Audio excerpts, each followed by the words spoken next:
and Julius Caesar, Antony and Cleopatra, Coriolanus and Julius Caesar. Now, I'm going to concentrate on Shakespeare's Julius Caesar. And in Shakespeare's Julius Caesar, I'm going to give much importance to Mark Antony. We all know that the title of the play is Julius Caesar. So, I'm going to give importance on Caesar, maybe Caesar. But I want to show how Antony acted as a perfect friend of Julius Caesar in the play William Shakespeare's Julius Caesar. Now, I'll just give a brief outline of the play Julius Caesar for more idea. See, the whole Rome is celebrating the victory of Caesar against Pompey. But there are some people in the crowd, they were just appreciating and applauding the victory of Caesar against the sons of Pompey. And some people told in the crowd that once Pompey was great to you, and now Caesar is a great man to you. How come people can shift their mind from Pompey to Caesar immediately after a victory? And people were questioning this in the crowd. But the mob, the crowd were very happy about the victory of Julius Caesar.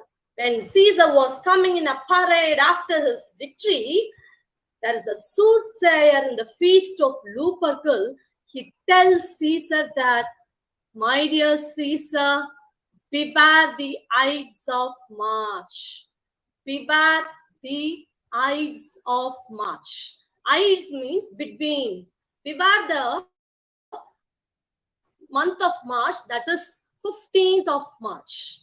The month in between March. Beware the Ides of March, to which Caesar ignores.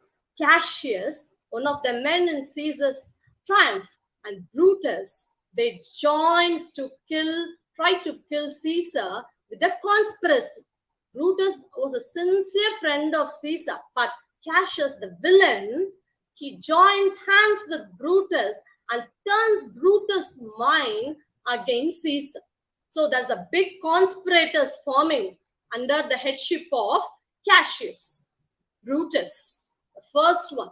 Brutus was so friendly towards Caesar, but he's not ready to kill Caesar. But Cassius tells Brutus that Caesar wants power rather than looking after his men.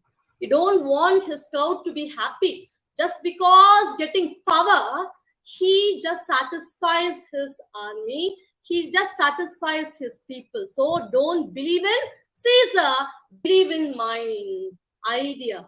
So now Brutus is tempted. Oh, he is after power. Okay. So Brutus is tempted by Cassius and he was turned to kill Caesar. So the one among the conspirators is the main Brutus, who is a friend of Caesar.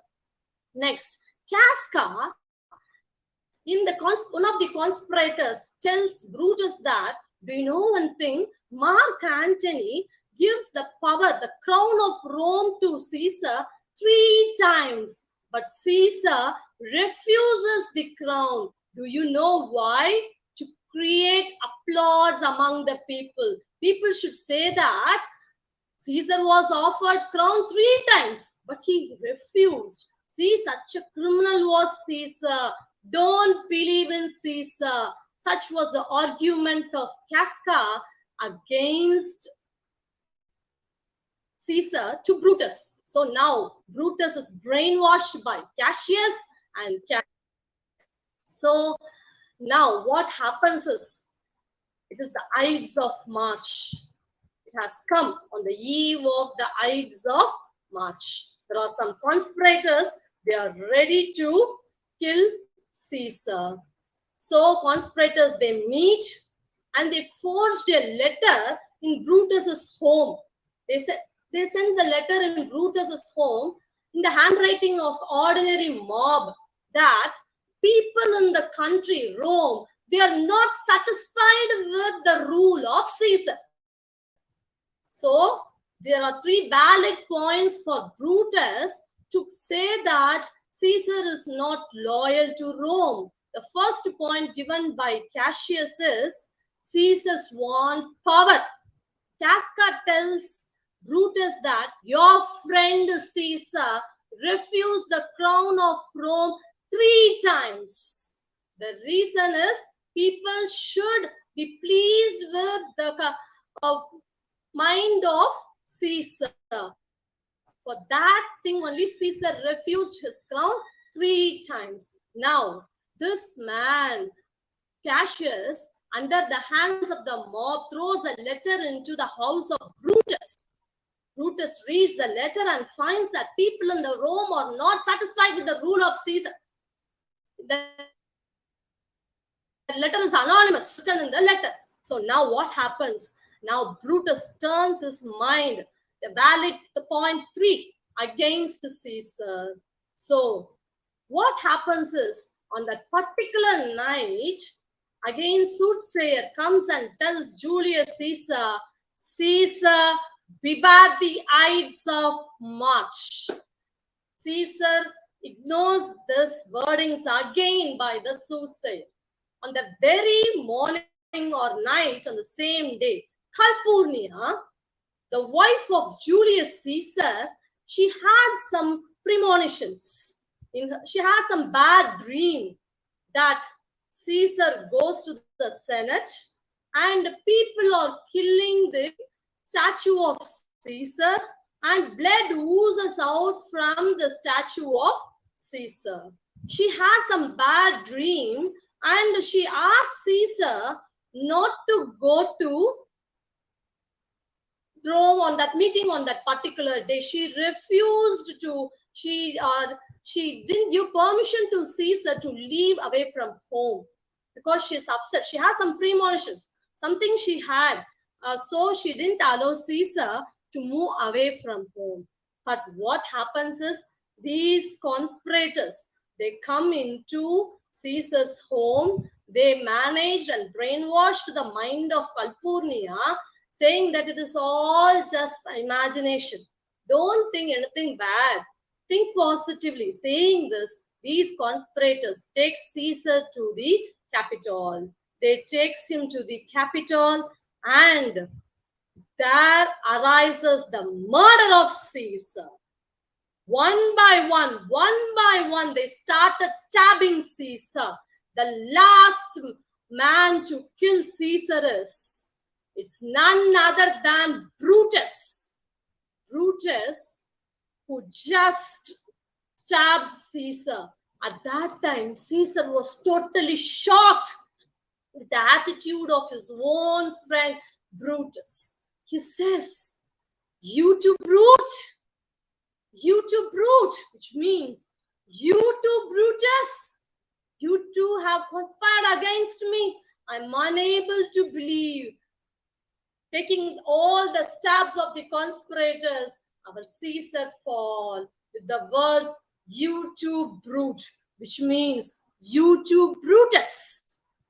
And these conspirators, what happened is, they want to create a scene that Caesar is ambitious. So they have killed Caesar. So they have taken the dead body of Caesar and took it to the common place, the pulpit. And now Brutus starts to talk to the people of Rome, telling why he had killed his own friend.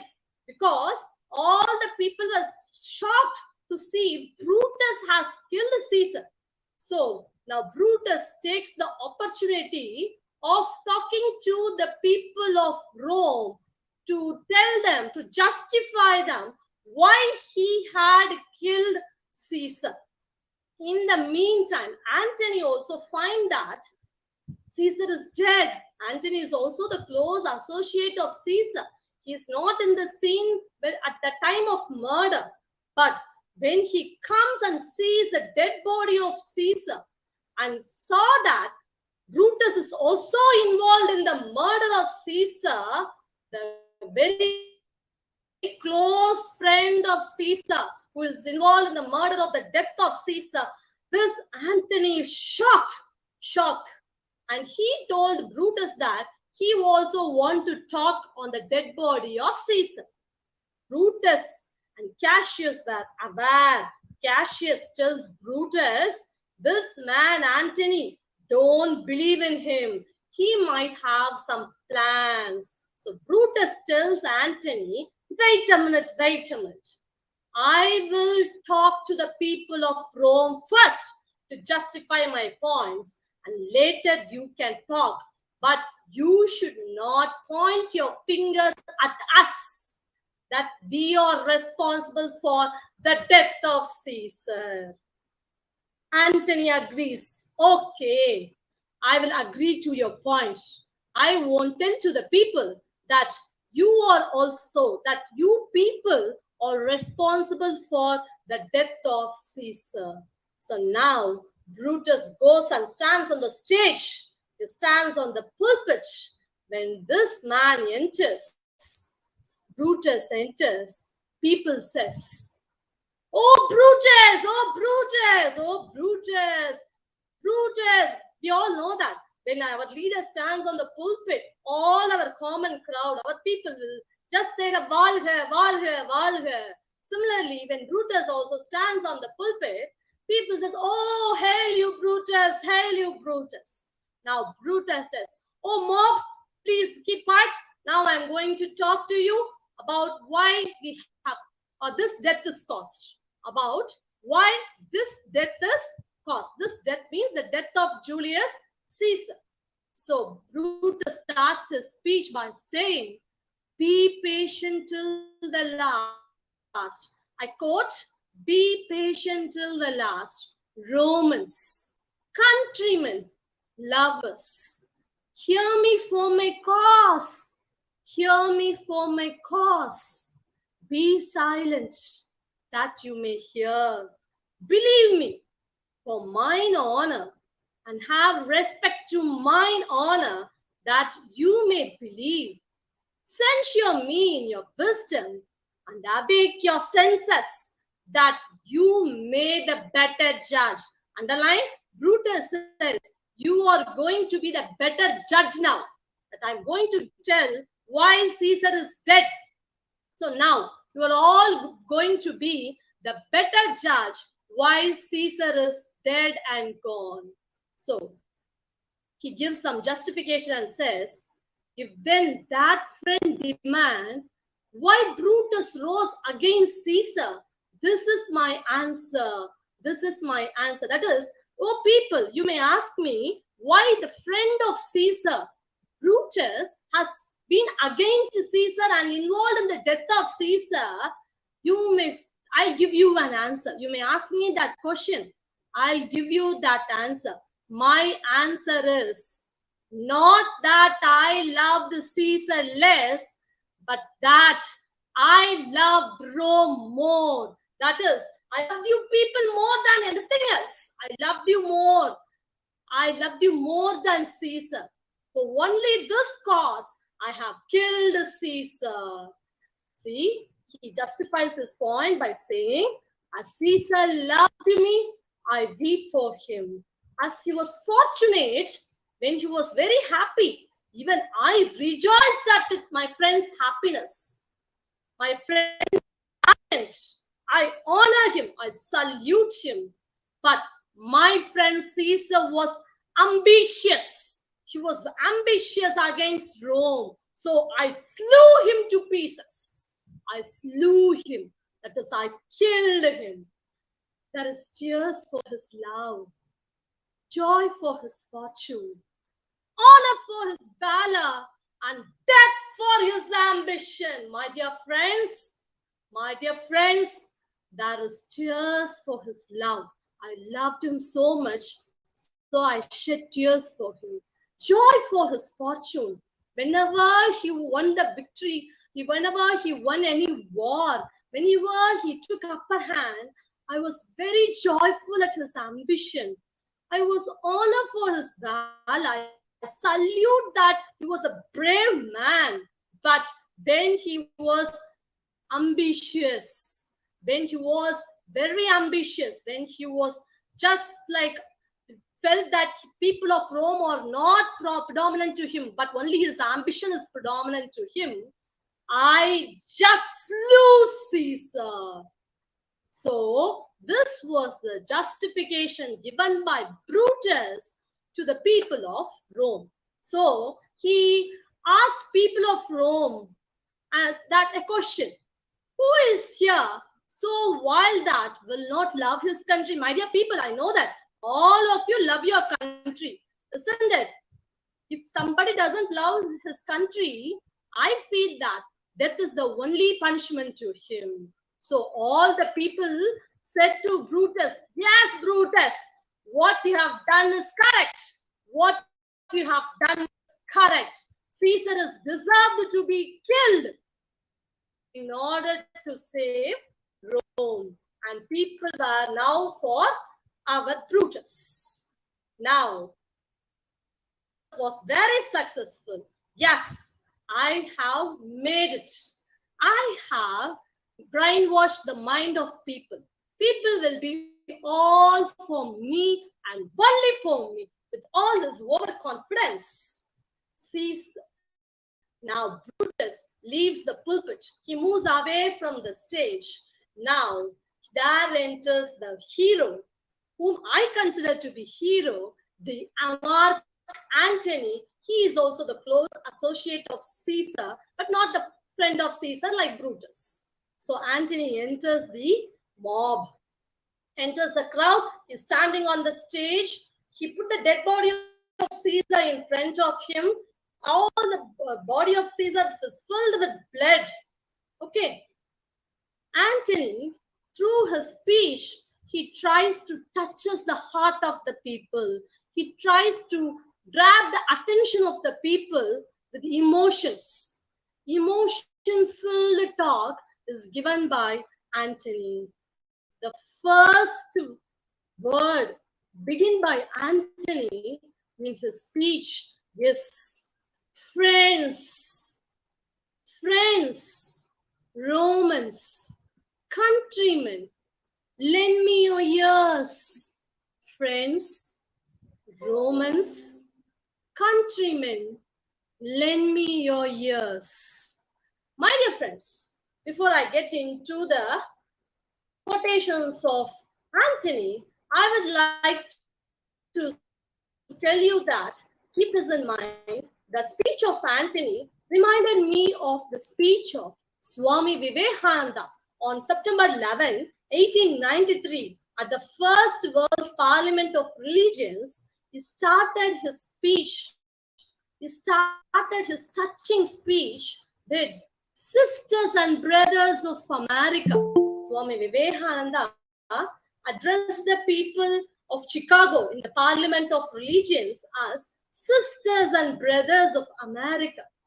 It fills my heart with joy unspeakable to rise in response to the warm and cordial welcome which you have given me. This is the wordings of Swami Vivekananda, sisters and brothers of America. Similarly, I am reminded of the wordings of Shakespeare, that is our Antony addressing the mob as friends, Romans, countrymen, lend me your ears. Friends, Romans, and countrymen, lend me your ears. I come to bury Caesar and not to praise him. I come to bury Caesar and not to praise him. The evil that men do lives after them. ஒருவர் செய்த வினைகள் அவர் இறந்த பிறகும் அவர் வாழும் பொழுதும் தொடர்ந்து கொண்டே இருக்கும். That is the wordings of Shakespeare in the words of Antony. The evil that men do lives after them. The good is interred with their bones. So let it be with the Caesar. Okay, Caesar has done something good and something bad. So he is enduring this punishment. Okay, now I am going to talk about the noble Brutus. Underline the word noble Brutus. Whether Brutus is noble? No, He is not noble to his own friend Julius Caesar. But they said Brutus is noble. Okay, Shakespeare has meant it. The noble Brutus. The noble Brutus has told you Caesar was ambitious. Caesar was ambitious. This was the wordings given by noble Brutus, the friend of Caesar. If it were so, it was a grievous fault. Brutus has said these words. It is a great fault on the wordings of our Brutus. And grievously had Caesar answered it. There is an answer for every Brutus's question that Caesar is good. Here, under leave of Brutus and the rest, for Brutus is an honorable man. Oh, people, you all just now told that Brutus is an honorable man. Yes, so are they all. These conspirators are all honorable men only. Come, I to speak in the Caesar's funeral. Now, let me come to the point to talk in the Caesar's funeral.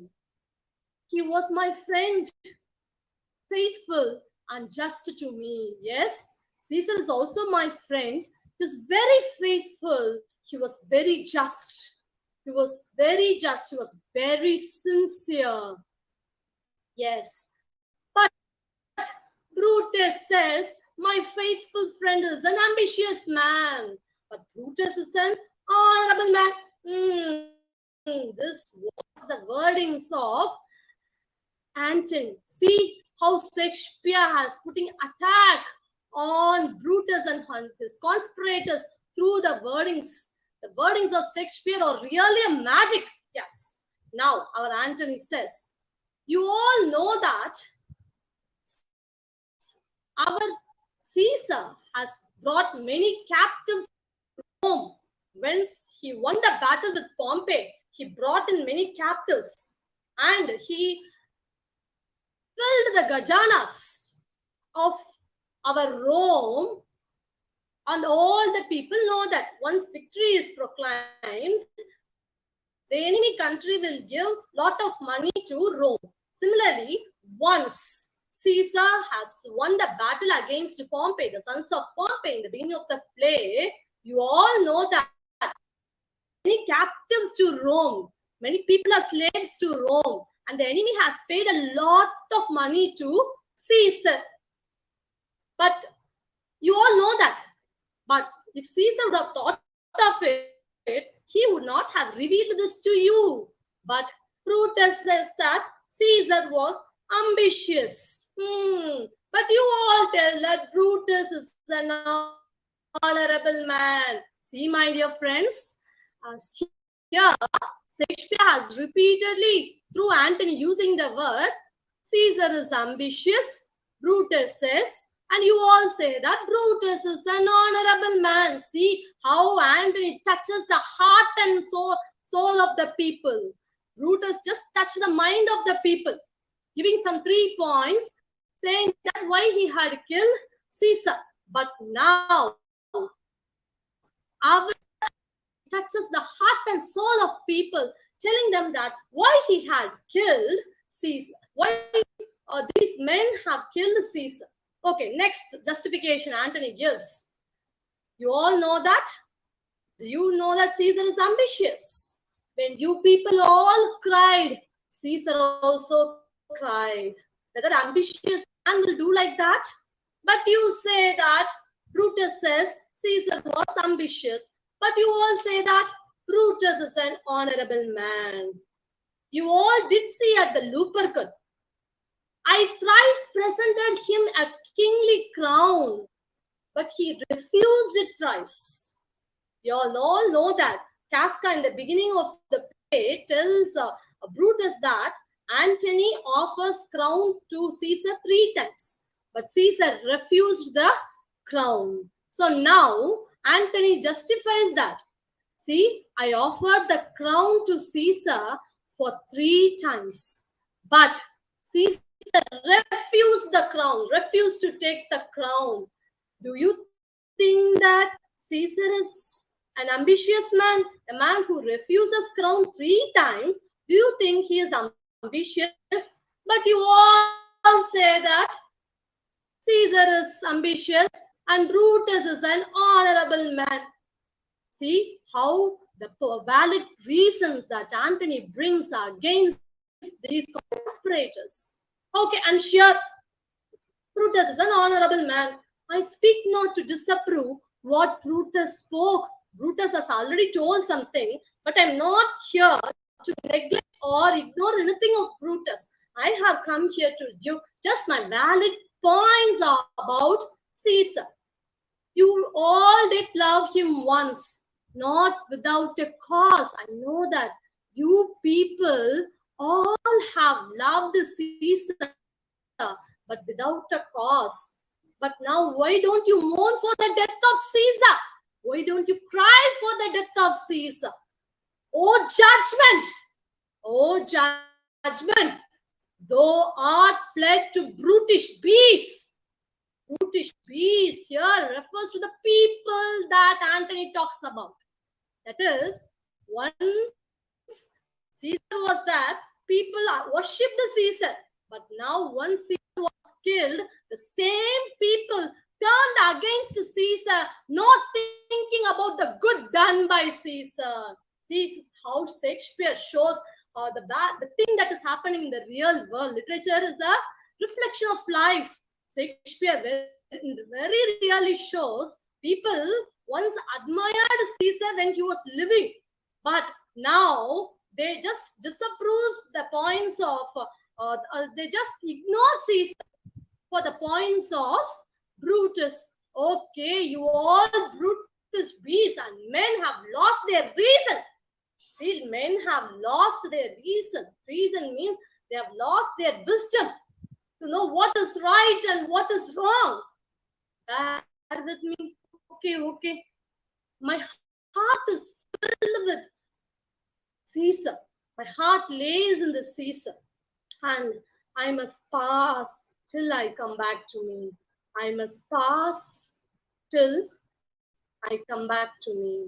So, Antony gives point by point to tell that people don't have wisdom to judge who is right and who is false. And now Antony touches the people by saying that, see, Caesar, you all tell that, people tell that he is ambitious. Here is the will of Caesar. Will mean okay, here is the will of Caesar. Do you know that what is there in the will? See, Antony now increases the curiosity of the mob, curiosity of the people. Now people all says, oh, Antony, tell us what is happening. What is happening? What is there in the will? See, the mind of people. When Antony says that, I have got the will of Caesar, and that something is there in Caesar's will, people all have changed their mind towards Antony. See, the people, once they were with Brutus, before the death of Caesar, they were with Caesar, worshipping Caesar, but after his death, they supported Brutus. But now once Antony started talking, they were now acting like a foolish people. See how Antony induces the mind of people. He says, I got the will of Caesar now. That something is written. Caesar has written something for the people, for the country. Do you want to know that? And all the people now raises the question to Antony. Antony, please tell us what is written in the will. What is written in the will? Now, see, Antony rolls the will, but sheds tears. Tears comes from his eyes. He just takes a will and reads from Caesar's will that every Roman citizen in the country would receive 75 drachmas. Drachmas means some amount.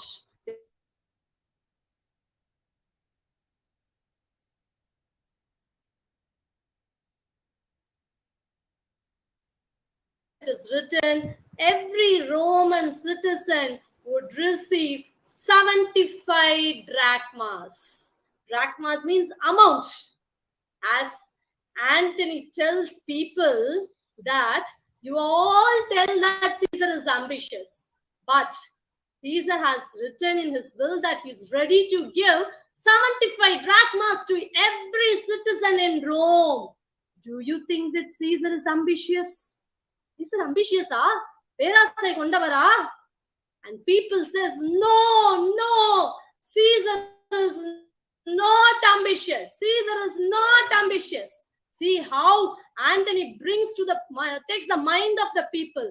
He just takes the people with himself. He checks the audience, whether audiences are there in his path. He's tracking the people towards his point. Now, people will all fall into the trap of Antony. Antony touches the mob by showing the Caesar's dead body, the bled body of Caesar, and he takes a sword and points at the cut of Caesar one by one. He says, this cut was made by this cut was. So now Antony felt that all the people are in his side. So he tries to awake the emotions of the people, brings out the emotions of the people, but thereby saying that, see this body? In this body, you can see that there are many cuts. And he takes the sword and says, this cut was made by Casca, this cut was made by Cassius, and this by Cinna, and this by this conspirator, one by one. And finally, he says that this cut was made by Caesar's beloved Brutus. This cut in the body of Caesar is made by Caesar's beloved friend, Brutus. Saying this, 1 minute, our Antony gives a big pause. He makes a big sigh. He sheds tears. On seeing Antony, people are all touched by the words of Antony. They were touched by the emotions. See how Antony arises the feelings inside the hearts of people. See, he touches the heart of the people by saying, see, this cut is made by your beloved Caesar's beloved friend. He is none other than our Brutus. So, this man, Antony, ends his speech by saying that my heart lies in the coffin of Caesar. My heart lies in the coffin with Caesar. So bringing out all the emotions in the people, Antony now proves to be the perfect orator, and he turns out to be the hero of the play, Julius Caesar. See how one by one, point by point, Antony arises the feelings of the mob. He gives forth certain points by saying that Caesar is ready to give this, but you say that Caesar is an honorable man. He refuses the crown thrice, but you all say that Caesar is an honorable man. Is Caesar ambitious? Is Caesar ambitious? But you all say that Brutus say that Caesar is ambitious. But according to Brutus, Caesar is ambitious, but according to me, Caesar is not ambitious. By the wordings of Shakespeare through Antony, we find that the real Kannagi is standing in amidst us, arguing for the death of Pope to the Pandyan Manna. Okay, we feel Mark Antony like Kannagi. Arguing for the death of Caesar is equal to arguing for the death of her own husband to Pandyan Manna. Just as Kannagi takes a silambu and just drops it down and says, what you tell is wrong, my dear Pandyan Manna. நீ சொல்லும் judgment is wrong. நீ சொன்னவை தவறு என்று நிரூபித்தாள் Kannagi. Just like that, our Antony proves point by point by saying that Caesar is honorable and he is not ambitious. Just as Kannagi took the Silambu and shows that her husband is good and sincere and truthful, our Antony takes the will of Brutus and showed it to people to kindle the curiosity in the minds of the people and touches the heart of people. ஒவ்வொரு தடவையும் நாம் கண்ணகியை பார்க்கும் பொழுது எனக்கு Brutus Antony ஞாபகம் தான் வரும். கண்ணகி எப்படி தன்னுடைய கணவனுக்காக பாண்டிய மன்னனை கோபம் கொண்டு மதுரையே எரித்தாலோ அதே போல எனக்கு அடிக்கடி ஞாபகம் வருவது ஆண்டனி நான் எப்பொழுதும் கண்ணகியிடம்தான் ஒப்பிடுவேன். Antony always justifies his valid points like Kannagi. Similarly, after hearing the speech of Antony, now what people's mindset will be? Your guesses are right. Yes. After hearing the speech of Antony, all the people are infuriated and they started saying that Caesar is not ambitious. Caesar is not ambitious. And Caesar is an honorable man. Caesar is an honorable man. The people in the Rome, they were infuriated, they were angry, and the people in the Rome, they scattered here and there. They just went out to kill the conspirators who were the causes for Julius Caesar's death. Yes. So now there lies the sincerity of Antony against the death of Caesar. Antony was so sincere to Caesar. He tries to justify his points by saying that Brutus and his conspirators have done a big sin, a big crime against Julius Caesar. He very cleverly points out the mindset of people by saying that those people, when Caesar was living, they admired him. But after his death, when Brutus was talking against Caesar, they say that yes, Caesar is not a very good leader. But when I now talked about the good of Caesar, these people says, yes, Caesar is very honorable and Caesar is not ambitious. Shakespeare very clearly shows the mindset of people in those days too. Since literature is a reflection of life again, we can find such kind of people in our real life also. Yes. Now, through the speech, Antony turns out to be a real hero in Shakespeare's Julius Caesar. We find that our Brutus has touched only the brain of people, that is wisdom. Okay, but our Antony touches the heart and soul of people. Emotions always speaks a lot, my dear friends. Emotions always speak a lot.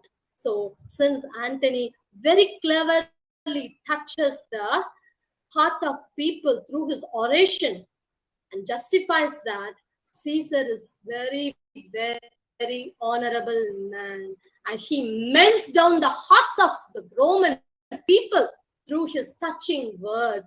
Really, Antony melts down the hearts of Roman people through his touching words. Yes, just my hero, who is called the hero of the play in Julius Caesar, is Antony. So, my dear friends, Dr. APJ Abdul Kalam says, our former president, he has said, confidence and hard work are the best medicine to kill the disease called failure. I shall repeat it. Confidence and hard work is the best medicine to kill the disease called failure. It will make you a successful man. Yes, confidence and hard work, they are the best medicine to kill the disease called failure, and surely make you a successful man. Yes, I felt that. True to the words of Dr. APJ Abdul Kalam, a former president, Antony was very confident in convincing the mind of the people, and only through his confidence and work, my Antony turns to be a real hero of the play, William Shakespeare's Julius Caesar. William Shakespeare's Julius Caesar. Like to quote the wordings of Shakespeare through his character Malvolio in Twelfth Night. Shakespeare has said through the character, some are born great. Within quotations, I put it. Some are born great. Some achieve greatness, and some have thrust upon them. See, some are born great, some achieve greatness, and some have greatness thrust upon them. Yes, Shakespeare proved true to his words, and he exemplifies Antony to be a best example for his wordings. Shakespeare was born great, he achieved greatness, and he had some greatness thrust upon him. William Shakespeare, the dramatist, stood a perfect example for his wordings and his characters that I have chosen Antony in William Shakespeare's Julius Caesar was a perfect match for his wordings. And thank you so much for this opportunity. At last, I'd like to quote, be truthful, be confident, and be hardworking. Success is yours. Be truthful, be confident, and be hardworking. Success is yours. Thank you, organizers, for giving me this wonderful opportunity. And thank you so much. I thank our college management, our principal, Dr. T. Palanishwari, and the organizing secretaries for giving me a wonderful platform to talk and to present, to address on my topic, Mark Antony, the real hero in William Shakespeare's Julius Caesar. Mark Antony, the real hero in William Shakespeare's Julius Caesar. Thank you so much, ma'am. Thanks a lot.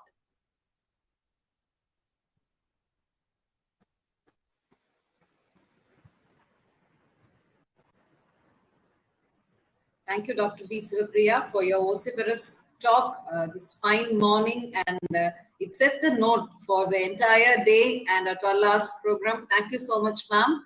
Thank you, ma'am. Thanks a lot. Thank you so much for the opportunity. It is now time to listen to TamilAmericaTV. தற்போது கல்வித்துறை பேராசிரியை முனைவர் திருமதி we. Meenakshi அம்மா அவர்களை நாடகம் அன்றும் இன்றும் என்னும் தலைப்பில் சிறப்புரையாற்ற வருமாறு அன்புடன் அழைக்கிறேன். Over to you, ma'am. நன்றி மேம். அனைவருக்கும் வணக்கம். இன்று நாம் பார்க்க இருப்பது நாடகம் அன்றும் இன்றும். சமூகத்தின் ஒவ்வொரு நிகழ்வுகளையும் நிழல் போல் தொடர்ந்து நமக்கு நிஜமாக்கி தருபவை இலக்கியங்கள். இவ்விலக்கியங்கள் காலத்தின் தேவைக்கு ஏற்ப பல்வேறு பரிமாணங்களை பெற்றிருக்கின்றன. இலக்கியம், சங்கம் மருவிய கால இலக்கியம், காப்பிய இலக்கியம், பக்தி இலக்கியம் என பல்வேறுபட்ட களங்களில் பல்வேறுபட்ட முகங்களை நமக்கு பிரதிபலிப்பாக இருக்கின்றன. சமூகத்தின் பின்புலத்தை கண்ணாடி போன்று நம்மிடையே பகிர்ந்தளித்திருப்பது இலக்கியங்கள் என்று சொன்னால் அது மிகையாகாது. அந்த வகையில் இக்கால பாட்டிலக்கிய வகைகளுள் கவிதை, புதினம், நாடகம் என நாம் கூறுகின்றோம். நாடகம் என்பது அன்று முதல் இன்று வரையிலும் எத்தகைய பரிமாணங்களை பெற்று வளர்ச்சி பாதையில் சென்றிருக்கின்றது என்பதையே நாம் தற்போது பார்க்க இருக்கின்றோம். நாடகம் என்றால் என்ன? நாடு கூட்டல் அகம் நாடகம். நாட்டு மக்களின் அகத்தை பிரதிபலிக்கும் ஒரு கலையே நாம் நாடகம் என்று சொல்லுகின்றோம். அகம் கூட்டல் நாடு என்று பிடித்தாலும் அதே பொருளினை வழங்கக்கூடியது. நாட்டு மக்களது உணர்வுகள் சார்ந்த ஒவ்வொரு நிகழ்வுகளையும் காட்சிப்படுத்தக்கூடியது நாடகம். நடிப்பு, ஒப்பனை, இசை, ஓவியம், அரங்க அமைப்பு, இலக்கியம், ஒளி என கலைகளின் கூட்டிணைப்பாக பிரதிபலிக்கக்கூடியது நாடகம் என்று கூட நாம் சொல்லலாம். இந்த நாடக அரங்கு அமைப்பு என்பது மிகவும் நேர்த்தியான அமைப்பு. கதாபாத்திரங்களின் நிழல்கள் தரையில் படாத வண்ணம் நேர்த்தியான ஒளி அமைப்பை அந்த நாடக அரங்கம் பெற்றிருக்கும். திரைக்கு பின்பு இருக்கக்கூடிய காட்சிகளே எதிர்பார்ப்புகளை தூண்டக்கூடியது. ஆகையால் அந்த திரையும் எதிர்பார்ப்போடு அமையக்கூடியதாக இருப்பது நாடக கலையில் மட்டுமே. ஒருமுக எழினி, ஒருமுக எழினி, கறந்து வரல் எழினி என திரைகள் வகைப்படுத்தப்படுகின்றன. ஒருபுறம் மட்டும் இருக்கக்கூடியது ஒருமுக எழினி, இருபுறமாக பிரித்து அமையக்கூடியது பொறுமுக எழினி, பார்ப்பவர் கண்களுக்கு படாத வகையில் அமைக்கக்கூடியது கறந்து என திரைகள் வகுக்க பெற்றிருக்கின்றன.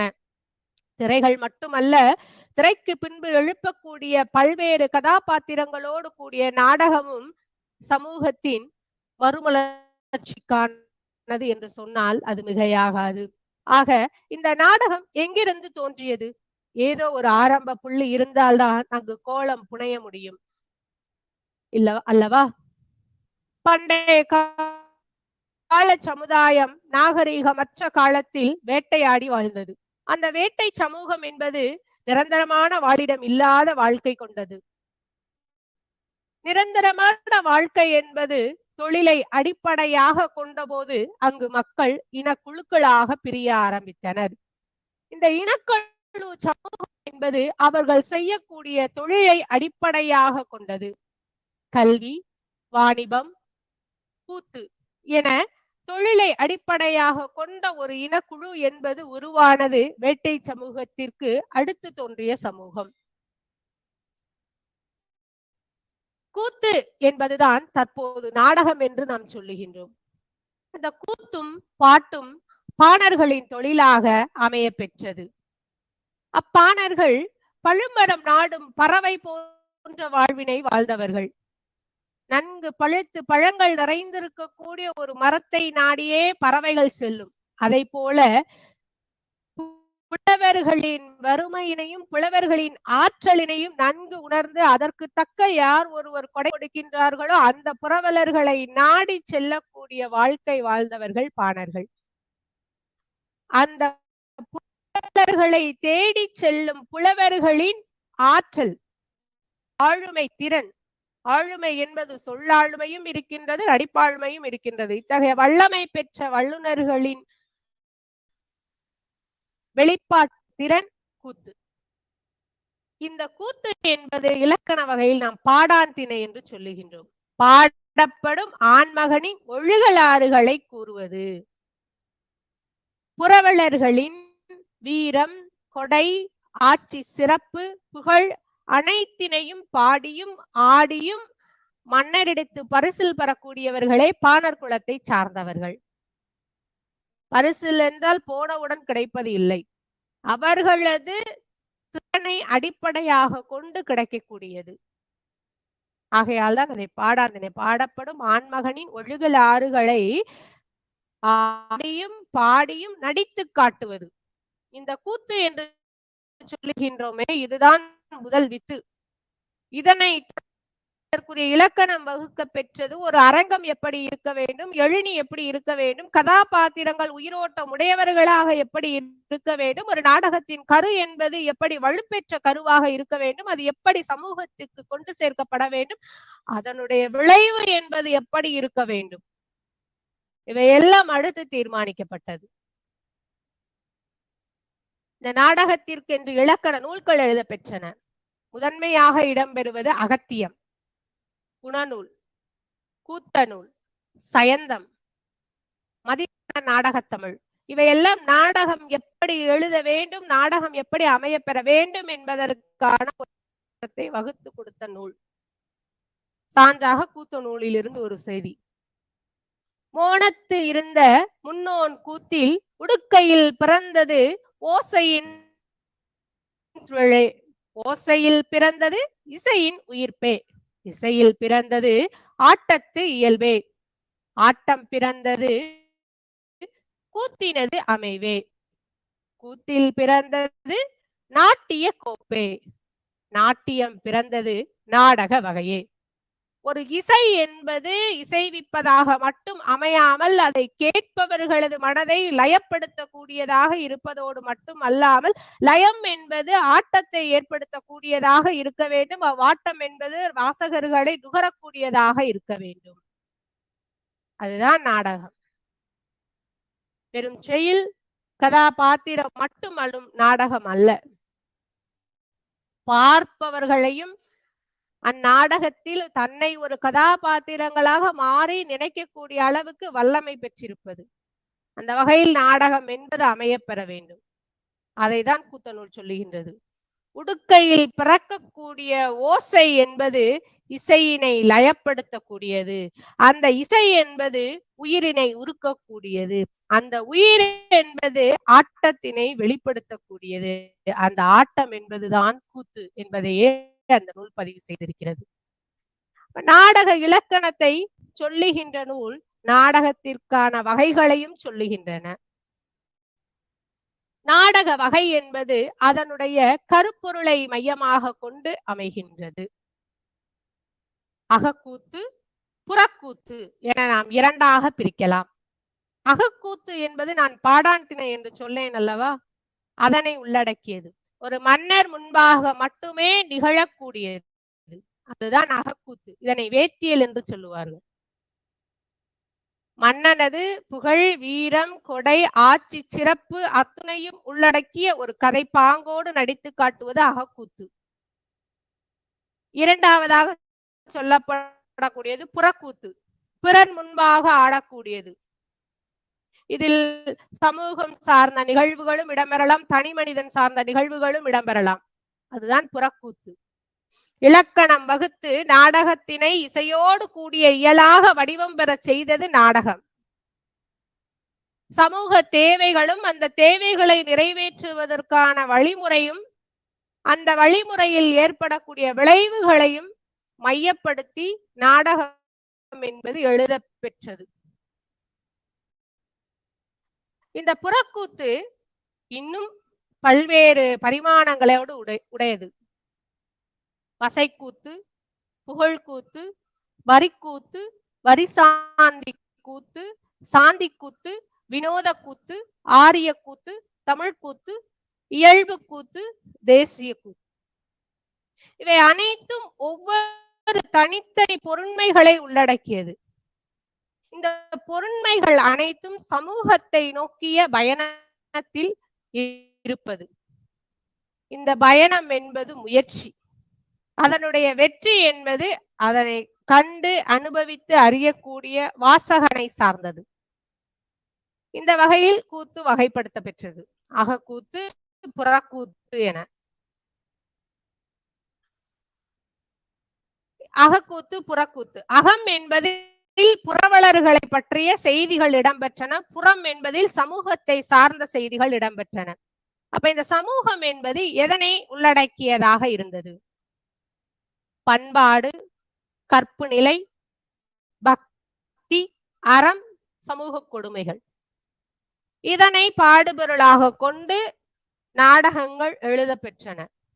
பண்பாடு என்கிற போது ராம நாடகத்தை சான்றாக சொல்லலாம். ஒருவனுக்கு ஒருத்தி என்னும் தமிழர் பண்பாட்டினை உலகிற்கு உணர்த்துவதற்காக ராமபிரான் அவதாரம் எடுத்ததாக சொல்லப்படக்கூடிய அந்த கதையினை நாடகமாக்கி மக்கள் மத்தியில் கொண்டு சேர்த்தனர். எப்படி வேண்டுமானாலும் வாழலாம் என்பது அல்ல வாழ்க்கை, இப்படித்தான் வாழ வேண்டும் என்பதை வாழ்ந்து காட்டுவதே வாழ்க்கை என்பதை அறிவுறுத்தக்கூடிய ராம நாடகம் பண்பாட்டின் அடையாளமாக மக்களிடையே கொண்டு சேர்க்கப்பட்டது. கற்பு நிலை. ஆண் பெண் இருவருக்கும் கற்பு என்பது பொதுமைப்பட்ட ஒன்று என்பதை வலியுறுத்தக்கூடிய நாடகங்கள். பக்தி, இறை சிந்தனையை மக்கள் மத்தியில் கொண்டு செல்வதற்காக.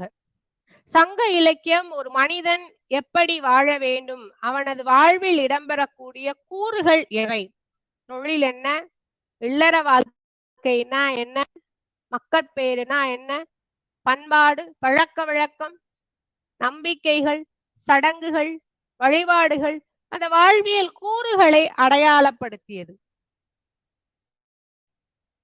வாழ்வியல் கூறுகளை அறிந்த மனிதன் கட்டுக்கோப்போடு வாழ வேண்டும் என்பதற்காக அடுத்தடுத்து இலக்கியங்கள் தோன்றலாயின. அவை அனைத்தும் சமூகத்தினுடைய தேவையை மையப்படுத்தி. பக்தி என்ற ஒரு நிலை மனிதர்கள் மத்தியில் வரும்பொழுது அங்கு ஆன்மா ஒருங்கிணைப்பு என்ற நிலைப்பாடும் தோன்றுகின்றது. வாழ்வியலை கற்றறிந்த மனிதன் ஆன்மா ஒழுக்கத்தோடு செயல்படல் வேண்டும் என்பதை வலியுறுத்தக்கூடிய வகையில் பக்தியை மையமாக கொண்ட நாடகங்கள் எழுதப்பெற்றன. அதனுள் இறை சிந்தனையும் சமயத்தை பரப்பக்கூடிய பணியும் இடம்பெற்றுதான் இருந்தது. அறம், மனிதன் வாழ்வியல் கூறுகளை கற்றுக்கொண்டான், ஒழுக்கத்தை கற்றுக்கொண்டான், இறை சிந்தனையை கற்றுக்கொண்டான். ஆனால் அறத்தினை விட்டு விட்டான். அறம் என்றால் என்ன, நீதி என்றால் என்ன? நம்ம நீதி என்றவுடன் நினைவிற்கு வருவது பசு செய்த செயல் இல்லையா? இப்ப மனிதனுக்கு நீதியை புகட்டக்கூடிய ஒரு காலம் வந்தபோது அந்த அறக்கருத்துக்களை வலியுறுத்தக்கூடிய நாடகங்கள் எழுதப்பெற்றன. அந்த அறத்தின் வழியை கற்றுக்கொண்டாலும் அடுத்து சமூகம் சார்ந்த கொடுமைகள் என்பது மேலிடப்பட்டது. சமூக கொடுமைகளை அடையாளப்படுத்துவதும் அதிலிருந்து மீண்டு வருவதற்கான ஒரு வடிகாலினை உருவாக்குவதும் அந்த நாடகத்தின் உருவாக அடுத்து மேற்கொள்ள பெற்றது. கரு என்பது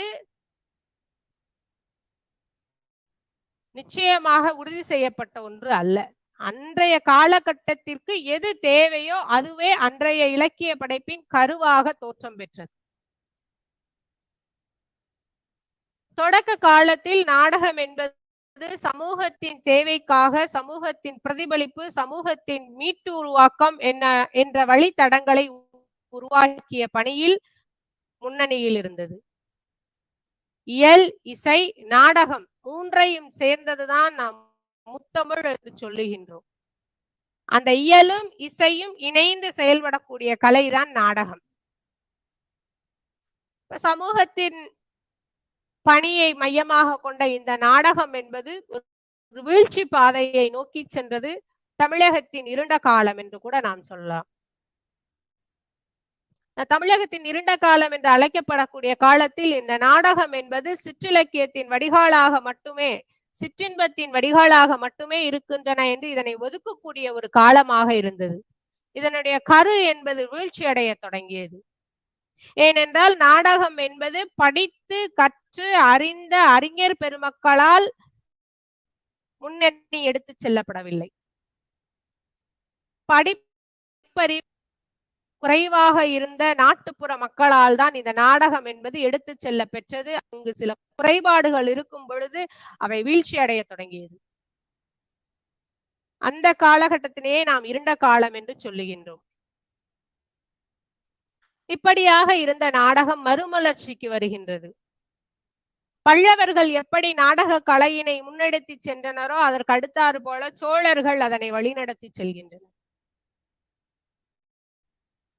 அவர்கள் சோழர்களது வாழ்வியலை உணர்த்தக்கூடிய ராசராசேஸ்வர நாடகம் என்பது மிகவும் சிறப்பாக பேசப்பட்ட ஒரு நாடகம்.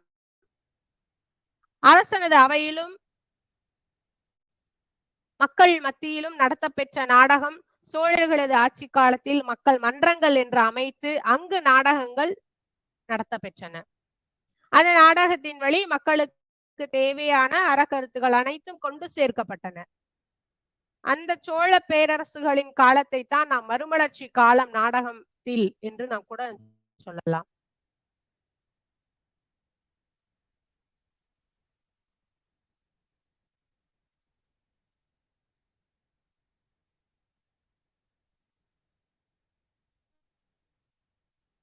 உருவாக்கப்பெற்ற நாடகங்கள் சிற்றிலக்கியத்தில் இடம்பெற்றிருக்கின்றன.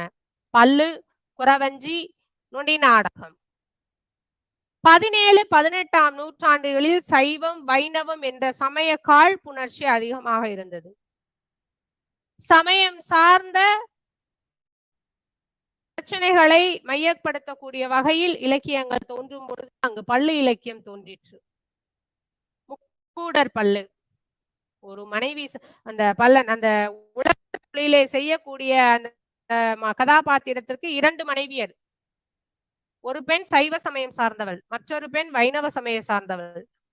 இவ்விருவருக்கும் இடையே ஏற்படக்கூடிய பூசலின் வழி அன்றைய சமூகத்தை விளக்கியம் படம் பிடித்து காட்டியது. நாட்டுப்பாடல் வடிவில் களிப்பாயாப்பில் எழுத பெற்றிருக்கக்கூடிய ஒரு படைப்பு. பல்லு இலக்கியம் போன்று நாடகத்து இலக்கியத்திற்கு சான்று சொல்லக்கூடியது எதுவுமே இல்லை என்று சொல்லலாம். குறவஞ்சி, ஒரு குறத்தி குறுக்கி உருவால், அதற்கு பின் தன் கணவன் அதற்கு பதில் உரைப்பான், திரும்ப குறத்தி குறி கூறுவாள். இப்படி ஒருவர் பேச மற்றொருவர் பதிலளிப்பது போன்ற ஒரு நாடக அமைப்பு குறவஞ்சி இலக்கியத்தில் இடம்பெற்றிருக்கும். சான்றாக சரபேந்திர பூபால குறவஞ்சி சொல்லலாம். நொண்டி நாடகம், பரத்தத்தால் அடையும் ஒரு ஆண்மகன் அடையும் இன்னல்களை பதிவு செய்த நாடகம். ஒரு நாடகம் முன்னேற்ற பாதையில் செல்லுகின்றது என்றால் அதற்கான கரு என்பது முன்னேற்ற பாதையை நோக்கியதாக இருத்தல் வேண்டும். ஒரு பரத்தமை ஒழுக்கம், சமூக சீர்கேடான ஒழுக்கம் என்பதை வலியுறுத்தி அதிலிருந்து மீட்டெடுக்கும் முயற்சிதான் நொண்டி நாடகம். சீதக்காதி நாடகத்தினை அதற்கு சான்றாக சொல்லலாம். சமூகத்திற்கு எது தேவை என்பதை மட்டுமே படைப்பாளர்கள் மனதில் கொண்டு தங்களது ஆளுமை திறத்தில் அதனை உருவாக்கி கொடுத்தனர். கிபி 19ஆம் நூற்றாண்டில் இது மக்கள் இலக்கியம் என்று கொண்டு செல்லப்படுகிறது. மக்கள் இலக்கியம் என்பது மக்களுக்காகவே படைக்கப்பெறுவது. மக்களுக்கு எது தேவை அதை மட்டுமே மையப்படுத்துவது. அநீதி நாடகம் தோன்றின. கர்நாடக நவாப் அவர்களுடைய ஆட்சி காலத்தில் அவர்களுடைய ஆட்சியில் இருக்கக்கூடிய பிரபுக்கள கிராமங்களில் ஏற்படக்கூடிய சிக்கல்கள், அந்த சிக்கல்களை எதிர்கொள்ள மக்கள் என்ன மாதிரியான விளைவுகளை தோற்றுவிக்கின்றனர், கான் சாஹிபுடைய ஆட்சி எப்படி சிறப்பு மிகுந்த ஆட்சியாக இருந்தது, இவை அனைத்தையும் இந்த அநீத நாடகம் என்பது உள்ளடக்கியதாக இருந்தது. தொடக்கம் என்பது கூத்து, அதற்கடுத்த பயணம் என்பது சமூகத்தை நோக்கிய பயணம். அந்த பயணத்தில் அவை அகக்கூத்து புறக்கூத்து என பகுக்க பெற்றது. நாடகத்தின் கரு என்பது சமூகத்தின் தேவையை மையப்படுத்தியது. அந்த சமூகத்தின் தேவையில் எதிர்பார்த்த விளைவுகள் இல்லாத போது அது வீழ்ச்சி பாதையை நோக்கி சென்றது. அந்த வீழ்ச்சி பாதையில் இருந்த இலக்கியம் சோழ பேரரசு காலத்தில் மறுமலர்ச்சியை நோக்கி வந்தது. அந்த மறுமலர்ச்சி என்பது இலக்கியத்தை அடிப்படையாக கொண்டு தோற்றம் பெற்றது. அந்த தோற்றம் சமூகத்தின் தேவை. எல்லா படைப்புமே சமூகத்தை மையப்படுத்துறது தான். 20ஆம் நூற்றாண்டுல அந்த நாடகம் என்பது எப்படி மக்களிடையே கொண்டு சேர்க்கப்பட்டது?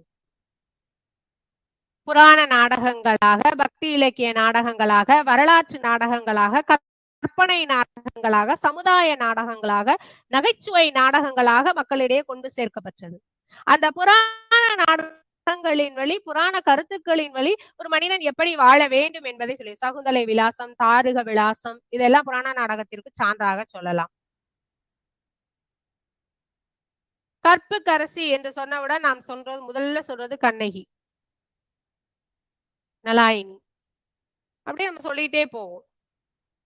இந்த கோவலன் கர்ணகை கதைப்பாடல் அப்படின்னு சொல்லிட்டு ஒரு நாட்டுப்புற வழக்கில் எழுதப்பட்ட கதைப்பாடல் இருக்கு. அந்த கதைப்பாடலும் நாடக அமைப்புல எழுத பெற்றதுதான். அந்த கதைப்பாடல் பார்த்தோம்னா நாட்டுப்புற மக்களினுடைய வழக்காறுகளை, பேச்சு வழக்குகளை மையமாக கொண்டு அவர்களுக்கு ஏற்றார் போல அந்த கதை புனைய பெற்றிருக்கும். ஆனால் செய்தி ஒரே செய்திதான். சிலப்பதிகாரத்தில் என்ன கதைப்பாங்கு சொல்ல பெற்றதோ அதே கதைப்பாங்கில் கோவலன் கர்ணகை கதை பாடல் என்று சொல்ல பெற்றிருக்கும். பக்தி இலக்கிய நாடகம் என்ற போது சிறு தொண்டர் விலாசம், மார்க்கண்டேயர் நாடகத்தை எல்லாம் சொல்லலாம். என்றும் 16 என்று மார்க்கண்டேயருக்கு நாம் சொல்லுவோம். இதன் வழி இறை தாளினை முழுமையாக பற்றி கொண்டவர்கள் இம்மையில் மட்டும் அல்லாது மறுமையிலும் நிறைவான வாழ்வினை அவர்களால் பெற இயலும் என்பதை வலியுறுத்துவதாகவே பக்தி இலக்கிய நாடகங்கள் அமைந்திருக்கும்.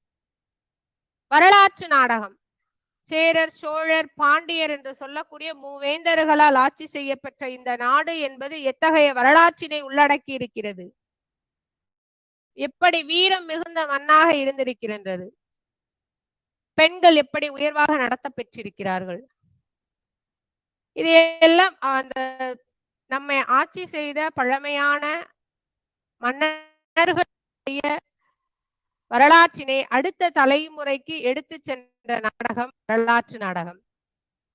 சமுதாய நாடகம் அக்காலத்தில் புஷ்பவல்லி என்கிற ஒரு நாடகம் மிகவும் பெருமையாக பேசப்பட்டது. நகைச்சுவை, நகைச்சுவையை மையப்படுத்தக்கூடிய நாடகம் சபாபதி என்ற ஒரு நாடகம், அது திரைப்படமாக கூட வந்திருக்கிறது. இன்று மனிதன் மறந்துவிட்ட ஒன்று நகைச்சுவை. பொன்னகை தேவையில்லை, புன்னகை போதும் என்று சொல்லுகின்றோம். ஆனால் இன்று புன்னகை எவர் மத்தியிலும் இல்லை. அதுவும் தேவை மனிதனுக்கு என்பதை வலியுறுத்தக்கூடிய வகையில் நாடகங்கள் எழுத பெற்றன. மனிதர்களது மனதில் இருக்கக்கூடிய பல்வேறுபட்ட உணர்வுகளை சமநிலைப்படுத்தக்கூடிய ஆற்றல் நகைச்சுவைக்கு உண்டு. அந்த நகைச்சுவை நாடகமாக மக்கள் மத்தியில் கொண்டு சேர்க்கப்பட்டது. நகைச்சுவை எவ்வளவையும் அது வலியுறுத்தியது. இப்படியாக ஒவ்வொரு உணர்வுகளையும் மையப்படுத்தி கொண்டு செல்ல பெற்ற நாடகங்கள் சில ஆறுதல்களையும் உள்ளடக்கி இருந்தது. தமிழ் நாடகங்கள் என்பது இன்பியல் முடிவுகளை கொண்டது. ஏதாவது ஒரு சிக்கலை மையப்படுத்தி நாடகம் தொடங்கி இருக்கும். அந்த சிக்கலின் முடிவாக தீர்வாக இன்பியல் முடிவு அமைய பெற்றிருக்கும். ஆங்கில நாடகங்களில் துன்பியல் முடிவு அமைய பெற்றிருக்கும். இது ரெண்டும் ஒரு மாறுபட்ட. வடமொழி நாடகங்கள்ல பரத வாக்கியம் என்று இறுதியாக ஒரு பாங்கு உண்டு. அந்த பரத வாக்கியம் என்று சொல்லக்கூடிய பாங்கு தமிழ் நாடகங்களில் கிடையாது. மொழி சார்ந்த அமைப்பில் நாம் நாடகத்தினை பார்க்கும் பொழுது நாடக கூறுகளில், நாடக இலக்கணங்களில் சில மாறுதல்கள் காணப்படுகின்றன. ஆனால் எம்மொழி சார்ந்த நாடகமாக இருப்பினும் அவை சமூகம் சார்ந்த பணியை மட்டுமே மேற்கொண்டிருக்கின்றன. அதில் மாற்றம் கிடையாது. தொன்ம நாடகங்களில் பாட்டுக்கள் அதிகமாக இருக்கும், உரைநடை பாங்கு குறைவாக இருக்கும். சூத்திரதாரன் கதையின் தொடக்கத்தில் வருவான், கட்டியங்காரன் இடையிடையே வந்து கதையின் சுவாரஸ்யத்தை கூட்டிச் செல்வார். இப்படியாக இருந்த நாடகம் சில மாற்றங்களையும் சந்தித்தது. அமைச்சர் நாடக குழு என்ற ஒரு குழு வந்த பொழுது நாடகத்தில் இசை என்பது மாற்றம் பெற்று பேச்சும் நடிப்பும் பெரும்பான்மை வகித்தது. பாடலாகவே இருந்த நாடகம் நடிப்பு திறமையால் மறுரூபம் பெற்றது. பம்மல் சம்பந்த முதலியார் அவர்கள் எழுதிய சுகுண விலாசம் சிறந்த நாடகம். அவரை நாடகத்தின் தந்தை என்று நாம் சொல்லுவோம். ஷேக்ஸ்பியருடைய நாடகம் அங்கம் காட்சி, ஓரங்க நாடகம், இதையெல்லாம் தமிழ் நாடகங்களுக்கு கற்றுக் கொடுத்தது. ஆங்கில படைப்பாளர்களது படைப்புகளை பின்பற்றி மொழிபெயர்ப்பு நாடகங்களும் தமிழில் உருவாக பெற்றன. தமிழில் உருவான நாடகங்கள் என்பது தமிழ் மக்களின் பண்பாட்டை அடியொற்றி எழுதப்பெற்று மொழிபெயர்த்து மக்களுக்கு கொடுக்கப்பட்டது. இந்த நாடக அமைப்பு என்பது தொன்மத்தை சிதைக்காத வகையில் மக்களிடையே கொண்டு சேர்க்க பெற்றது. நாடக குழு என்பது இசை நிலையை மட்டும் மாற்றி அதே செய்தியை பேச்சும் நடிப்புமாக கொண்டு சேர்த்தது. அதில் மக்கள் லயப்பட தொடங்கினர். பேச்சு நடிப்பு என்று சொன்னவுடன் நம்முடைய சிவாஜி கணேசன் சார் தான் நினைவுக்கு வருவாங்க இல்லையா? அந்த திறமைக்கு சான்றா நம்ம யாரையுமே சொல்ல முடியாது. அதுதான் நாடகத்தின் சிறப்பு. ஏட்டு இலக்கியங்களில் மற்றும் எழுத பெற்றதா இல்ல நாடகம்? இல்லை. செவி வழியாகவும் நாடகங்கள் இயற்ற பெற்று மக்களுக்கு சேர்க்க பெற்றிருக்கிறது. அரங்கங்கள் எதுவுமின்றி, அலங்காரங்கள் எதுவுமின்றி தெருக்களை மட்டுமே களங்களாக கொண்டு மக்களுக்காக நடத்த பெற்ற தெருக்கூத்து என்பதும் நாடக வகையை சார்ந்தது. பாமர மக்களுக்காக பாமரனால் எழுத பெற்றதுதான் தெருக்கூத்து. ஆண்களே பெண்களுடைய வேடமிட்டு நாடகம் நடிப்பர். பெண்கள் நாடகத்தில் நடிக்கும் வழக்கம் என்பது தொடக்கத்தில் மறுக்கப்பட்டிருந்தது. செவி வழியாக இந்த நாடகங்கள் அடுத்த தலைமுறை என்று நகர்த்தி கொண்டு சேர்க்க பெற்றது. இந்த தெருக்கூத்து நிகழ்வு என்பது விவசாய களைப்பு தீர மக்கள் நடத்தியது. இந்த கார்காலம், அதனை சார்ந்த விவசாய நிகழ்வு, மழை பெய்த உடனே விவசாயம் செய்கிறது, அடுத்தடுத்த பணியில அவங்க இருக்கிறாங்க. அந்த ஏப்ரல் மாதங்கள் காலத்துல வெயில் அதிகமாக இருக்கக்கூடிய நேரங்கள்ல அவங்களுக்கு வயல்வெளிகள்ல வேலை குறைவாக இருக்கும் பொழுது அந்த களைப்பு தீரவும், ஆண்டு முழுவதும் பணி களைப்பு தீரவும் அவர்களுக்கு சிறு பொழுதுபோக்கு தேவைப்பட்டது. அந்த பொழுதுபோக்கு என்பது திருவிழாவாக வடிவம் பெற்றது. திருவிழா காலங்கள் பெரும்பாலும் மார்ச், ஏப்ரல் மாதங்களில் நடைபெறும். அந்த ஏப்ரல் மாதங்களில் மக்கள் அந்த ஆண்டு முழுவதும் உழைத்த களைப்பு தீர தங்களை வாழ்வித்த இறைவனுக்கு திருவிழாக்கள் எடுத்து புத்தாடை அணிந்து இனிப்பு பலகாரங்கள் உண்டு உறவுகளோடு கூடி இணைந்து இன்பமாக வாழும் ஒரு காலம். அந்த திருவிழா காலங்களின் போது அந்த ஊரில் இருக்கக்கூடிய தெய்வ கதையினை மக்களுக்கு சொல்லும் வகையில் அந்த தெருக்கூத்து நடைபெறும். அல்லது சமூக நீதியை மேம்படுத்தக்கூடிய கதைகளை கருவாக கொண்டு நாடகங்கள் நிகழ்த்த பெறும். தெருக்கூத்து, அதான் தெருக்கூத்துன்னு சொல்லுவாங்க. கூலிக்காரன் கிழக்கே பார்ப்பான், கூத்தாடி மேற்கே பார்ப்பான். ஏன்னா கூலிக்காரனுக்கு கிழக்கு உதிச்சாதான் அவனுக்கு வேலைக்கு போக முடியும், அவனுக்கு வருமானம் கிடைக்கும். கூத்தாடிக்கு இரவு நேரம் வந்தாதான் அந்த விடிய சாயந்தரம் 6 மணில இருந்து மறுநாள் காலையில 6 மணி வரைக்கும் அவன் என்ன பண்ணுவான்? கூத்தாடுவான். கூத்தாடுனாதான் அவனுக்கு வருமானம் கிடைக்கும். மாலை 6 முதல் மறுநாள் காலை 6 மணி வரை அவன் கூத்தாடினாலும் அவனுடைய உழைப்பு என்பதும் குரல் என்பதும் சிறிதும் சோர்வடைந்திருக்காது. அவனுக்கு கிடைக்கக்கூடிய புத்துணர்வு பானம் என்பது அந்த தெருக்கூத்தில் வாசகனாக அங்கு அமர்ந்திருக்கக்கூடிய மக்கள்கள் முகத்தில் காணக்கூடிய எதிர்பார்ப்பு மட்டுமே. அந்த எதிர்பார்ப்பு அவனுக்கு தேவையான உற்சாகத்தை கொடுக்கும் பொழுது அங்கு அவன் தன்னுடைய படைப்பினை சிறப்பாக வெளிக்கொணர்கிறான். இந்த படைப்பு என்பது மக்கள் மத்தியில் ஏற்படக்கூடிய விழிப்புணர்வை மையமாக கொண்டது. அந்த வகையில் தெருக்கூத்து அமைய பெற்றது. அதுக்கு அடுத்த வகையாக அவை ஏட்டு இலக்கியம் பெற்றது. சில நாடக வல்லுநர்கள் எழுத்து பிரதிகளாக நாடகங்களை கொண்டு வந்தனர். சுந்தரம் பிள்ளை அவர்கள் எழுதிய மனோன்மணியம் என்று சொல்லக்கூடிய நாடகம் மிக பிரசித்தி பெற்ற நாடகம். பண்டைய சமூகம் எப்படி இருந்தது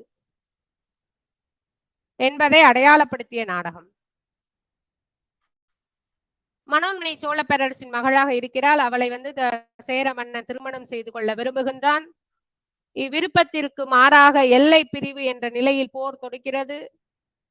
போர் நடைபெறும் பொழுது அந்த போரின் வழி அந்த நாட்டை தான் அடைய அமைச்சர் முயற்சி செய்கின்றார்.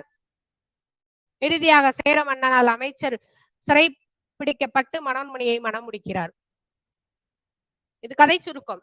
இதன் வழி சேரர், சோழர், பாண்டியர் என்று சொல்லக்கூடிய அந்த மூவேந்தர்கள் பற்றின வரலாற்று நிகழ்வினை ஆசிரியர் அந்த நாடகத்தின் வழி வெளிக்கொணர்கிறார். லார்ட் லிட்டன் எழுதிய த சீக்ரெட் வே என்று சொல்லக்கூடிய நாடகத்தை தழுவி மறைவழி என்று சொல்லக்கூடிய நாடகத்தை எழுதியவர் அவர்கள். சங்கரதா சுவாமிகள் நாடகம் என்று சொன்னாலே அவரை சொல்லாமல் அடுத்த நிகழ்விற்கு நகர்ந்தே செல்ல முடியாது. சங்கரதா சுவாமிகள் எழுதிய பிரகலாதன், லவகுசா, அபிமன்யு சுந்தரி, சுதி சுலோச்சனா, சதி அனுசுயா இந்த என்று வரிசைப்படுத்திக் கொண்டே செல்லலாம். பம்மல் சம்பந்த முதலியார் இவர் நாடகத்தை தன்னுடைய அரை நூற்றாண்டையே நாடகத்திற்காக சமர்ப்பித்தவர், அர்ப்பணித்தவர். நாடகத்தில் மறுமலர்ச்சி என்கிற ஒன்று உருவாக்கிய தன்மை இவருக்குரியது என்று கூட நாம் சொல்லலாம். 1891 சுகுண விலாசம் என்று சபை என்று சொல்லக்கூடிய ஒன்றினை தொடங்கி அதன் வழி நாடக கலைஞர்களை உருவாக்கி நடிப்பும் பேச்சும் கற்றுத்தந்து வல்லுநர்களாக உருவாக்கி கொடுத்தவர். சமூக பிரச்சனைகளை மையப்படுத்தக்கூடிய அந்த புஷ்பவல்லி நாடகத்தினை உருவாக்கியவர். கற்பனை திறத்தோடு 90க்கும் மேற்பட்ட நாடகங்களை எழுதியவர். ரத்னவழி, மனோ, இரண்டு நண்பர்கள், வேதாள உலகம் என்பன போன்ற பல படைப்புகளை உருவாக்கி தந்த வல்லுனர் பம்மல் சம்பந்த முதலியார். பம்மல் சம்பந்த முதலியார், சங்கரதா சுவாமிகள் போன்று பல படைப்பாளர்கள் நாடகங்களை உருவாக்கி உருவாக்கி கொடுத்திருக்கின்றனர். நாடகம் என்பது தமிழ் மொழி சார்ந்தது மட்டுமல்ல, மொழிபெயர்ப்பு நாடகங்களும் இடம்பெற்றிருந்தன. மாக்பெத், ஹாம்லெட், வணிகன், விரும்பிய வண்ணமே சிம்பலின் இவையெல்லாம் மொழிபெயர்ப்பு நாடகங்களுக்கு நாம் சான்றாக சொல்லலாம். சகுந்தலம், மாளவிகார்ணி, மித்ரம் இதெல்லாம் வடமொழியிலிருந்து தமிழ்ல எழுதப்பெற்ற நாடகம். சங்கரதா சுவாமிகளுடைய நாடகங்கள் பெரும்பாலும் பாடல் மற்றும் உரை கலந்த தன்மை இருக்கும். இலக்கியம் சார்ந்த சாயலோடு சங்கரதா சுவாமிகள் நாடகம் அமைய பெற்றிருக்கும். பம்மல் சம்பந்த முதலியார் பாடல் இல்லாத உரை. ஒரு குறிப்பிட்ட காலம் வரைக்கும் செயல் வடிவிலான யாப்பு வடிவிலான நாடகம் ஈர்க்க பெற்றது. கால மாற்றத்தின் போது எப்படி நாம் மிகப்பெரிய காப்பியத்தை 2 அடுக்கு புதுக்கவிதையில் சொன்னார்களோ அதை போல மண்ணுக்காக நிகழ்ந்தது பாரதம், பெண்ணுக்காக நிகழ்ந்தது ராமாயணம் என்று சொல்லக்கூடிய பல பக்கங்களில் அச்சிட்டு வெளியிட்ட பெரிய காப்பியத்தை 2 அடிக்குள் அடக்கிவிட்டனர். அதை போல அடுத்தடுத்த நாடகத்தினுடைய பரிமாணம் என்பது அன்றைய சமூகத்தினுடைய சுழற்சியை பொறுத்ததாக மாறிவிட்டது. பாடல் இல்லாத உரைநடை பேச்சில் பம்மல் சம்பந்த முதலியார் நாடகத்தை உருவாக்கி கொடுத்தார். அதில் அலங்கார நடை என்பதே கிடையாது. அனைவரும் புரிந்து கொள்ளக்கூடிய எளிய வாக்கியங்களை மட்டுமே அவர் தன்னுடைய படைப்பில் பயன்படுத்தி இருப்பார்.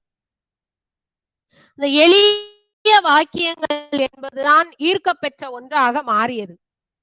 சொற்கள் உடைக்கப்படும் பொழுது அதனுடைய பொருள் என்பது மிக எளிமையாக உள்வாங்கிக் கொள்ளுதல் நிலை ஏற்பட்டது. அந்த உள்வாங்கிக் கொள்ளுதல் என்கிற நிலையில்தான் இங்கு பம்மல் சம்பந்த முதலியார் எளிய வாக்கியங்களை பயன்படுத்தி நாடகங்களை எழுத ஆரம்பித்தார். அதுதான் மக்களிடையே விரும்பத்தக்க ஒன்றாகவும் இருக்கிறது. இப்படி எழுத பெற்ற நாடகங்களில் சில சிக்கல்களும் தோன்றின. பேச்சு வழக்கில் நாடகங்கள் நடிக்கப்படும் பொழுது மக்களிடையே பெரும் வரவேற்பை பெற்றது. தாம் பேசக்கூடிய பேச்சு வழக்கு சொற்கள் நாடகங்களில் இருக்கும் பொழுது புரிந்து கொள்ளக்கூடிய தன்மையும் எளிமையாக இருந்தது. ஆகையால் மக்கள் அந்த பேச்சு வழக்கு நாடகத்தை விரும்பினர். கற்றவர்கள் அதனை விரும்பவில்லை. அவர்கள் யாப்பினை கற்றறிந்தவர்கள், யாப்பின் வழி இலக்கியத்தை எழுதியவர்கள் பேச்சு வழக்கில் இருக்கக்கூடிய நாடகத்தில் விருப்பம் கொள்ளவில்லை. அவர்கள் கொள்ளாத போது அடுத்த தலைமுறைக்கு அத்தகைய விருப்பத்தை எடுத்து செல்லவில்லை, ஊக்குவிக்கவில்லை. நாடக வாசிப்பு திறன் என்பது குறைந்தது. பேச்சு முறை வழக்கு இல்லாத நாடகம் என்பது உயிரோட்டம் இல்லாத நாடகமாக தோன்றியது. நாடகம் பார்த்தோமே ஆனால் அந்த நாடகத்தில் வரக்கூடிய கதாபாத்திரம் பேசக்கூடிய பேச்சும் ஏற்புடையதாக இருக்க வேண்டும். நாடகம் என்பது மக்கள் தன்னை போலவே ஒருவர் என்று நினைக்கும் பொழுதும், தன்னை போலே பேசக்கூடிய ஒருவர் என்று நினைக்கும் பொழுது அதனை விரும்பி பார்த்தனர், விரும்பி ரசித்தனர், விரும்பி உள்வாங்கினர். முழுமையாக இலக்கிய நடையில் இசை வடிவில் கொடுக்கும் பொழுது மக்களிடையே எதிர்பார்ப்புகள் குறைந்தது. நடிப்பதற்குரிய நாடகம் வாசகன் இல்லை. அதாவது வாசகன் இருந்தான் அப்படின்னா அவன் நடிக்கக்கூடிய வகையில நாடகம் எழுதப்பெறல. நாடகம் எழுத பெற்றது அப்படின்னா அந்த நாடகத்தை நடிக்கக்கூடிய நடிகன் இல்லை. செயல் வடிவில நாடகம் எழுத ஆசிரியர்கள் இருந்தாங்க. அந்த செயல் வடிவில் எழுத பெற்ற நாடகத்தை நடித்து மக்கள்கிட்ட கொண்டு சேர்க்கக்கூடிய கலைஞர்கள் இல்லை. மக்களும் அது விரும்பவில்லை. படிப்பதற்குரிய நாடகம் என்று ஒன்றும், நடிப்பதற்குரிய நாடகம் என்று ஒன்றும் இரண்டாக அவை பிளவு பெற்றது. படிப்பதற்குரிய நாடகம் கல்வி அறிவு பெற்றவர்களால் மட்டுமே உய்த்து உணரக்கூடிய ஒன்றாக இருந்தது. நடிப்பதற்குரிய நாடகம் என்பது மட்டும்தான் மக்களை ஈர்க்கக்கூடியதாக இருந்தது. இதுதான் இந்த நாடகத்துல இருந்த சிக்கல், நாடக கலைக்குன்னு இருந்த சிக்கல். இந்த சிக்கல் தான் நாடக கலை அப்படிங்கிறத அடுத்தடுத்த வளர்ச்சி பணிக்கு எடுத்து செல்லல. ஏன்னா கற்றவர்கள் பேச்சு வழக்கு நாடகத்தை விரும்பவில்லை. அடுத்து இதனை படிக்கும் ஆர்வத்தை அவர்கள் தூண்டவில்லை. ஆகையால் அதை வாசிக்கக்கூடிய வாசகனுடைய எண்ணிக்கை குறைந்தது. நடிக்கக்கூடிய நடிகனுடைய எண்ணிக்கை செயல் நாடகங்களில் குறைந்தது. இவை எல்லாம் இணைந்து ஒரு சிக்கலை ஏற்படுத்தும் பொழுது அந்த நாடக இலக்கியம் என்பது வளர்ச்சி பாதைக்கு செல்ல சிறிது காலம் ஆகியது. இப்படி ஒரு போராட்ட களத்தில் இருக்கும் பொழுது நாடகம் புதுமையான வடிவத்தை பெறுகின்றது. பேச்சு வழக்கு செயல் வழக்கு என்பது ஒழிந்து அடுத்த கட்ட வளர்ச்சி நிலையாக நாடகம் அடி வைக்கிறது.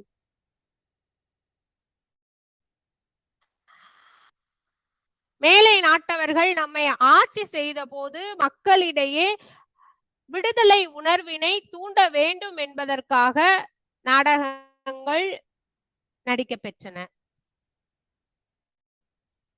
மனிதனுக்கு உடைமையும் உரிமையும் உணர்வு சார்ந்ததாக இருக்கலாம். அந்த உணர்வு என்பது விடுதலை நோக்கிய பயணமாக இருக்க வேண்டும், சுதந்திர சிந்தனையில் செயல்பட வேண்டும் என்பதை வலியுறுத்தக்கூடிய நாடகங்கள் தோன்றின. விடுதலை உணர்வினை மையப்படுத்தி முதலில் எழுதப்பெற்ற நாடகம் முதல் முழக்கம் என்று சொல்லக்கூடியது. ரா வெங்கடாச்சலம் அவர்கள் எழுதிய நாடகம் முதல் முழக்கம்.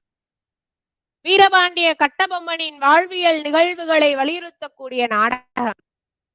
இந்த வசனங்கள் எல்லாம் அவர்கள் பேசும் பொழுதே அடுத்த தலைமுறைக்கு உணர்வினை எழுப்பதாக இருந்தது. இந்த விடுதலை உணர்வு என்பது நாடகத்தின் வழி மக்களுக்கு கொண்டு சேர்க்க பெற்றது. ஒரு தனி மனிதனாக இருந்தாலும் சமூகமாக இருந்தாலும் அவர்களுக்கு விடுதலை என்பது தேவையான ஒன்று. விடுதலை என்பது உடைமைக்கு மட்டுமல்ல, உணர்வுக்கும் தான். அன்று ஆங்கிலேயரிடம் அடிமைப்பட்டு இருந்த நம் சமூகம் விடுதலையை நோக்கிய பயணத்தில் நாடகமும் களப்பணியாற்றியது. தேப்போ கிருஷ்ணசாமி பாவலர் கதரின் வெற்றி என்னும் நாடகத்தை வெற்றிகரமாக நகர்த்தியவர். சகபுரி கொடி போராட்டத்தை முன்னிலைப்படுத்தக்கூடிய தேசிய கொடி என்று சொல்லக்கூடிய நாடகம், பானபத்து வீரன், பாரதியாருடைய பாஞ்சாலி சபதம், விடுதலையே ஊக்குவிப்பதற்காக எழுதப்பெற்ற நாடகங்கள் இவை மட்டுமல்ல, இன்னும் நிறைய. விடுதலை வேண்டும், சிந்தனைக்கும் வேண்டும், செயலுக்கும் வேண்டும் என்று நாடகங்களின் வலியுறுத்தியவர்கள். அன்று சமூகத்தின் விடுதலைக்காக நாடகங்கள் நிறைய எழுத பெற்றன. இன்று நாம் சொல்லுவோம், நாம் நமக்கே அடிமையாகி கொண்டிருக்கிறோம். நாம் நமக்கே அடிமை என்றால் நாம் நம் அகத்திற்கு அடிமையாகி கொண்டிருக்கிறோம். தாழ்வு மனப்பான்மை நிறைய இருக்கின்றது. நம்மிலிருந்து நம்மை காப்பாற்ற இன்று எந்த நாடப்படாது, நாம் தான் அதிலிருந்து வெளிவர வேண்டும். அன்று யாரோ ஒருவர் என்று இருந்தார்கள், சமூக விடுதலை நாம் என்று. இன்று நாம் நம்மிலிருந்தே அளவிற்கு சிக்கலை நமக்கு நாமே உருவாக்கி கொண்டிருக்கிறோம். அன்றைய நாடகங்களில் சாதி வேறுபாடு, பொருளாதார ஏற்றத்தாழ்வு, கலப்பு மனம், வறுமை எவையெல்லாம் சமூகத்தின் முன்னேற்றத்திற்கு தடை கற்களாக இருந்தனவோ அவையெல்லாம் உடைத்தெறியக்கூடிய முயற்சியாக நாடகங்கள் தோன்றின. சாதி வேறுபாட்டின் காரணமாக ஒரு மனிதாபிமானம், மனித நேய சிந்தனைகள் என்பது சிறிதும் இல்லாட்டத்தில் அதனை வலியுறுத்தி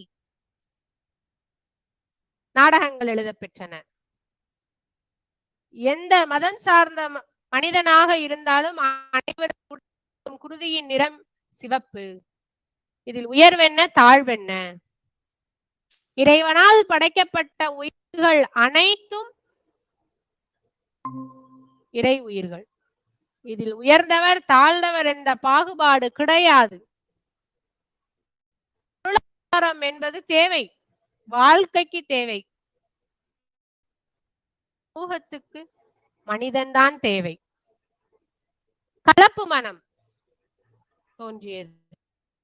அந்த கலப்பு மனத்தை முன்னிலைப்படுத்தக்கூடிய நாடகங்கள் தோன்றின.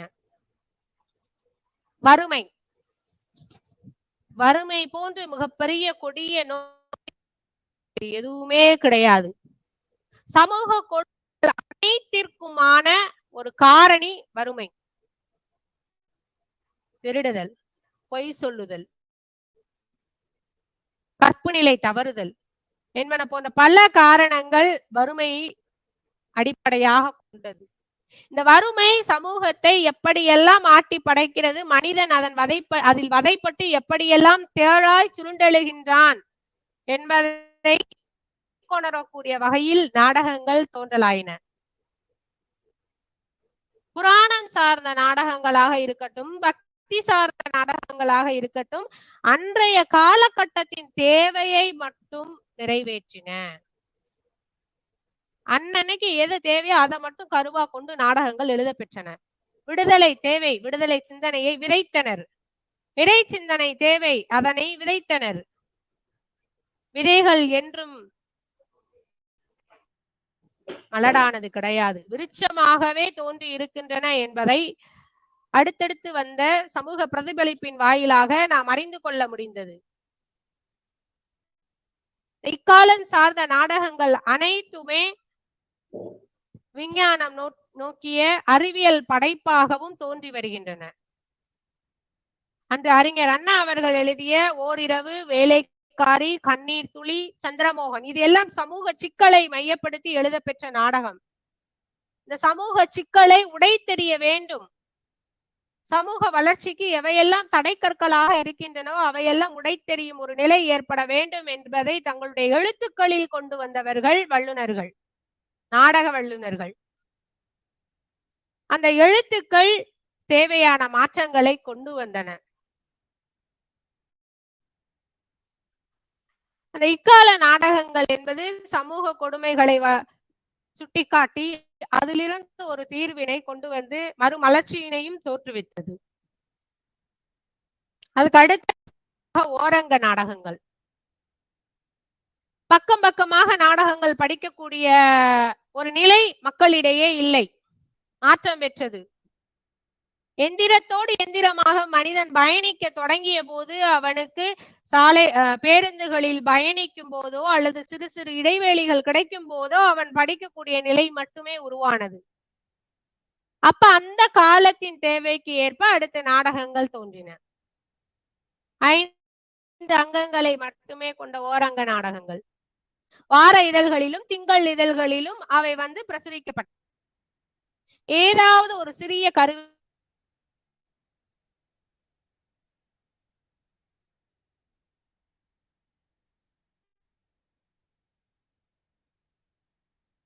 செல்ல பெற்ற நாடகங்கள் அடுத்து வானொலிக்கு மாறின. வானொலி என்கிற போது அவர்கள் படித்து அறிந்ததை விட அனைத்து காட்சிகளையும் அவர்கள் ஒலி அமைப்பில் கொடுக்க வேண்டும். வானொலியின் வாயிலாக நாடகத்தை கேட்கக்கூடியவர்களுக்கு கற்பனை திறத்தில் அந்த காட்சிகளை கண்முன் நிலைநிறுத்தக்கூடியதாக வானொலிகள் கொடுத்தன. கதை அமைப்பு என்பது கற்பனை காட்சிகளை நாம உய்த்துணரக்கூடிய நிலையினை வானொலி நாடகங்கள் கொடுத்தன. 5 காட்சிகள் கொண்ட ஓரங்க நாடக அமைப்பு என்பது உய்த்துணரக்கூடிய நிலையினை உருவாக்கியது. நாடகத்தின் சிக்கல் என்று கூட சொல்லலாம். நாடகம் என்ற போது நிகழக்கூடிய நிகழ்வுகள் அனைத்தினையும் நம்முடைய கற்பனையில் நாம உய்த்து உணர்ந்து அனுபவித்து அறிய வேண்டும் என்கிற நிலை வரும் பொழுது அது சில தெவிட்டல்களை உருவாக்கியது. அதுவும் இதற்குரிய வீழ்ச்சி என்று கூட நாம் சொல்லலாம். சமூகத்தின் தேவைகளை நல்வழிப்படுத்தும் நோக்கில் நாடகங்கள் அன்று எழுத பெற்றன. வறுமையும் பொருளாதார ஏற்றத்தாழ்வும் கற்பும் அதனுடைய நிலை எப்படி தேவை என்பதை இலக்கியத்தின் வழி, நாடக இலக்கியத்தின் வழி மக்களிடையே கொண்டு சேர்த்தனர். மக்களும் அதனை சரியான முறையில் புரிந்து கொண்டு செயல்படுத்தி வெற்றியும் அடைந்தனர். சமூகத்தில் மறுமலர்ச்சியும் தோன்றியது. விதவை மனம் அதில் சிறப்பாக சொல்ல வேண்டியது. குழந்தை மனம், 6 வயது இருக்கக்கூடிய குழந்தைக்கு திருமணம் செய்து வைத்தல் அப்படிங்கிறது இன்னைக்கு 18, 21 வயது என்று மாற்றம் பெற்றமைக்கு காரணம் நாடகம் என்று கூட சொல்லலாம். குழந்தை மனம் எவ்வளவு கொடுமையானது, விதவைக்கு செய்யக்கூடிய சடங்குகள் எவ்வளவு கொடுமையானது. கணவன் இறந்தவுடன் அவளும் உடன் எறிதல், கணவன் இறந்தவுடன் வெள்ளையாடை கொடுத்து வீட்டில் ஒரு ஓரத்தில் வைத்திருத்தல், உப்பில்லா பண்டம் கொடுத்தல். கணவன் இறந்தவுடன் மனைவியும் இறந்துபடுதல் என்ற நிலையிலிருந்து அவள் வாழலாம், ஆனால் உப்பு இல்லாத உணவு உண்டு வாழலாம். அது ஒரு வெற்றி தான், அது ஒரு கொடுமைதான். ஆனாலும் உயிரோட இறக்குதல் அப்படிங்கிற நிலையிலிருந்து ஏற்பட்ட ஒரு முன்னேற்றமான நிகழ்வு அவள் உணவில்லா உப்பில்லா உணவு உண்ணுதல். அடுத்தடுத்த நிலை அந்த விதவை மீட்டுருவாக்கும். அவளுக்கென்று ஒரு வாழ்வு உண்டு, அவளுக்கென்று ஒரு உணர்வு உண்டு. அந்த உணர்வுகள் மதிக்கப்பட வேண்டும் என்பதை நாடகங்கள் கொண்டு வந்தன. குழந்தை மனம் தவிர்த்தல் நிலை, வயது முதிர்ந்தவருக்கு வயதே அடையாத பூப்படையாத பெண்ணை திருமணம் செய்து வைக்கக்கூடிய ஒரு நிலையெல்லாம் இருந்தது. இதுல எல்லாம் மாற்றம் வந்தது நாடக இலக்கியத்தின் வெற்றி. தேவரடியார் சமூகம் பேரரசர்கள் காலத்தில் இறைப்பணிக்காக கொண்டு வரப்பட்ட பெண்கள் தேவரடியார்கள். இறைவனுக்கு தன்னை முழுமையாக ஒப்படைத்து இறை தொண்டில் சிறப்புடன் திகழக்கூடியவர்கள் தேவரடியார்கள். அவர்களுடைய வாழ்வு என்பதும் அடுத்து ஒரு காலகட்டத்தில் சிக்கலானது. குறுநில பிரபுக்களாக நிலங்கள் ஆட்சி செய்யப்படும் பொழுது தேவரடியார்கள் தங்களுக்கான வாழ்வாதாரத்தை இழந்தனர். அந்த வாழ்வாதாரத்தை இழந்த போது அவர்களிடம் இருந்த வறுமையினை சமூகம் பயன்படுத்தி கொண்டது. அதிலிருந்து தேவரடியார் பெண்களை மீட்டெடுக்கும் முயற்சியாக நாடகங்கள் நடத்த பெற்றன. நாடகத்தின் வெற்றிதான் அச்சமூகம் மாறிய வாழ்க்கை பாதை. தனக்கென்று ஒரு தொழில், தனக்கென்று ஒரு ஒரு நிலையான வாழ்வை அவர்கள் அடைந்தது நாடக இலக்கியத்தின் வாயிலாக. சமூகத்தில் நிகழக்கூடிய ஒவ்வொரு சீர்கேடுகளையும் சீர்மைப்படுத்தக்கூடிய பணியினை நாடகம் செய்தது. பேச்சு வழக்கில் மக்களிடையே கொண்டு சேர்க்கப்படும் பொழுது அவை வெற்றி பெற்றது. செயல் வடிவில் கொண்டு சேர்க்கப்படும் பொழுது அது கற்றறிந்தவர்களால் மட்டுமே படித்து அறிந்து ஏட்டில் எழுத இலக்கியத்தில் நாடக இலக்கியம் என்பது சிறப்பு பெறவில்லை. ஏடில்லா செவிவழி செய்தியாக நாடகம் கொண்டு சேர்க்கப்பட்ட பொழுது தேவையான மாற்றங்கள் சமூகத்தில் உருவாகின. அன்றைய நாடகங்கள் தாம் நினைத்தவற்றை செயல்படுத்தியும் காட்டியது. சமூக மறுமலர்ச்சி ஏற்பட்டது. வாழ்வியலில் முன்னேற்றம் ஏற்பட்டது. அறத்தினை மனிதன் கற்றுக்கொண்டான்.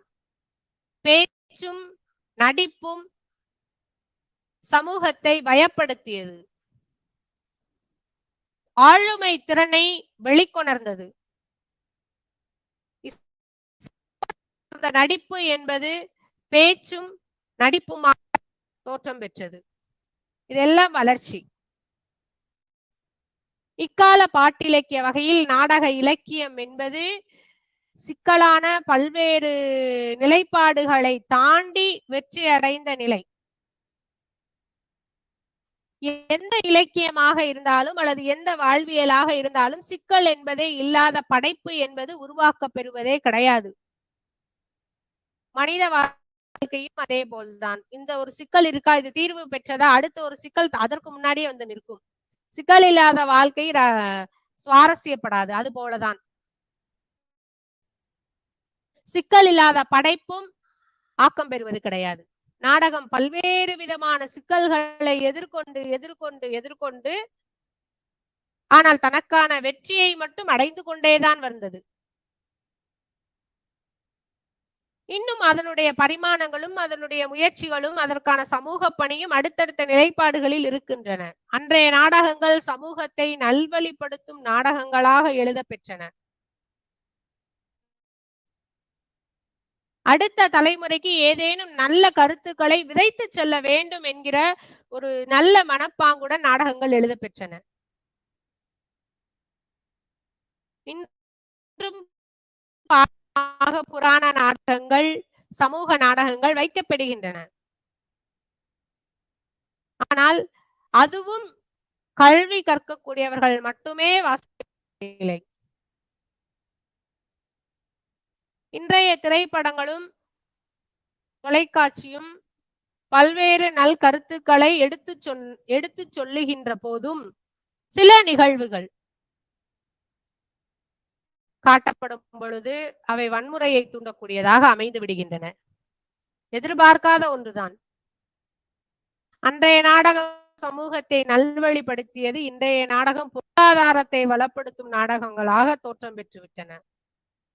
சமூக கொடுமைகளை களைய முயற்சி இருப்பினும் அதில் வன்முறையை தூண்டக்கூடிய சில நிகழ்வுகளையும் கற்றுக் கொடுப்பதாக இன்று நாடகங்கள் அமைந்து விடுகின்றன. சமூக மறுமலர்ச்சிக்கான ஒரு களத்தினை அன்றைய நாடகம் அடையாளப்படுத்தியது. இன்றைய நாடகம் மறுமலர்ச்சிக்கு வித்திட்ட போதும் ஒரு சில நிகழ்வுகள் அங்கு வன்முறையை அடையாளப்படுத்துவதாகவும் அமைந்து விடுகின்றன. அன்றும் இன்றும் நாடக சமூகத்தை நல்வழிப்படுத்தும் நோக்கம் மட்டுமே தன்னுள் கொண்டிருக்கிறது. ஒரு சில நிகழ்வுகள் அதற்கு மாற்றம் உடையதாக இருக்கலாம். எப்படி அன்னப்பறவை நீரையும் பாலையும் வைத்தால் அது பாலை அருந்தி நீரை தவிர்க்கின்றதோ அதை போல மனிதன் தன் கண் முன்னே நல்லதும் இருக்கும் கெட்டதும் இருக்கும். நன்மைகளை அவன் எடுத்துக்கொண்டானே ஆனால் அவனது வாழ்க்கை என்பது சமூகத்தின் வளர்ச்சிக்கு அடிகோலிடும். நல்லவன் நல்லதை மட்டுமே செய்வான் என்று சொல்லுவார்கள். இந்த இலக்கிய நாடகத்தினை நாம் உரை நாடகங்கள், செயல் நாடகங்கள் என்று தற்போது எழுதுகின்றோம். உரைநடை நாடகங்கள் என்பது நாம் பேசக்கூடிய பேச்சு வழக்கில் அமைய பெற்றிருக்கும். அந்த உரைநடை நாடகங்கள் இன்று பாடப்பகுதிகளுக்கு கொண்டு சேர்க்கப்படுகிறது. செயல் நாடகங்கள் என்பது கவிதை நாடகங்களாக அமைய பெற்றிருக்கும். கவிதை நாடகம் என்ற பொழுது பொருள் புரிதல் என்பது சிக்கல் ஏற்படும். அந்த சிக்கலில் சில மாறுதல்களும் ஏற்படுகிறது. இலக்கிய நாடகமாக இருப்பது எழுத்து வடிவம் பெற்றாலும் செவி வழியாக அமைய பெற்றாலும் இந்த நாடகம் என்பது சமூகத்தை களமாக கொண்டு அதனுடைய மறுமலர்ச்சிக்கான ஒரு வடிகாலாக திகழ்கின்றன என்று சொல்லுவதில் அச்சமில்லை. நாடக கலை என்பது ஆளுமை திறனை வெளிக்கொணர்ந்து அடுத்த தலைமுறைக்கு அந்த ஆளுமையை விதைத்து செல்லக்கூடிய களமாக இருக்கிறது என்று கூறி நல் வாய்ப்பினை வழங்கிய எம் கல்லூரி நிர்வாகத்தினர் அவர்களுக்கும் முதல்வர் அவர்களுக்கும் ஒருங்கிணைப்பாளர்களுக்கும் என்னுடைய நன்றிகளை கூறி விடைபெறுகின்றேன். நன்றி, வணக்கம்.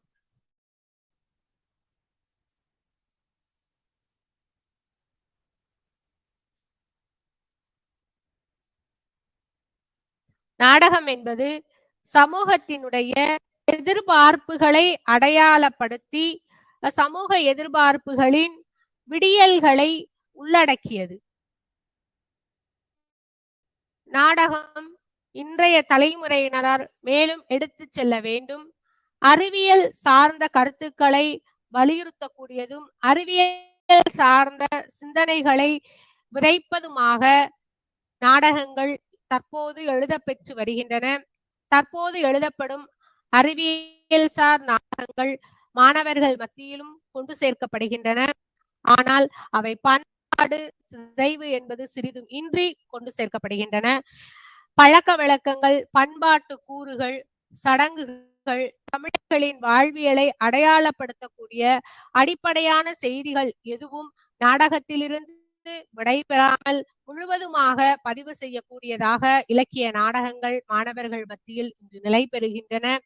இக்கால பாட்டு இலக்கிய வகையை சார்ந்த இந்த நாடக இலக்கியம் இன்னும் அடுத்த கட்ட பணிக்கு மாணவர்களாலேயே கொண்டு செல்ல முடியும் என்று கூறி நல்வாய்ப்பு வழங்கிய உங்கள் அனைவருக்கும் நன்றி கூறி விடைபெறுகிறேன். நன்றி, வணக்கம்.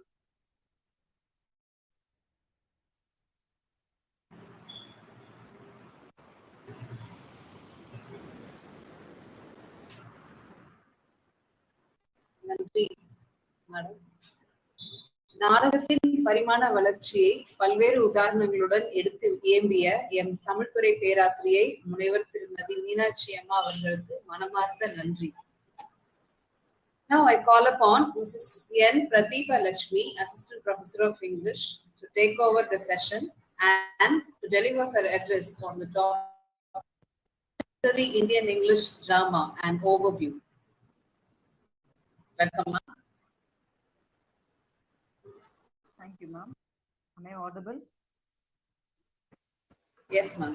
Am I audible, ma'am? Yes. Good morning, all. I'm very happy to welcome you all for my presentation on the topic, the Contemporary Indian English Drama and Overview. First, let me explain what is drama. Drama is nothing, it's a confined form of art.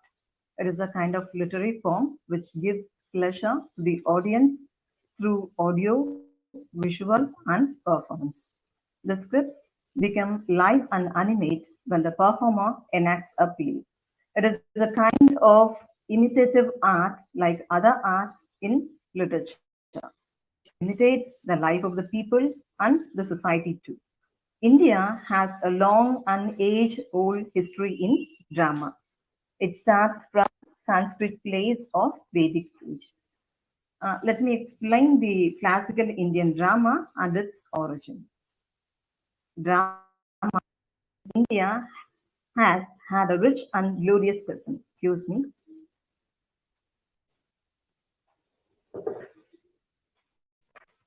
It begins its journey with the Sanskrit plays. Bharata Muni Natyashastra preserves the Indian tradition. It is the oldest text which deals with this theory of the drama. It says, drama is of divine origin and has a close connection with the sacred Vedas themselves. The origin of Indian English drama can be traced from the ancient rules and seasonal festivities of Vedic audience. The most renowned and talented dramatists of ancient era are Ashwaghosh, Basha, Sudarka, Kalidas, Harsha, Bhatha Narayanan, Murari, Rajesh Kora. Let us see the development. The dramatist of Indian writing in English, then Rabindranath Tagore, to the contemporary dramatists like Mohan Rakesh, Girish Karnad, Vijay Tendulkar, Magesh Dattani, Padal Sarkar, Magashweta Devi, and Usha Ganguly have measured the growth of dramaturgy of India during and after independence. In order to comprehend the depths of Indian drama in English, certain characteristic features ought to be kept in mind. Indian writings in English during modern age not only motivates the budding as well as the present writers, further it absorbs the influence of existentialism, globalization, surrealism, magic realism, and post-colonial issues. India had been colonized by British for 300 years. Therefore, to our surprise, the colonial language and culture has cast a shadow directly on Indian literary values. So we have the impact of British, and especially in Indian English drama. The rise of modern drama during 18th century. The rise of modern drama initiates during the 18th century when the British Empire strengthened its power in India. The impact of Western civilization on Indian heralds a surge of Renaissance and dawn of new Indian arts, including drama in India. For the first time in the history of modern Indian theatre, two comedies such as Disguise and The Love is the Best Doctor were translated by Labido and Golapnath Das from English to Bengali. But their real journey in English drama begins with Mikhail Madhusudanan Das Is This Called Civilization? It was written in the year 1871. Any progressive inventive moves were not taken place in drama for 2 decades after that date. In fact, the Indian English drama has faced many difficulties in its paths of development. However, those difficulties has been overcome to a certain extent by some talented Indian English dramatists. They carefully chose a situation and language that transcend time and place as well as characters. By the end of 19th century, the literary giants like Rabindranath, Sir Aurobindo, Bharati Sarabhai, and so on tried to overcome these difficulties and open up new panoramas in drama. This pre-independence Indian dramatists not bothered about the acceptability and the stage worthiness of their plays. Hence, during the colonial drama in English in Indian soil could not flourish. Nevertheless, the pre-independence Indian English drama is notable for its poetic excellency, variety, technical intelligence, symbolic significance, and its commitment to human and moral values. Hence, it lacks stage exposition. Let us see the post-independent Indian English drama. The post-independent Indian English drama has highly elevated the interest of foreign countries in Indian English literature in general and Indian English drama in specific. A good number of plays by Indian playwrights were successfully staged in Europe and United States of America. Despite the growth of poetic drama in early post-independence, Indian English drama has made a genuine progress. Dramatists like Nazim Ezekiel, Gurucharan Das, G.V. Dasani, Pratap Sharma, Asif Karimboy, G. Patel, and so on made a significant contribution in uplifting Indian English drama. The realm of Indian drama, Nazim Ezekiel is well known for his exceptional poetic read and rare dramatic sensibility. In spite of strong sense of dramatic concept, Ezekiel could not transform his poetic talent into appropriate dramatic talent. His plays can be appreciated for symmetrical construction with abundance of irony. They unveil his sharp observation of oddities of human life and behavior. Asif Karimboy is one of the most prolific playwrights of post-independent period. He is India's first authentic voice in the theatre. He is one among the modern Indian playwrights who has shown great interest in producing dramas. His love for Shakespearean drama has influenced his work a lot. In his plays Goa, he has dealt with racial discrimination as an archetype of post-colonialism. In spite of the comprehensiveness, Karimboy's art has been a subject of criticism. In his earlier plays, symbols that he used are often crude, conventional, mechanical, but in his later plays, the usage of techniques such as theatrical tricks and stage gimmicks become the major hurdle for the expression of his dramatic art. Let us see other dramatists too. Dramatists like Mohan Rakesh, Badal Sakha, Vijay Tendulkar, Girish Karnad, and Mahashweta Devi are not only the representative of Indian drama, but they represent Hindi, Marathi, Bengali, Kannada drama, and so on. They not only concentrated in English language, but they concentrated on the regional languages too. They developed dramas Indian languages too. Those dramas are widely considered to be among the finest dramas in Indian languages. They have made use of remarkable innovative techniques and themes. They have contributed a lot to modernize the Indian theatres. While the English drama in India struggles to sustain itself, drama in other Indian languages encounters a tremendous growth. Let us see one by one. First, I'm going with Mohan Rakesh. Mohan Rakesh, a Hindi playwright. He projects Marxism in his plays, which highlights a relentless fight against the traditional dominance of Hindi drama. As a playwright, his main concern is to portray the crisis of contemporary man who caught in the web of uncongenial surroundings and the persistent threat to human relationships. His plays dramatize the suffering of men and women who fall as a victim to socio-economic hierarchy and cultural hegemony. He has made extensive experiments in theatre. He uses historical characters to present the breakdown of communication in modern life. He practices words and languages not as a dialogues or direct statements, but as a tool to convey the message beyond verbal connotations. The modernization of Indian theatre has been executed with the literary excellency of dramatists like Badal Sakha, Vijay Tendulkar, and Girish Karnad. These dramatists have captured the attention of large number of audience with their innovative techniques. Further, they made fruitful experiments with their thematic concern and technical brilliance. They use legends, folklore, myths, and history with splendid results. They broke the barrier of regional works and produced many good works at national level too. They put universal aspect of human life in their dramas. Let us see Bada Sarkar. He is also a renowned personality in the realm of contemporary theatre. Excuse me.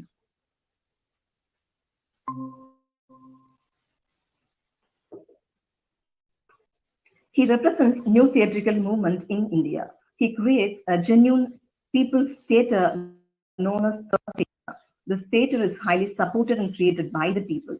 Sarkar's notable plays project existential philosophy of breakdown of communication and depict the existential attitude of modern men in post-colonial India. Through his plays, Sarkar suggests the constructive action aimed at social.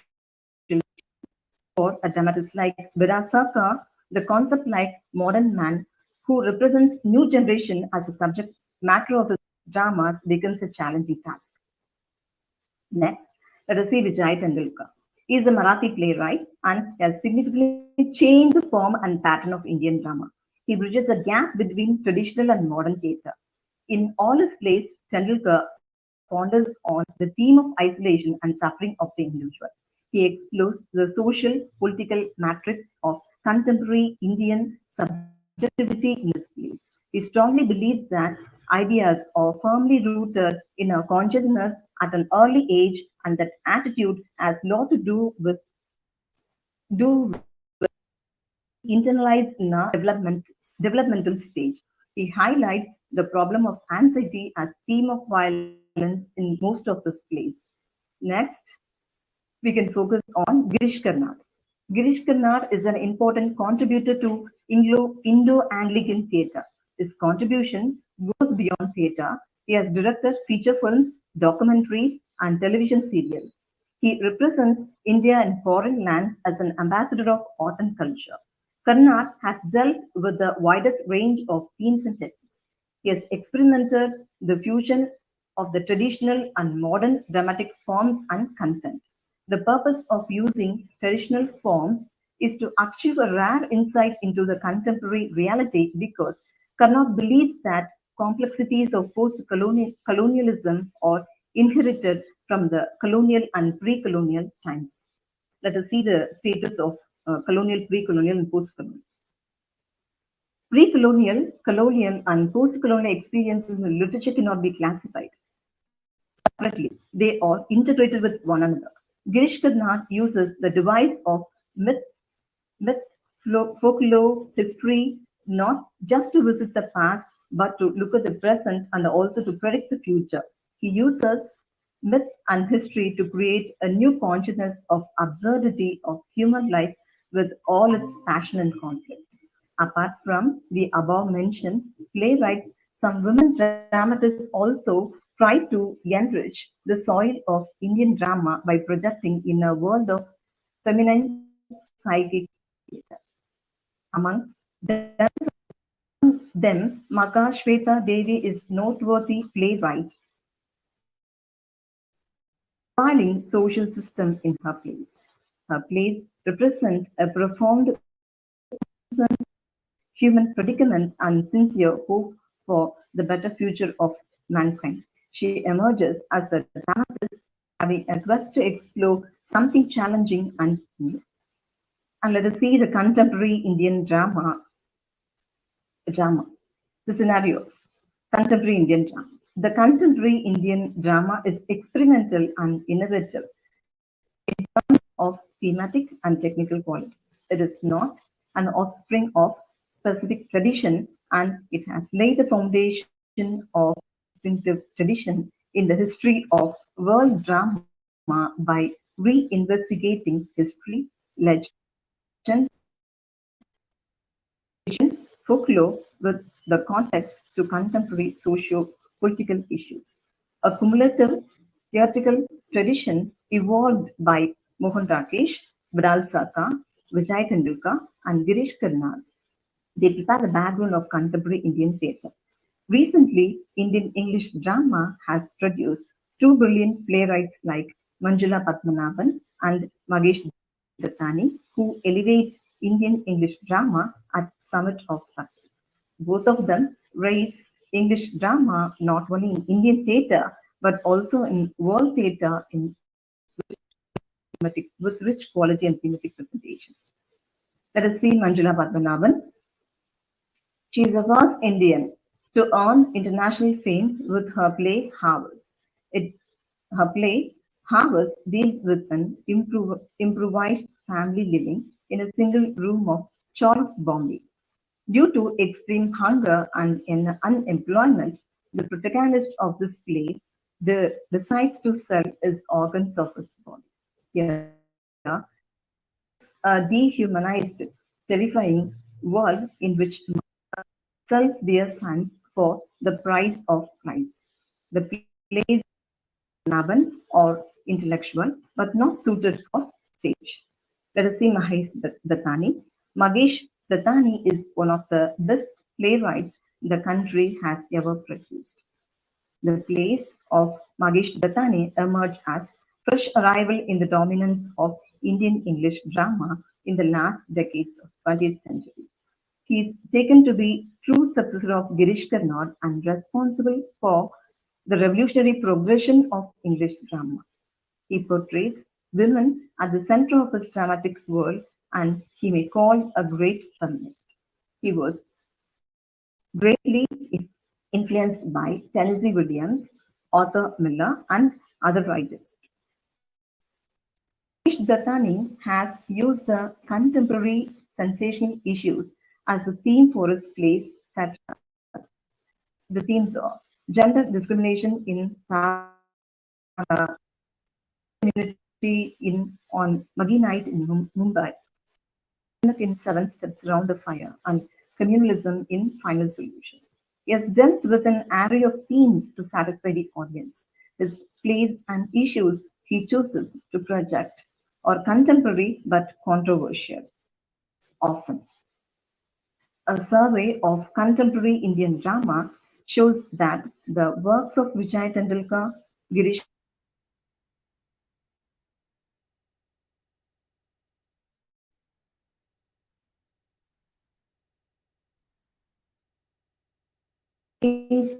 profoundly unite them in their mutual complementary treatment of the problematic issues or gender discrimination, sexuality, history, politics, tradition, class, and socio-cultural change.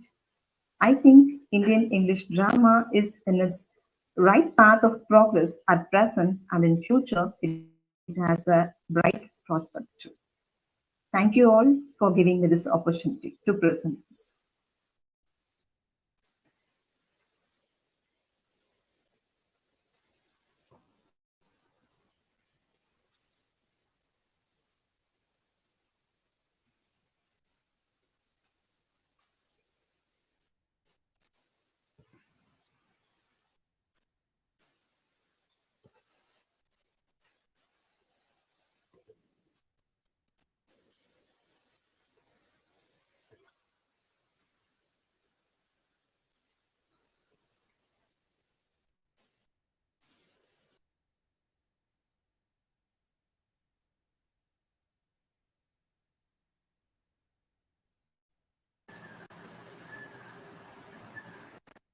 Pratibha ma'am.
Hello, Pratibha.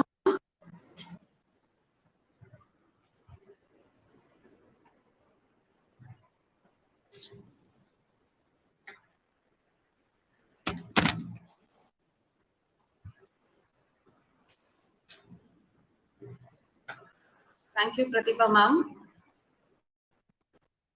In the 12 hours continuous progressive program today on the topic Sparklers from Sivakasi, faculty participants from SFA College for Women Sivakasi are presenting talks, the addresses on various topics from British drama, Indian English drama, and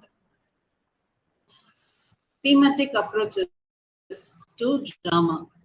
Now, as the next presenter, let me present this on Girish Karnat's Hayavadana. Before I begin, I would like to thank the organizers from Tamil Nadu Teacher Education University, SFA College for Women, for giving this great opportunity.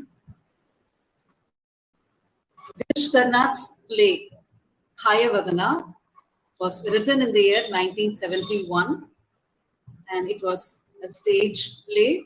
It was performed in the year 1972. Girish Raghunath Karnat. I would like to proceed. I would like to present my address in the following way. I would like to talk about the author and then introduce the plays that he has written, and then a description of the plot of the play, and then the thematic analysis of Hayavadana. Girish Karnat, the playwright, Girish Raghunath Karnat, is a Kannada playwright. He was a versatile playwright, eloquent in Kannada and English. As an observer of contemporary Indian English drama, he has observed in the following words: I see a legacy of my generation. I am happy to belong to a generation that had a Dharmveer Bharti, a Mohan Rakesh, a Vijay Tendulkar, and I. Together, we can claim that we did create a national theatre for modern India. As a proud playwright belonging to a contemporary Indian theatre scenario, Girish Karnad has contributed tremendously to bring to the fore Indian mythology. Karnad lived between 1938 and 2009. He was a multi-dimensional figure, film director, film actor, and a poet. Kannada-born, a poet, but traveled far and wide throughout India and worldwide, an Oxford alumnus. He has received Jnanapith Award, the highest literary honor in India. He has entwined history and mythology to contemporary political and social issues. He is equally good as a translator. His plays were inspired from the Kannada theatre tradition of Yakshagana. He immersed himself with the activities of the theatre troupe Madras Player as early as the 1970s. He inspired by the stories of Mahabharata. They were so engrossed within him that he has observed in the following words: I could actually hear the dialogues being spoken into my ears. I was just the scribe. He identified himself to be just a tool as a medium for giving expression or giving words to the Mahabharata. Let me mention some of the plays written by Girish Karnad. In the year 1961, Tughlaq in the year 1964, Hayavadana in the year 1971, Nagamandala in the year 1988, The Fire and the Rain in the year 1995, Tale Ganda in the year 1990, Dreams of Tipu Sultan in the year 1995. These are some of the significant plays written by Girish Karnad, all of them bringing in elements from mythology and uniting them with themes from history, folklore, and current political situation. Now, Girish Karnad's Hayavadana was an inspiration, as Girish Karnad acknowledges in the introduction to the play, was an inspiration from the Vedala Vimshati, or the stories narrated by King Vikrama Vedala stories, under the title Vedala Vimshati. And it also derived inspiration from Katha Saritsagara. But mostly, as Girish Karnad himself acknowledges, he has drawn a lot of borrowal from Thomas Mann's novella transposed. Now, Karnad he constructed the story of Hayavadana, drawing inspiration from these tales and novellas, but he gave the twist of Yakshagana to the story of Hayavadana. Now, let us see in detail about the plot of the play, which is very symmetrically constructed in two acts.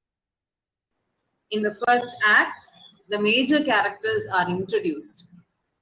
The setting of the play is in the town of Dharmapura, which is ruled by the king Dharmashila, and the major characters are Devadatta, Kapila, Padmini. And in addition to these three major characters, there is an appearance of Bhagavata, or the singer or the Purohit, who serves the role of a chorus. He introduces the story to the audience, and in addition to him, there is a character by the name of actor who is denoted by Nata, and Hayavadana is the introductory character who appears in the first scene and in the last scene.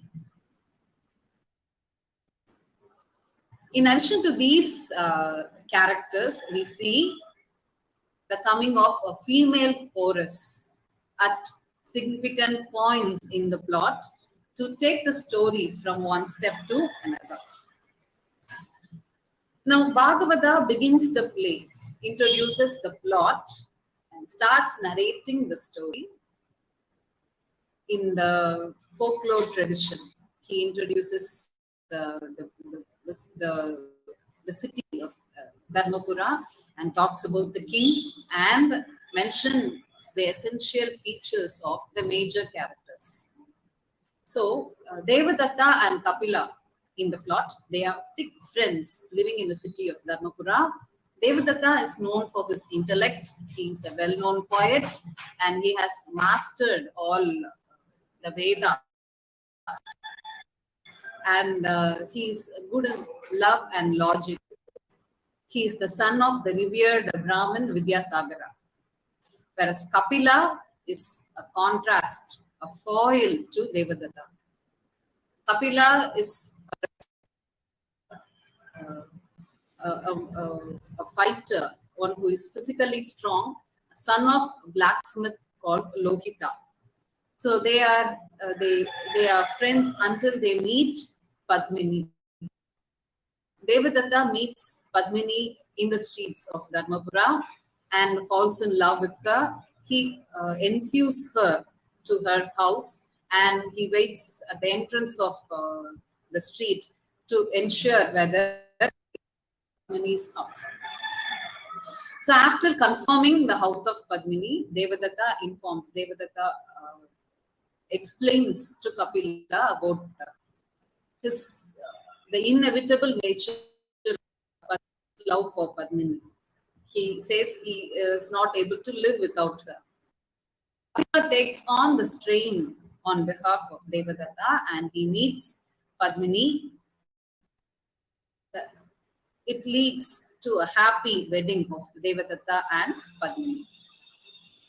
Now, after a few months, Padmini conceives a child, and all the three, Kapila, Padmini, and Devadatta, they decide to take on a travel to the city of Ujjain. Kapila is the cart driver, whereas Devadatta and Padmini, they travel in the cart. On the way, Padmini wants them to stop in the forest for a while. Stop there in the forest and Padmini develops a desire to visit the Rudra temple in the forest. Devadatta is already exhausted because of the growing affection between Kapila and Padmini. And the contrasting features between Devadatta and Kapila is that Devadatta is known for his cleverness, whereas Kapila is known for his agility. So Padmini is married to Devadatta, but she fondly recognizes the agility of Kapila. So this exhausts Devadatta physically, and he's unwilling to come to Rudra temple. And after a while, after Kapila and Padmini moves away to the Rudra temple, Devadatta decides to walk to the temple which is nearby. And he goes inside the Kali temple. He is dejected. He completely loses his interest on his life. And he takes the sword which is there in the temple and beheads him. He executes himself. He kills himself with a sword. And Kapila and Padmini comes from the Rudra temple after a while, and they start searching for Devadatta. Kapila leaves Padmini near the cart, and he enters Kali temple to ensure whether Devadatta is there inside the temple. So Kapila is astounded to find Devadatta's new body. He's completely vexated, and he has no interest to pursue his life after the death of Devadatta. So he chooses the similar way. He chooses the same way to do. He also beheads himself and the friends Kapila and Devadatta live their lives in the Kali temple because of their confounding nature, their confounding love on Padmini. They are unable to with their lives. So the lonely, the leftover woman Padmini realizes that she is alone for quite a long while in the forest, and it's well dark. So she starts searching for Kapila, and she enters the Kali temple, and she stumbles over their mutated bodies, and she's shocked to her life, and she decides to kill herself because she's afraid of the blame that she is going to bear throughout her life. So people in Dharmapura, the citizens of Dharmapura, they will readily accuse her that she is the only reason for the loss of lives of Kapila and Devadatta. So they will fabricate a tale saying that the fight between Kapila and Devadatta arose only Padmini. So in order to avoid such an adversity, Padmini decides to take away with a sword which is there in the Kali temple. So as she was going to pierce herself with a sword, goddess Kali appears suddenly, and she orders Padmini to stop killing herself. Goddess Kali appears, and she asks Padmini for what she wants in prayer, why she wants to kill herself. So Padmini says there's no life for her after the end of the lives of Kapila and Devadatta. So goddess Kali says, I offer you a blessing, a choice. You can decide to give friends back to themselves. So goddess Kali asks Padmini to place the heads of Kapila and Devadatta in their respective bodies and join them together with the help of the sword through the blessings of goddess Kali. So Padmini, in her excitement, she misplaces the head. She places the head of Kapila on the body of Devadatta, and vice versa. The head of Devadatta is kept on the body of Kapila. She doesn't notice her mistake. And goddess Kali disappears, and they get their lives back, and they stand up with their full lives in themselves. Only the only mistake committed is their heads are transposed. Their heads are misplaced. So it is a shock. It is a wonder for all the three characters, all the three unfortunate characters who are left to their plight, who are left to decide about themselves, what they are going to do with the rest of their lives. So the act one, the first act ends with the question, what will happen to these three characters? And the second act begins with the same question. The question is posed by Bhagavata. So Bhagavata asks, what will happen to the life of Devadatta, Padmini, and Kapila? What is the solution for this problem? So it's a long time that the three characters, they have come on their way to Ujjain. They have spent a lot of time because of this because of these unintentional accidents. Now they are returning to Ujjain. Now, in this situation, Devadatta has gained his brain as well as the strong body of Kapila.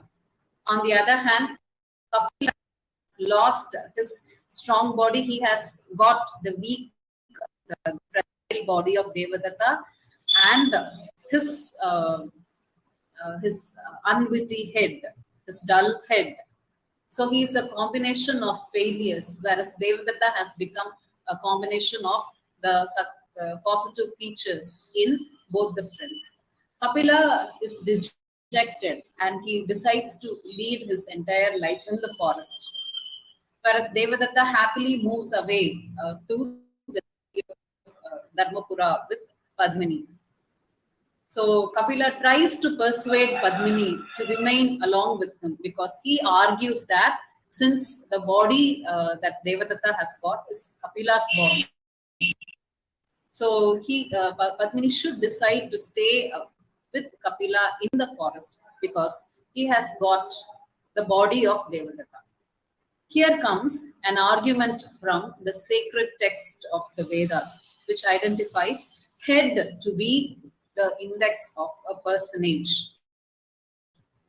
The person, the human person, is identified through only the head and not the body. So, saying this argument, Devadatta takes away Padmini, and Padmini also happily moves away with Devadatta to Dharmapura. And Kapila is left to live a sad life in the forest. A few months pass by, and Padmini gives birth to a beautiful male child.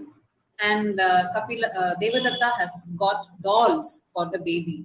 And there are 2 dolls which are dressed up like with the dress. One is not able to identify whether it is a boy doll or a girl doll. The dolls in the play, in the second act, the dolls speak between themselves and they are making observations about Devadatta's and Padmini's child. They don't like the child because it is crying always and disturbing their silence. They are putting up with all the disturbances in Devadatta and Padmini's house. They want to go away from the house. So this is the conversation between the dolls. And once Devadatta decides to go to the city of Ujjain, he leaves Padmini alone in the house and he leaves to the city of Ujjain. Padmini takes the child and leaves the house in search of the forest. She doesn't know what is taking herself away from the house. She takes the wrong route, she says, and she continues in the wrong route. And finally, she reaches the forest where she meets Bhagavata. And in the forest, she asks Bhagavata for the residence of Kapila. Bhagavata tells about the location of Kapila, and Padmini goes and meets Kapila in this hut. And with the passage of a few months, Kapila's head remains the same, but the body, which was originally Devadatta's body, gets transformed into Kapila's physique. And the same happens to Devadatta also. Devadatta loses the strong body of Kapila and his body becomes the same fragile, his innate body, the same fragile innate body of Devadatta. He becomes effeminate in his appearance. So when Padmini meets Kapila in the forest, he is the original Kapila, one who was the Kapila who was before the transposition of heads. Padmini feels sorry for Kapila, the sorry fate of Kapila, because he is unable to come to the city of Dharmapura.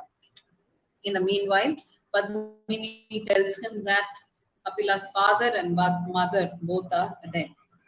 And Padmini also points out that there is a mole on the shoulder of Kapila and the child, Padmini's child, carries the same mole.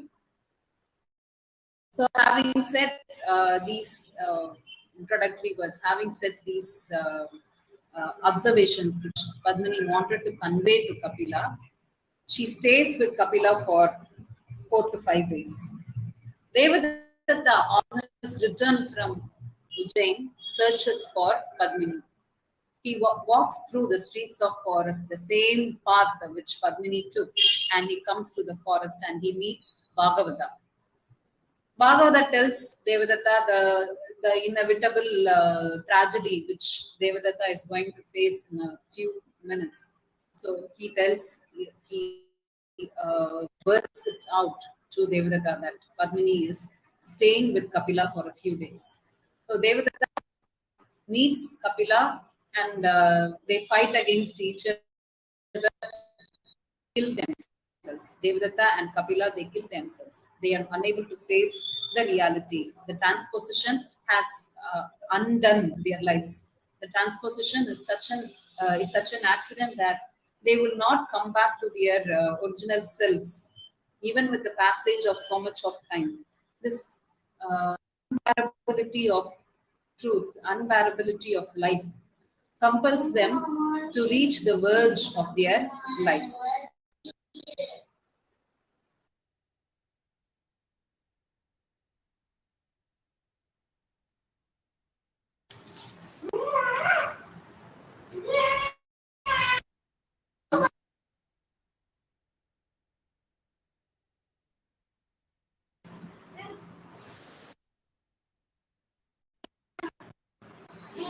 Excuse me. They kill themselves. Padmini is left alone. And Padmini realizes maybe she could have stopped these friends from facing their inevitable fate. If she had willed, she could have made them live longer. So she realizes her mistake and she decides to come. But for whose honor, she doesn't know. For whose honor she is going to commit a sati, she doesn't know. Arranges a funeral pyre and she immolates herself. She becomes the tree of the fortunate flower. She is identified by the tribes in the forest, praising her for her virtue of committing a sati. And in the end of after the plot, the inner plot of Devadatta, Kapila, and Padmini, the end, the stage is taken over by Bhagavata. And the viewers, the audience, are seeing the presence of the entry of Hayavadana. The story of Hayavadana also comes to a conclusion here. So, to remember about Hayavadana, who was introduced in the very first scene. Haya Vadana. Haya refers to horse, Vadana refers to face. So Hayavadana, the face of a horse. Hayavadana is a man with the face of a horse who in of the play. He's not related to the subplot. He's not related to the plot of Devadatta and Padmini and Kapila. He is completely different. He's separate from the plot. His story, he has an entirely different story. A very long story, a very sad story. He narrates his story in the beginning of the play. His father, his mother was a princess and she was very beautiful. A Swayamvara was organized for her. And in the Swayamvara, an Arabian prince came and he expressed his willingness to marry Padmini, marry Hayavadana's mother. But she decided to marry the Arabian princess stallion. She married a horse and they remained together in a hut for 15 years together.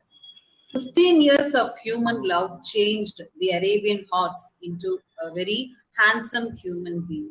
So the horse regained its original human form, whereas the child born to the princess was born with the head of a horse and body of a man. So Hayavadana was born in this way, and he led a very sad life because he was not able to identify himself either with the horse or with the human race. So he begs her, he pleads to Bhagavata to tell a solution to his problem, make him a complete man. That was his request to Bhagavata. Now with that, Bhagavata begins the story of Devadatta. Now in the end of the play, Hayavadana makes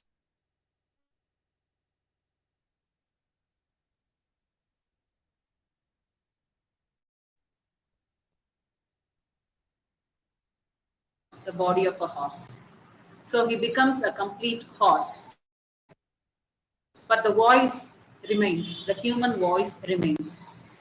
So in the end, after Padmini commits Sati, after many years, after the passage of many years, Bhagavata identifies Padmini's child living amidst the tribes. So he takes care of Padmini's child, and he keeps Padmini's child on Hayavadana, who is now a complete horse. And he orders Hayavadana to take Padmini's child to Vidyasagara, the great learned Pandit in the city of Dharmapura. So the child is the grandson of Vidyasagara. Devadatta's son, Vidyasagara's grandson. So Hayavadana happily takes Padmini's son to the city of Dharmapura. And when he takes, his human voice gets nullified and he regains his horses. He regains the sound of horse. So the personage gets rectified and he becomes a complete horse. So this is the plot of Hayavadana. Now moving on to the thematic study of Hayavadana. So it was performed in the year 1972 by the troupe of the drama troupe of Madras players in the year 1972.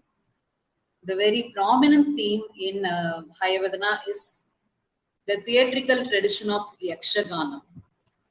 The theatrical Yakshagana is a native Kannada tradition. It's similar to the folklore traditions of other vernacular languages of Tamil, Malayalam. It's similar to the Indian traditions of Terukuthu or Mohiniyattam or Kathakali, similar to that. Yakshagana has its own original paraphernalia. It is a part of South Indian folk theatre.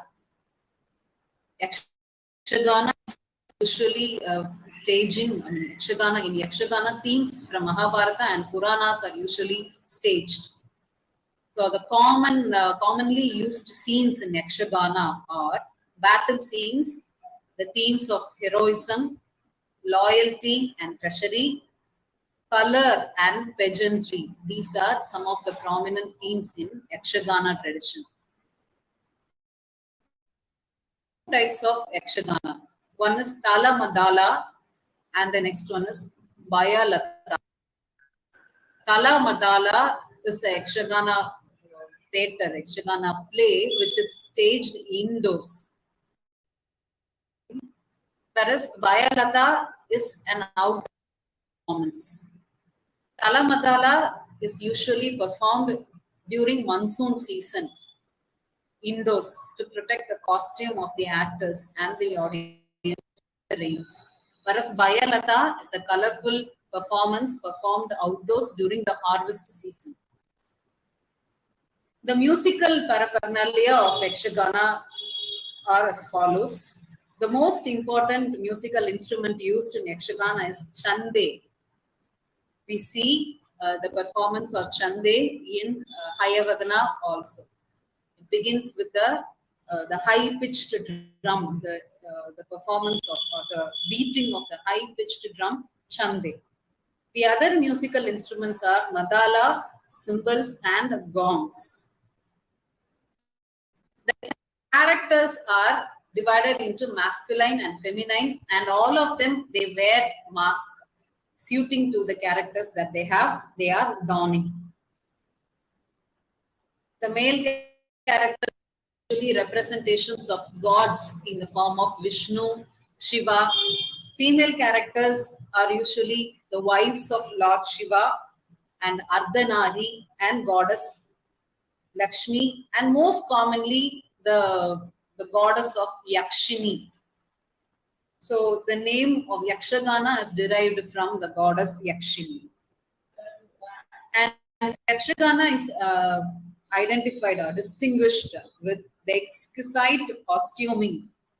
The most common costume is dhoti, the silk bordered dhoti, which is worn by the major male characters in the play. It celebrates the traditions of chivalry, and it attempts to create a sense of fear in the audience. Terror and fear are sought upon to create or end factors which are aimed at by Yakshagana plays. Bhagavata is a common character in all Yakshagana plays. Bhagavata introduces the play through songs. So there is a collection of 20 to 300 songs which are repetitively used in Yakshagana plays. There are evidences of staging Yakshagana plays as early as 1520s. Hayavadana is undoubtedly a very strong representation of Yakshagana, drawing themes from Katha Saritsagara and the Mahabharata themes of Draupadi, the folk themes, the Kannada folk themes, and the tribal folk stories. Here is a rendition of battle scene, a celebration of heroism, friendship, and loyalty, and celebration of goddess Kali.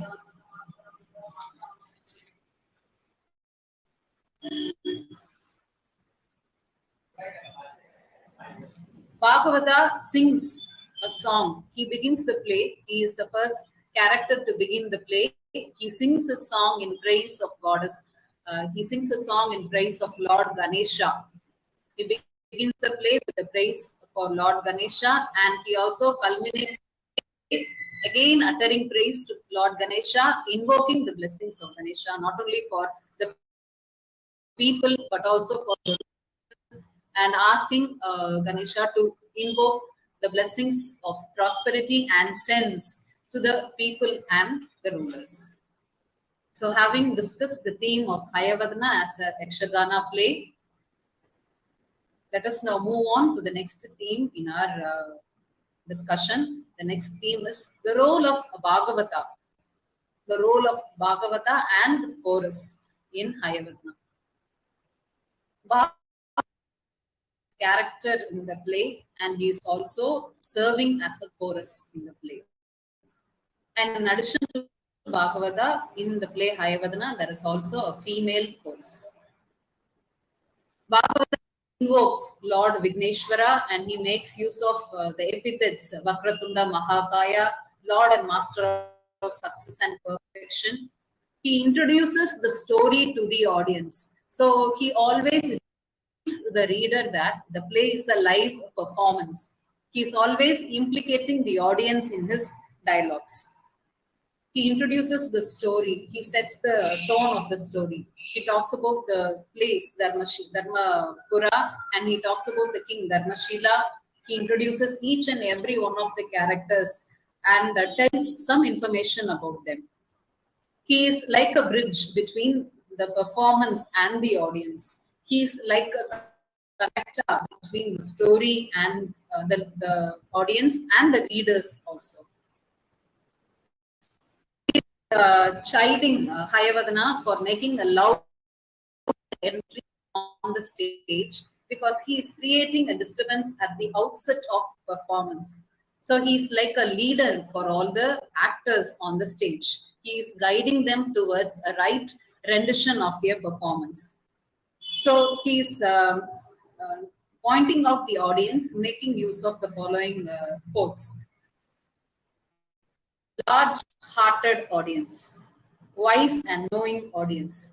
So he is convincing or he is persuading the audience to listen to the play, to watch the play. He is sustaining the interest of the audience in the performance.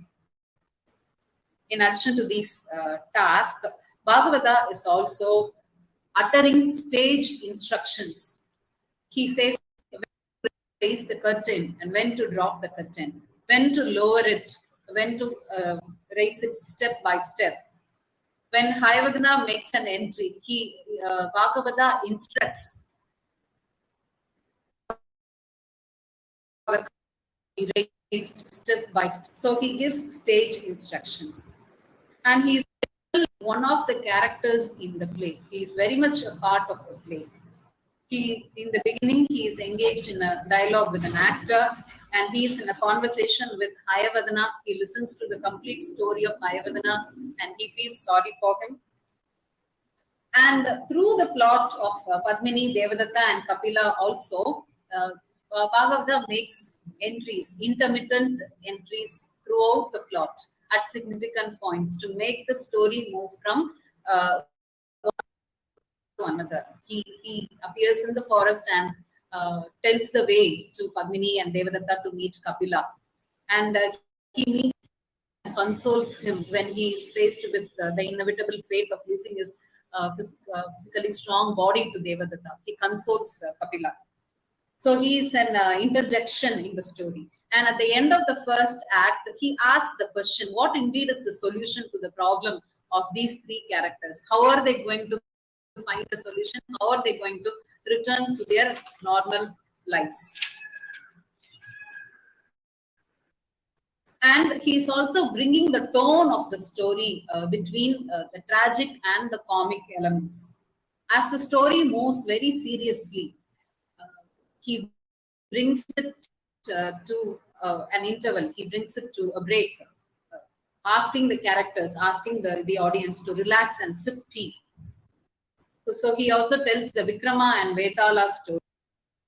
And he settles down, or he pacifies the audience, making use of songs and prayers. In addition to the role of Bhagavata, there is also a complete female chorus who sings praise only of Padmini, the questionable female character in the play, one who is celebrated by the tribes, but one who will be abused, or one who will be blamed by the citizens of Dharmapura. The female chorus about the situation of Padmini, especially after the transposition of this is the theme on the topic of Bhagavata, the role of Bhagavata in Hayavadana. Now let's move on to the prominent characters. Discussion about the prominent characters in Hayavadana. To begin with, let us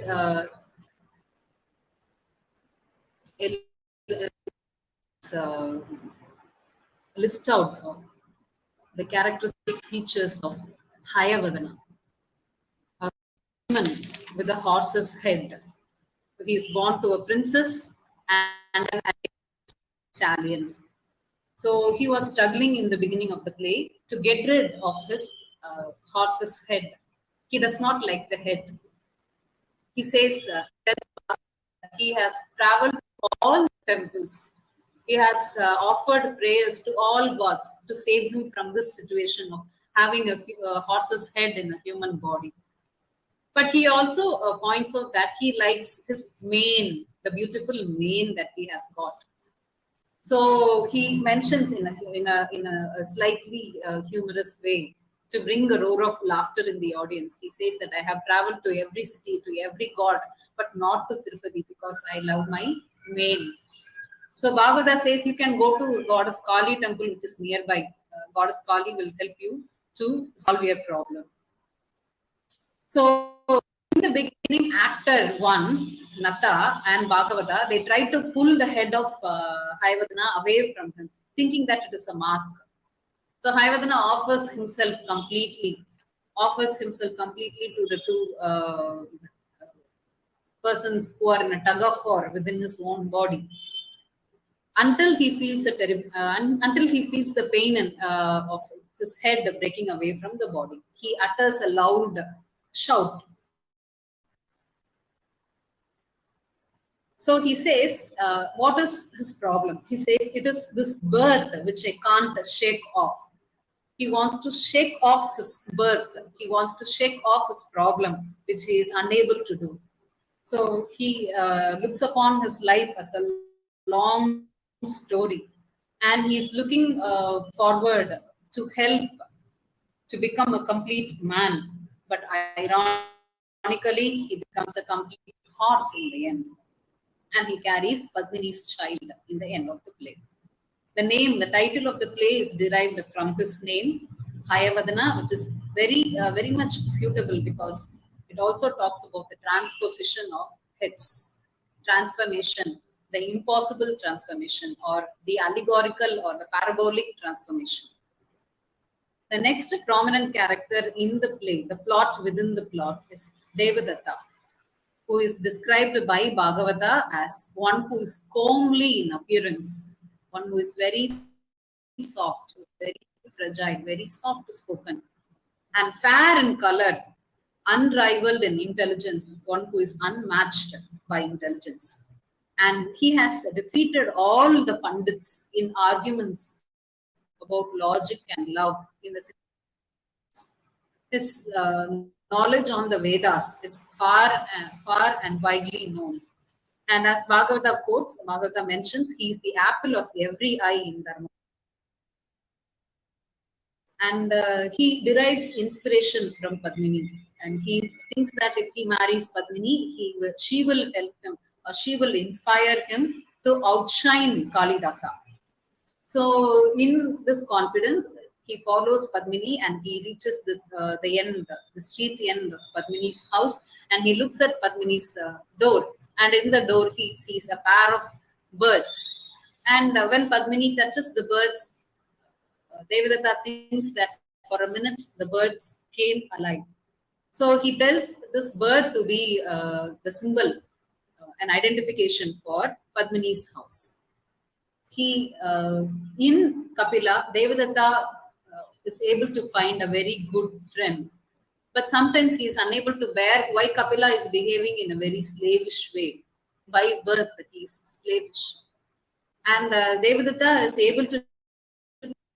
Devadatta is also acknowledging the physical strength of Kapila. Though he tries so many times, he is unable to come near to the physical strength of Kapila. And with Padmini, the complete loser in the beginning of the play. He is unable to convince Padmini in a complete sense. And when him with the Kapila, Devadatta always falls behind the Kapila. The next important character in the play, the next prominent character in the play is Kapila, the son of an ironsmith. The name of his father is Lohita. As the name suggests, he is a worldly man with worldly strength and physical skills, a wrestler, one who is able to defeat all the wrestlers in the country. And he willfully serves as a messenger to his friend Devadatta. He also makes Devadatta, saying, you have admired so many women, so many young women in Dharmapura, but what is so special in Padmini? So he is making fun of Devadatta. And Devadatta, he goes to Padmini's house. So he becomes instrumental in arranging the Devadatta and Padmini. He identifies that Devadatta is in a serious situation when it comes to his love. He cannot live without Padmini. Kapila is able to identify the seriousness in Devadatta's love. He also serves as a cart man for Devadatta and Padmini. He stoops to be a cart man. He bows himself to be a servant for Devadatta and Padmini. In the end, he loses not only his physical strength, but he also he loses everything in his life: his parents, his life, his friendship, his love for Padmini. So in the end, Kapila, because of his friendship with Devadatta, because of his association with Padmini, because of his servitude, is not helping him to gain anything. Next in prominence is the character of Padmini, one who is pivotal in bringing the two friends together and splitting them into extreme poles at other times. Padmini, when she makes her appearance in the play, is a beautiful girl, one who opens the doors of her house to Kapila and talks with him. Kapila is a stranger to her. She questions him, and she questions him where he is coming from. And she also mentions that on the previous day, there was a man standing at the entrance of the street, staring at her house for hours together. So Kapila understands that Padmini is talking about Devadatta. So Kapila tells, I want to meet your father. So Padmini is quite witty and intriguing in nature. She's not giving a direct answer for Kapila. She is asking, who do you want to meet, whether the master of the house or my father? So Kapila is a little bit tricked. So he says, I want to meet your father if he is the master of the house.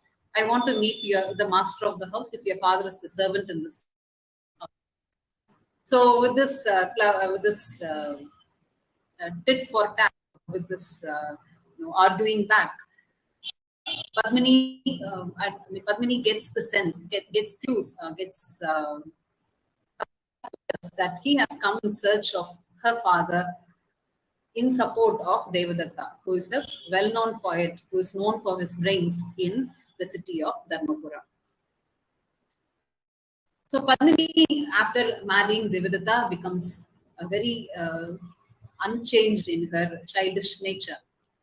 So she's she's behaving in a very chattersome way. She's bringing Devadatta into trouble sometimes. So she asks him to take her out. It was her suggestion to go to the city of Ujjain. And it was her suggestion. She initiates all of them to stand in the middle of the forest to take rest for some time. And in her condition of pregnancy, she compelled these friends to take upon a journey just to satisfy her childish curiosity. So, because of her, the friends, we can say, to some extent, Padmini is instrumental in bringing these two friends and Kapila to face their inevitable fates. And after Kapila and Devadatta behead themselves and they lay lifeless in the goddess Kali temple, Padmini enters there and she begs to tell a solution. And it is she, in her excitement, she transposes, she makes the transposition in a way, in an erroneous way. She keeps the heads in the wrong bodies. Goddess Kali notes the mistake done by Padmini before she disappears. So Goddess Kali, if she had willed, the playwright could have written a twist to the play, noting Goddess Kali noting down the mistake done by Padmini, could have corrected that. That is a possibility which the author could have exhausted, but the author did not do. Goddess Kali, the playwright has made Goddess Kali make an observation about Padmini's mistake. Goddess Kali says, my dear daughter, there should also be a limit for your honesty. So you are expressing your honesty by the mistake that you are doing. So saying these words, Goddess Kali disappears. Padmini, in the end, after the transposition and after the characters are coming to life, in the end, Padmini comes out of the house after the child is born. Padmini comes out of the house and travels all the way and reaches Kapila's hut. And when Kapila asks her, how did you come to the forest? How did you find out the way for my hut? Padmini says, I took the wrong route without knowing, but all the messengers, all the passengers on the way, I asked them for the route and everyone took care that I was staying in the wrong route. And the wrong route was attaching to my feet. It will not leave me away. So this is how I reached your hut, Padmini says. And in the end, when Kapila and Devadatta finally lose themselves completely, Padmini is left without a way. So she decides, for the fear of the blame of the citizens of Kalampur decides to lose her life as a sati. So she is identified by the tribes in the forest as a Pativrata. And one of the supernatural characters in the goddess Kali, about whom we are going to, I would like to point out a few details from the play. Kali makes an appearance at the climax of the play, at the peak of the plot. She makes the appearance as she is very much human in her dialogues. She observes the action of these three characters. Padmini questions goddess Kali, why didn't you stop Devadatta and Kapila from committing suicides? Omniscient. You know what they were doing. Why didn't you stop them? So goddess Kali says, I know what they were doing, but they had their own mistakes. They had committed errors in the past. So Padmini asks goddess Kali, what error did they commit? So goddess Kali, Devadatta had pledged his head for God Rudra and his in one of his prayers some years ago. But out of his emotional nature, he has done a sacrifice as a mistake. Instead of giving his hands to me, he has given his head to me. It is a mistake. And Kapila, he came into the temple and looked at his dead friend. He did not acknowledge me at all. He did not speak even a word to goddess Kali. He looked at his friend and he decided to take off his head. And what is the respect for goddess Kali here? So since both these friends, they were doing a mistake, goddess Kali did not want to interfere in their foolish decision. So Padmini thanks goddess Kali for giving the blessing of the return of life to them. So the theme of the analysis of characters is here ending. Now I would like to move on the next theme, which is the theme of friendship in Hayavadana. As it is pointed out by Bhagavata,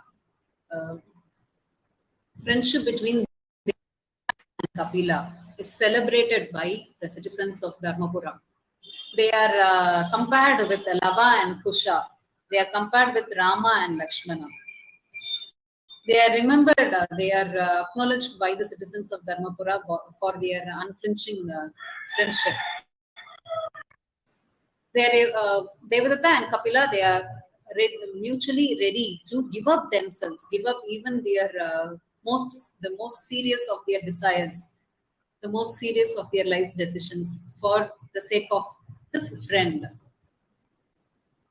So the friendship makes intact. It keeps them together. One is a contrast to the other. The intellect of Devadatta and the physical strength of Kapila. They are contrasting to each other. And this contrasting nature, they are united by the character of Padmini. She observes both. And in the climax of the play, the tension of the play, in the tense moments of the play, they get interchanged. They get transposed, as derived from Thomas Mann's novella, The Transposed Heads. So when it is transposed, how are they able to face lives? Are they able to remain friends after the transposition? No. With the transposition of heads, the friendship comes to an end. Not only their bodies, but also the friendship is dead there. So when the heads are transposed, bodies struggle. So as it is quoted by the chorus, the memories in the body, they struggle. And it takes a passage of a few months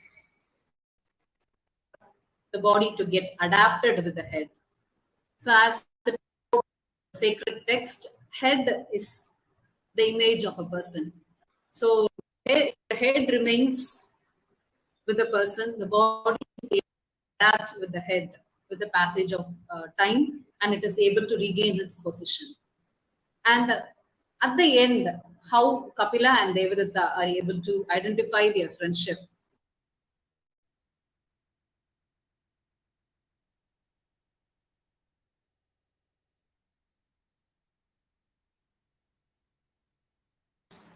Pursue their lives. So it is the end there. There is no life. There's no scope for a continuity there. They don't see their next day. They are not able to see what their next day will be. So their lives. So at the end, it's Padmini functions as a pivot. Padmini functions as a stumbling block, shall we say, stumbling block between Kapila and Devadatta. So their friendship gets shattered on the virtues of Padmini, the virtues which are acknowledged by goddess Kali and the tribes. The friendship gets shattered to pieces. It is not as strong. It is not comparable with the strength and virtues of Padmini.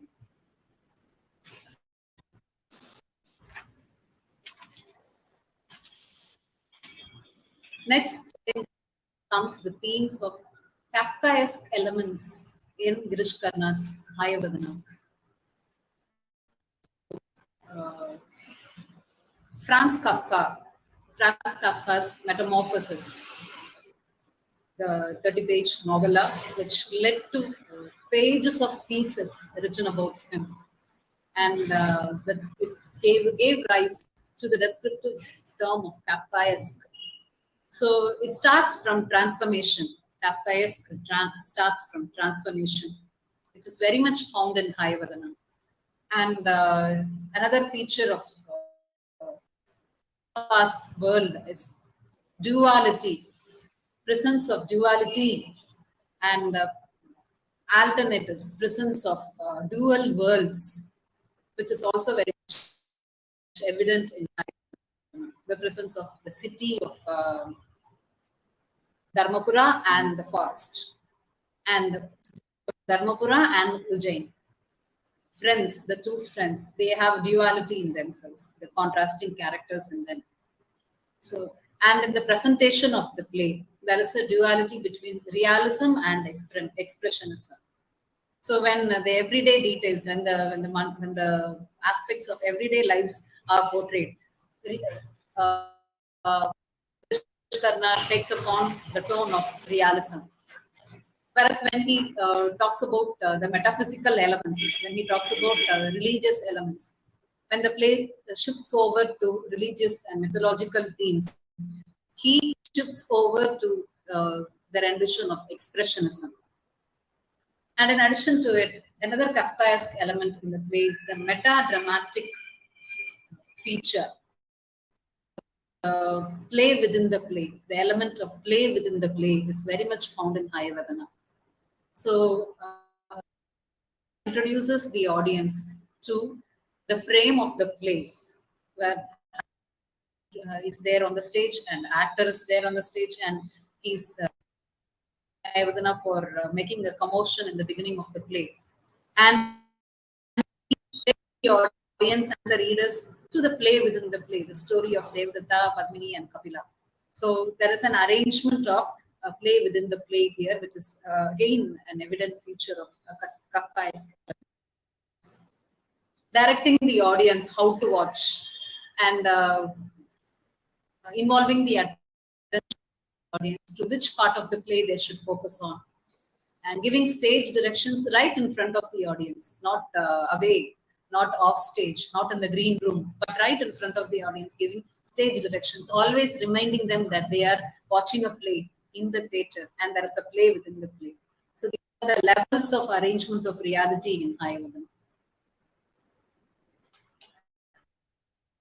Having pointed out the Kafkaesque elements in Hayavadana, I would like to move on to the next theme, which is celebration of womanhood.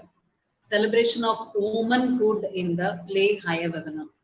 So we see goddess Kali and Padmini, the prominent women characters in the play. They take up the entire movement of the play. And the characters Devadatta and Kapila, they remain just puppets, or they remain pava, or they remain as dolls in the hands of the fate, which is largely decided by the passion of goddess Kali and Padmini.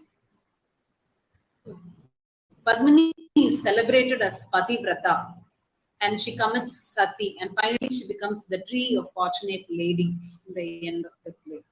So we don't see any remains of Devadatta and Kapila celebrated by the playwright, but Padmini is celebrated in the form of the tree of fortunate lady by the tribes, and the tribes they find themselves inadequate to bring up the child of the human child, the city child, which is remaining with them, but Padmini's child is too much for them. They are unable to answer the questions of the child, and he remains mute. And they are afraid of the responsibility given to them. So they would like to hand the child over to Bhagavata in order to be taken to the appropriate protectors of the child. So the values of womanhood and wifehood discussed here in a mythological sense, although it's very much different. It's very much questionable when it comes to sense.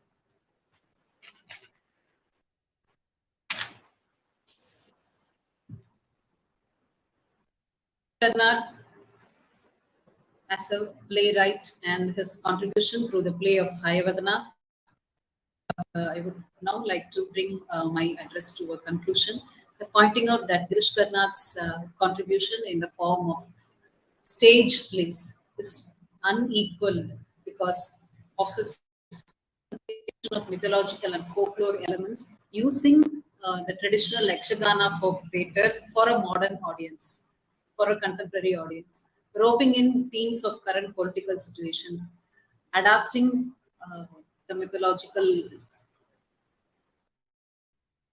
the structure of Yakshagana play to the current political and social themes. So he is a unique playwright, one of his kind, and an Indian dramatist who stands unique in the world stage. I thank from TNTEU and from SFA College for Women for this wonderful opportunity for presenting my views on Girish Karnad's Hayavadana. Thank you, everyone. Now, I would like to call upon Mrs. D. Ponnalil, Assistant Professor of English. I would beseech her to begin her address on the topic, The Fire and the Rain. Over to you, Mrs. Ponnalil. Thank you, ma'am. Good morning, all. Let me introduce myself. I am Mrs. D. Ponnalil, working as an Assistant Professor of English in the Standard Fireworks Rajaratnam College for Women, Sivahasi. I'm going to about the play The Fire and the Rain, which was written by Girish Karnad. First, drama is a very powerful and influential medium in the literature of English because it has the audio-visual medium of expression. Drama is a true thematic representation of human life with the combination of real, fictional, art, and reality, and represents the pictures and characters within the dimension of space and time. It also combines the good qualities of visual arts and the narrative poetry. It's a kind of narrative which made visible to the audience.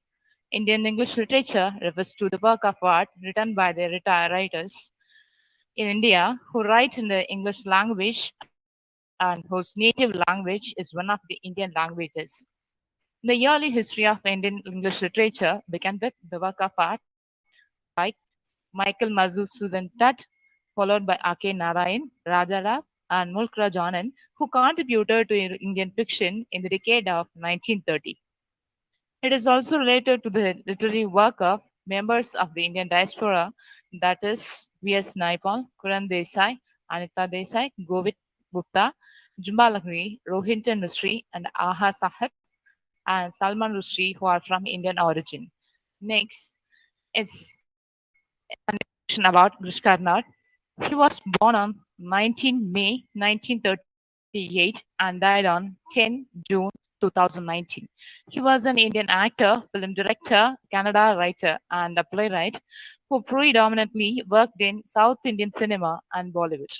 His rise as a playwright in the 1960s marked the coming of age of modern Indian playwriting in Canada, just as Bala Saha did in Bengali, Vijay Tendulkar in Marathi, and Mohan Rakesh in Hindi. He was a recipient of the 1998 Gnanapith Award, the highest literary honor conferred in India. For 4 decades, Karnad composed plays, often using history and mythology to tackle contemporary issues. He translated his plays into English and received acclaim. He was active in the world of Indian cinema, working as an actor, director, and screenwriter in Hindi and Kannada cinema and has earned awards. He received Padma Shri and Padma Bhushan by the Government of India and won 4 Filmfare Awards, of which 3 are Filmfare Award for the Best Director, Kannada, and the fourth a Filmfare Best Award. He was a presenter for a weekly science magazine program called Turning Point that aired on Doordarshan in 1991. And I'm going to discuss about the play The Fire and the Rain is written by the reputed Indian playwright Grish Karnad. The play is based on the myth Raibya, Paravasu, Aravasu, and Yavakri described in the Vanapava of the Mahabharata narrated by the sage Lomash. Karnad, however, has subverted the original myth and created a thoroughly stage-worthy version. Phoenix, the experimental theatre group, has adopted the play in Bengali and related to it to the spiritual crisis of the wasteland. The Raivya and Varadaraj are the two great Brahmins who compete to become the chief priests in the fire sacrifice, which is arranged by the king to invoke rain as the country is going to through long years of famine and drought.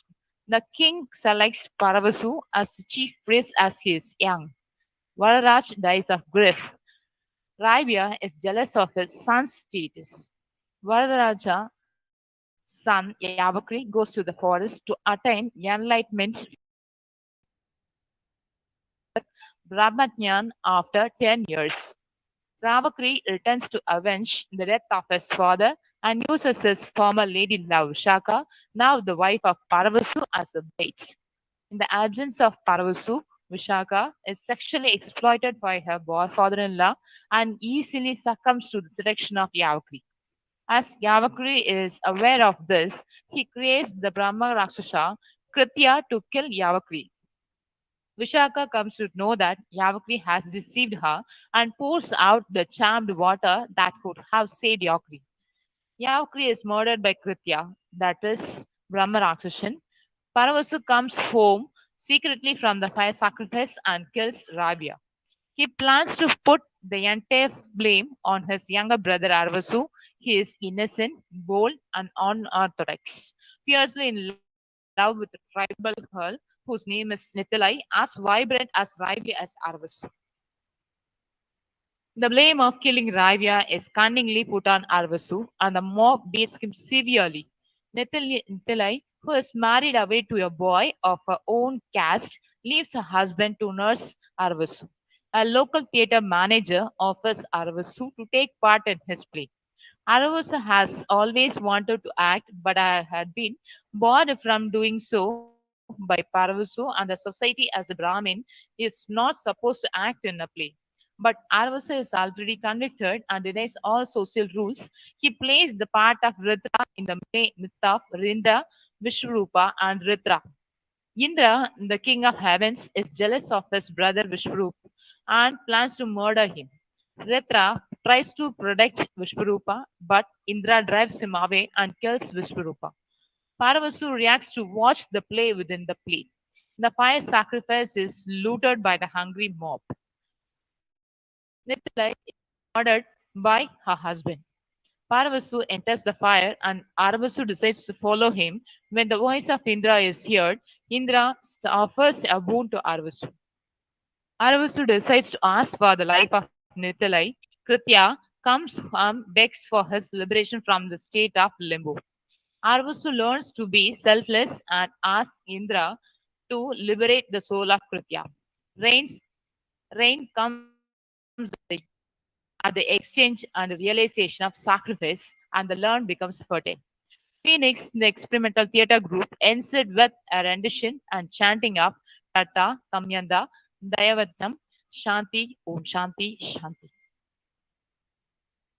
Next is the sixth successful drama of Krishkarnad.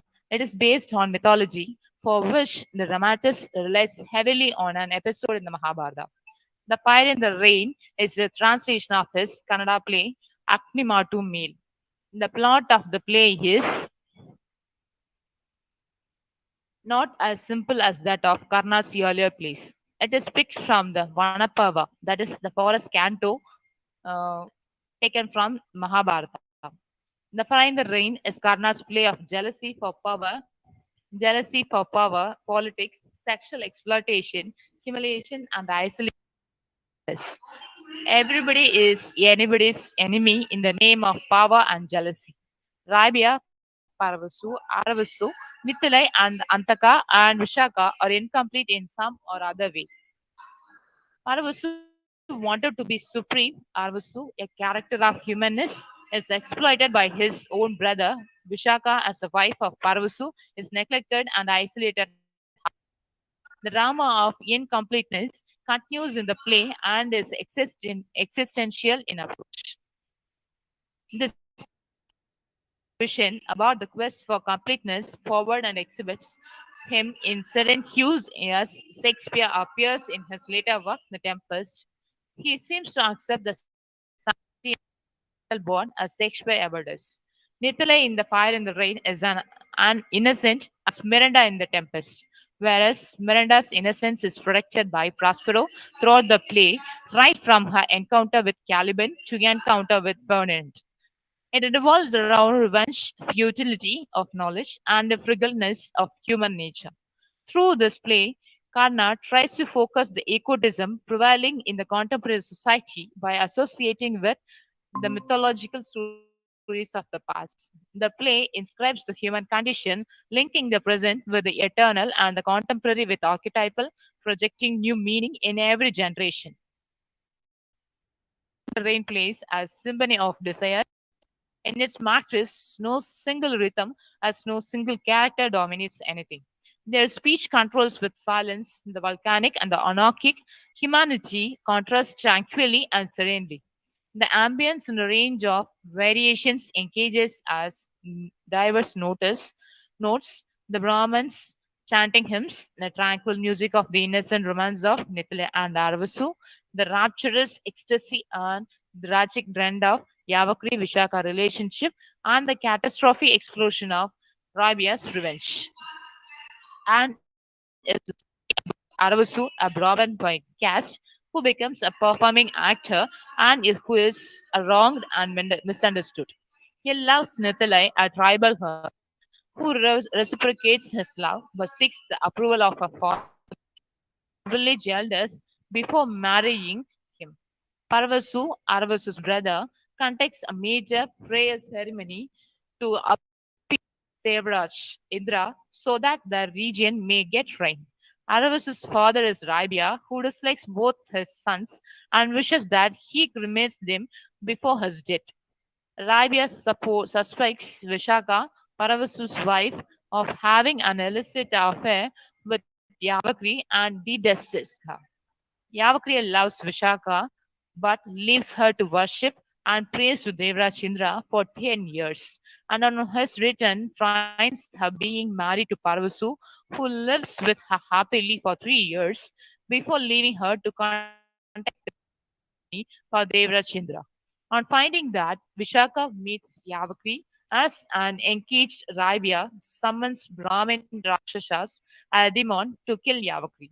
The demand does so, and Arvasu has to cremate him. This delays his appointment with Nikolai's dad and her village elders, and as a result, she is married to someone else. When Parvasu hears of the death of Yavakri, he kills the father and subsequently blames Arvasu for this, and he is badly beaten up and left for the dead. When Nithile hears of this, she comes to the rescue of Arvasu and finds that she is hunted by her husband and her brother who wants to kill her on sight.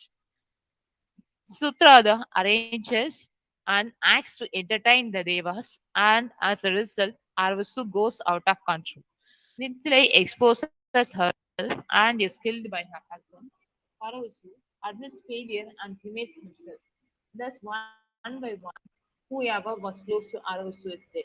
Finally, appeased, Devraj Indra appears and Arvasu is allowed a wish of his choice. The only thought in Arvasu's mind is to bring Mithilai back to life, but doubts Indra Town's history around to help Arvasu. As the kingdom is in the grip of ravaging drought, for 10 years, a grand fire sacrifice is conducted at the palace under the guidance of his chief priest, Arvasu, to appease Lord of Gods Indra, the divine custodian of rain.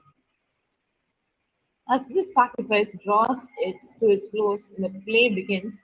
Pharaoh is the eldest son of great sage Radia. For 7 years, he has watched over the holy fire, forsaking his wife, family, and every earthly power. Pharaoh's younger brother, Arvasu, is in love with the tribal girl Mithilai and prepares to marry her outside his Brahmin caste, but according to his tribal custom, he has to present himself before Nithilai's village elders. Pharaoh's cousin and bitter rival, Yavakri, has just returned triumph after 10 years of practicing austerities in the jungle with the gift of universal knowledge from the gods. To seek revenge, Yavakri seduces Pharaoh's lonely wife Vishaka. This sets off an inevitable chain of events that lead to Arasu losing his love, Arasu desecrating the great sacrifice, the creation of a man, and the death of Yavaki, and Rabia. Finally, the purity of Arasu and Nicholas' love brings salvation to the land. Jealousy and ego, the two important human aspects of dominate the play. Filled with the grief of his son's death, Bharatvaja curses Raivika that he will be killed by his own son, and then he immolates himself. Parasu mistakes his father for a wild animal and shoots him dead.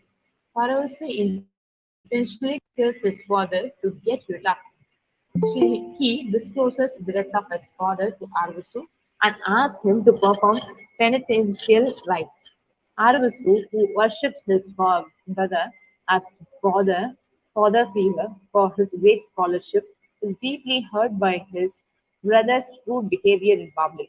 When he goes to sacrificial sites for patricide on behalf of Parvasu asks the others to throw his brother as the demon, encroaching into the sacred site. After performing, asks the king not to allow his brother to enter the sacrificial enclosure because he is a Brahmin killer. The tussle of supremacy between the two brothers shows the brother and hatred theme in The Fire in the Rain. The Fire in the Rain is written by Gish Karnad, one of the India's foremost playwrights. Its main theme is derived from the myth Aranyaparva of the great Indian epic Mahabharata. It is another feat of Karna's existentialist play where a conflict of jealousy, rivalry, ambition, and treachery can be found. The struggle is not only between a friend and a friend, between a father and son, between brother and brother, but also between a husband-wife. For the sake of becoming the chief priest, Radia and his son Paravasu are at war. Paravasu and Yavakri are a victim of jealousy, while Paravasu and Vishaka as a husband-wife are estranged and isolated. But Paravasu and Nikolai are the living others of humanness and love which brings the rain and makes the world happy. It is a play of power politics and sex intrigue where characters are at war are divided.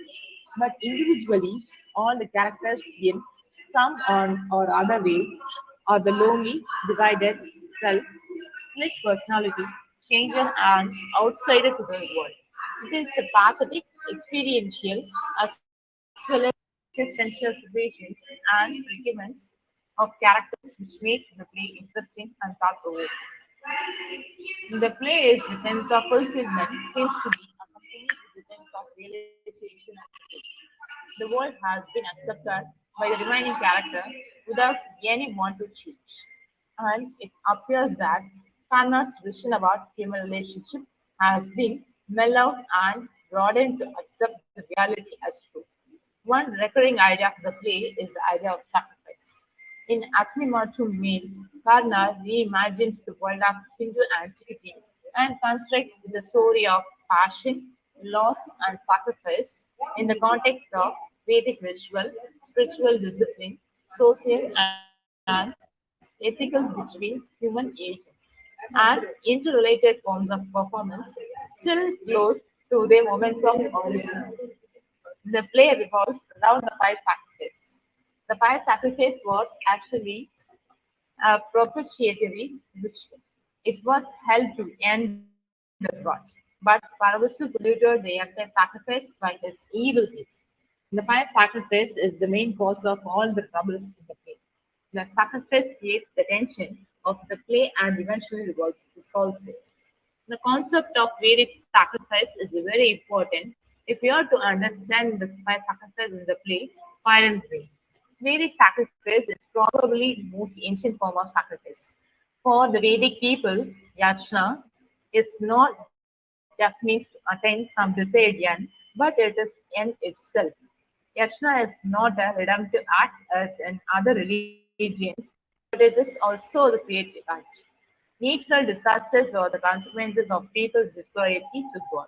These disasters can be understood by coming in contact with God. According to Hinduism, sacrifice is one of the mediums through which people can stop such disasters by taking help from gods. Hence, sacrifice is an abandonment of a material for a deity. It is an act by which one surrenders something for the sake of the gods. The rituals offering of food articles were offered to gods, which symbolize man's total dependence on and surrender to them. There are various forms of sacrifice in the play, in the fire and the rain. There are fire sacrifice, human sacrifice, and self sacrifice. The fire sacrifices in the play resemblance to the ancient Vedic sacrifice. Karnad very finely discusses how a sacrifice gets polluted and how it can be purified. At the end of the play, the audience or the readers learn what sacrifice actually is. Its surveillance of the existing literature. The play basically depicts the myth of Yavakri, Parvasa, and Raivya taken from chapters 135 to 138 of the Vanaparva, which is Paras Canto of the Mahabharata. It is the story that the ascetic Lamasha narrated to the Pandavas who were in the exile at that time. Karna took the same for his play with some minor changes. The myth is presented by Karna in such a way that depicts the present scenario. The play is of importance as it helps to understand society. The sacrifice is the center of all actions in the play. There is wrought from for almost 10 years. This is the reason that the king has organized by sacrifice to gain the wrought by propitiating Indra, the god of rains. Parvasu, the elder son of Raivya, is selected as the chief priest for the sacrifice. The sacrifice is continuing under his supervision. One day, an actor manager comes with a courtier and requests the king and the chief priest to grant permission for organizing a play. The actor manager tells that fire sacrifice is not enough to propitiate Indra. He said that a play must be acted to propitiate the god of rains. The play begins and ends with the fire sacrifice. Even the main incidents of the play are related to the fire sacrifice. The fire sacrifice is the center of all actions in the play. There is wrought from for almost 10 years. This is the reason that the king has organized by sacrifice to gain the wrought by propitiating Indra, the god of rains. The play begins and ends with the fire sacrifice. Even the main incidents of the play are related to the fire sacrifice. Yavakali becomes jealous as Parvasu selected the chief priest of the sapphire sacrifice. This is the reason that Yavakali seduces Vishaka for taking revenge on Parvasu. Yavakali thinks that his father, Bharatbudra, should be the right man for the task.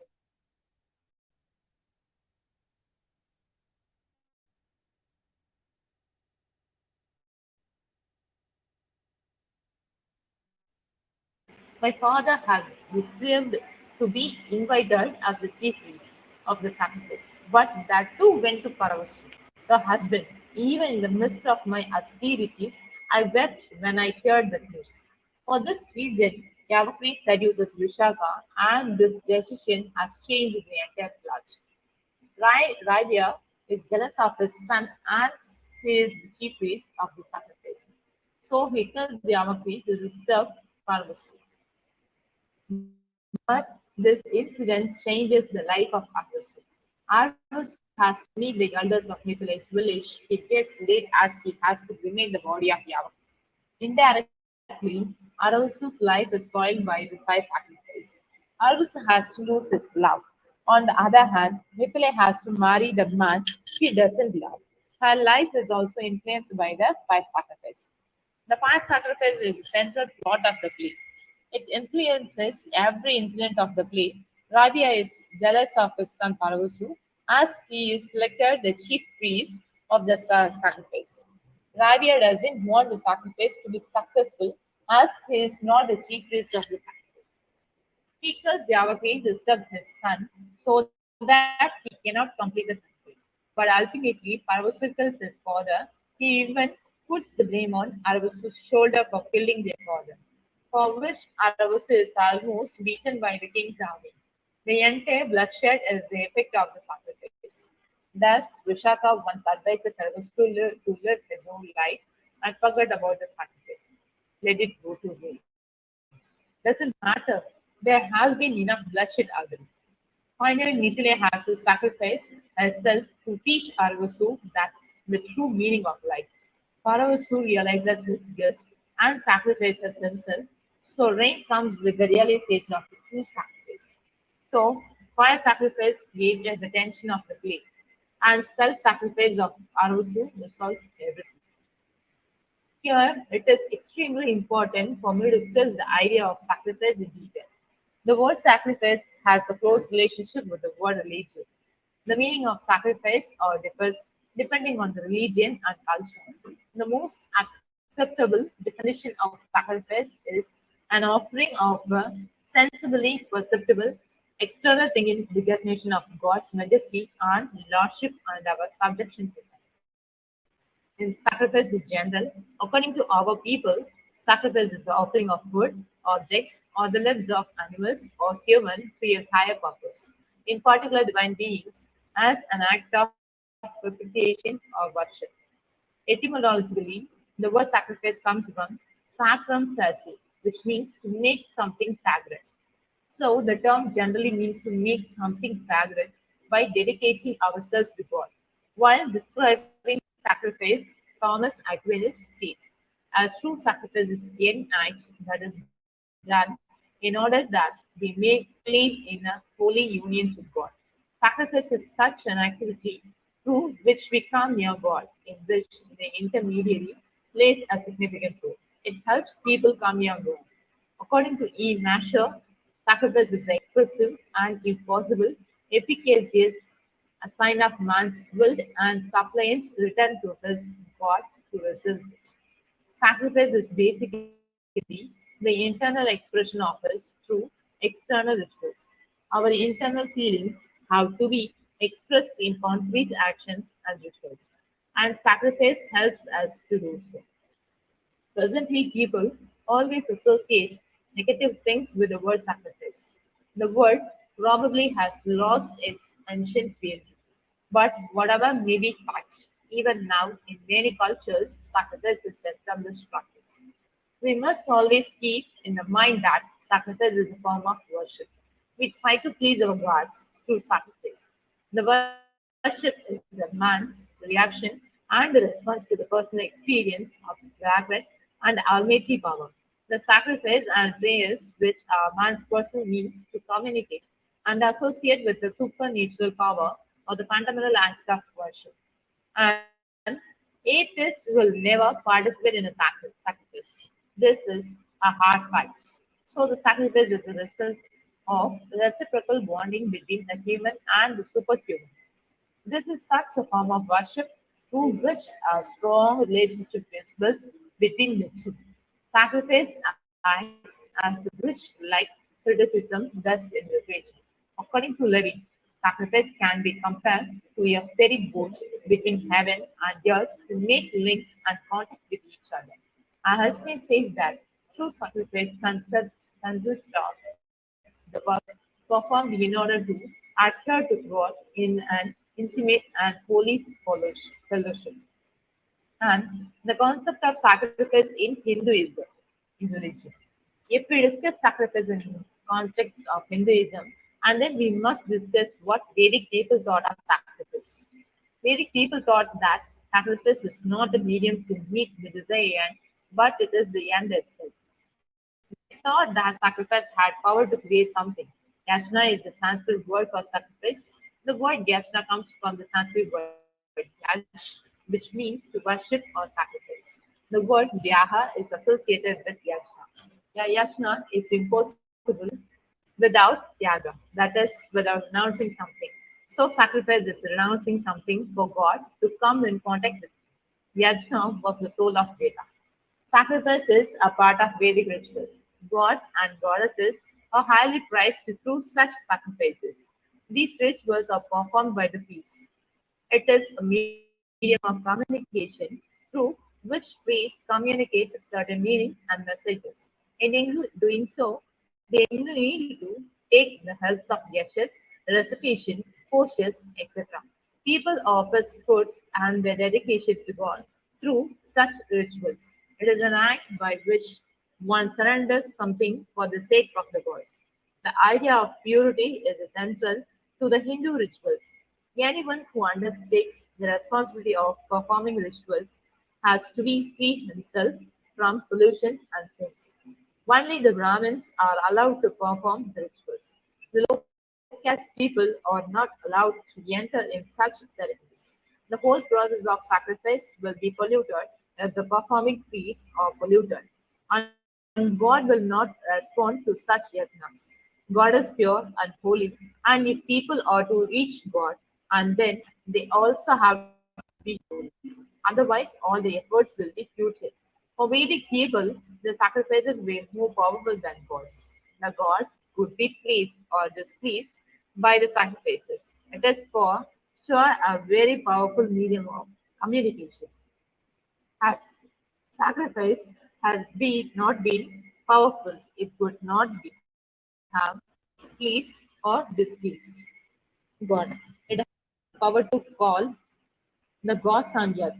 After the interaction with God, people are benefited with their votes. According to the Vedas, the balance and order of the universe is maintained by sacrifices. In the ancient times, many sacrifices were held for the well being of the human beings. The efficiency of the sacrifice depends on the human kind of offering made.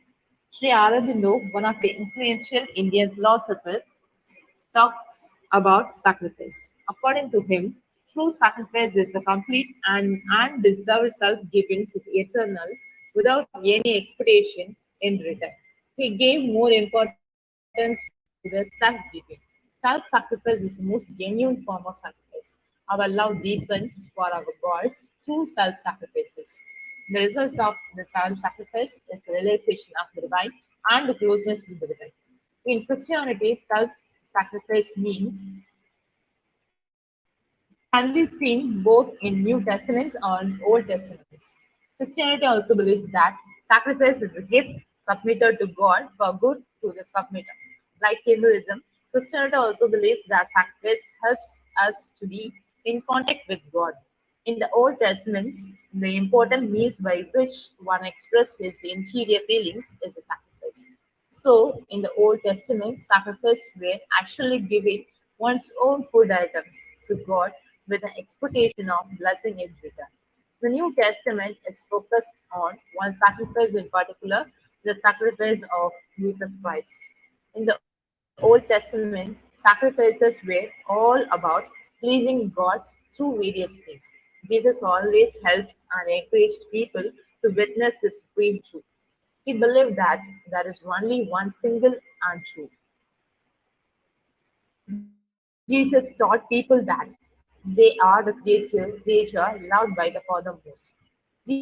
Jesus' death on the cross was a great sacrifice for the salvation of the whole world. Hence, the cross is the revelation of the love of God. And in Islam, sacrifice means an act of reverence and devotion. Animal or food items are part of ritual only. In the Islamic festival, Eid al-Adha, the Muslims usually sacrifice animals with 4 legs. On that occasion, the Muslims perform that sunnah of Prophet Ibrahim by sacrificing animals. The Muslims do so in the birthday of their beloved Prophet, and a share of meat of the sacrificed animal is distributed to the poor.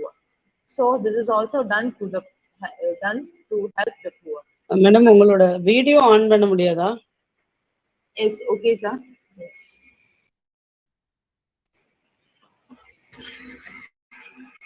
Yes. Yes, ma'am. Yes, ma'am. Thank you. Thank you. Thank you. So this is also done to the poor, help to the poor.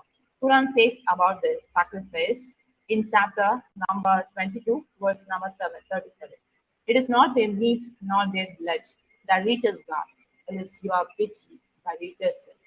Next is I'm going to talk about the psychology behind organizing a fire sacrifice. Redemption of mankind from greater evils requires or necessitates the sacrifice of innocence and which good and evil coexist. Without the death of innocence, there can be no death of vice. There is always a balance in the universe. Good and evil exist in a balance. It's the reason that evil is accepted as a part of good in Indian aesthetics. Goddess Kali in Hinduism symbolizes the two opposite sides of the universe, the Prakriti and Purusha. To the end of winter, there will be always spring. Spring will never be far behind. Actually, this is the nature of the universe, and nature is symmetry. So evil will only die if good is sacrificed. Otherwise, the symmetry will not be maintained. Both white and dark side exist in a balance. When the dark side increases, oppression starts. Then the white side has to sacrifice itself to maintain the balance. The sacrifice of the white side will promote goodness. The promotion of goodness will help working out of the evil. It is only through sacrifice that the spread of the evil can be stopped. Sacrifice is an act of surrender. Thus, it promotes goodness and rejects hatred. Dhyaha is associated with sacrifice. So, sacrifice teaches people to give up the most valuable thing. It teaches people to surrender. First and foremost, sacrifice is an act. Sacrifice gives more importance to acting than speaking. These are the reasons that sacrifice is very important to humanity. There are in play Fire in the Rain that conveys the same idea. In the play, Paravasu, brother of Paravasu, is polluted. Not only Paravasu, Radia and Yabakri are also corrupted. Paravasu is corrupted after killing his father. It is because of Parvasu that Arvasu is beaten by the king's army. Eventually, these incidents led Arvasu hold a kind of hatred towards his brother, Parvasu. Bad deeds always promote bad deeds and are promoted by bad deeds. So, a vicious act can never do well to humanity. Rather, it will spread evil in the society. Paravasu is by the bad deeds of Parvasu. Finally, Mithila has to pay her life to correct Arvasu. Arvasu is purified after the death of Mithila as symbol of innocence and humanity. Arvasu realizes the true meaning of life after the death of Mithila. The sacrifice of Mithila purifies Arasu completely. So, with the death of innocence and with Mithila, the anger and hatred of Arasu dies. Innocence has to die to kill the vicious. Karna rise, she lies there, her eyes open, bleeding, dying like a sacrificial animal. The commotion as Arasu states numbly as Nithili. After that, Arasu asked the release of Brahma Rakshasa from Indra. It is a virtuous act. It is self-sacrifice. The self-sacrifice of Arasu is reflection to the sacrifice of Nithili. So the sacrifice of Nithili and Arasu re-establishes the balance of good and evil. The act of goodness of Nikolai, that is to save Arasu, promoted good. Thus, the balance is established with the death of innocence.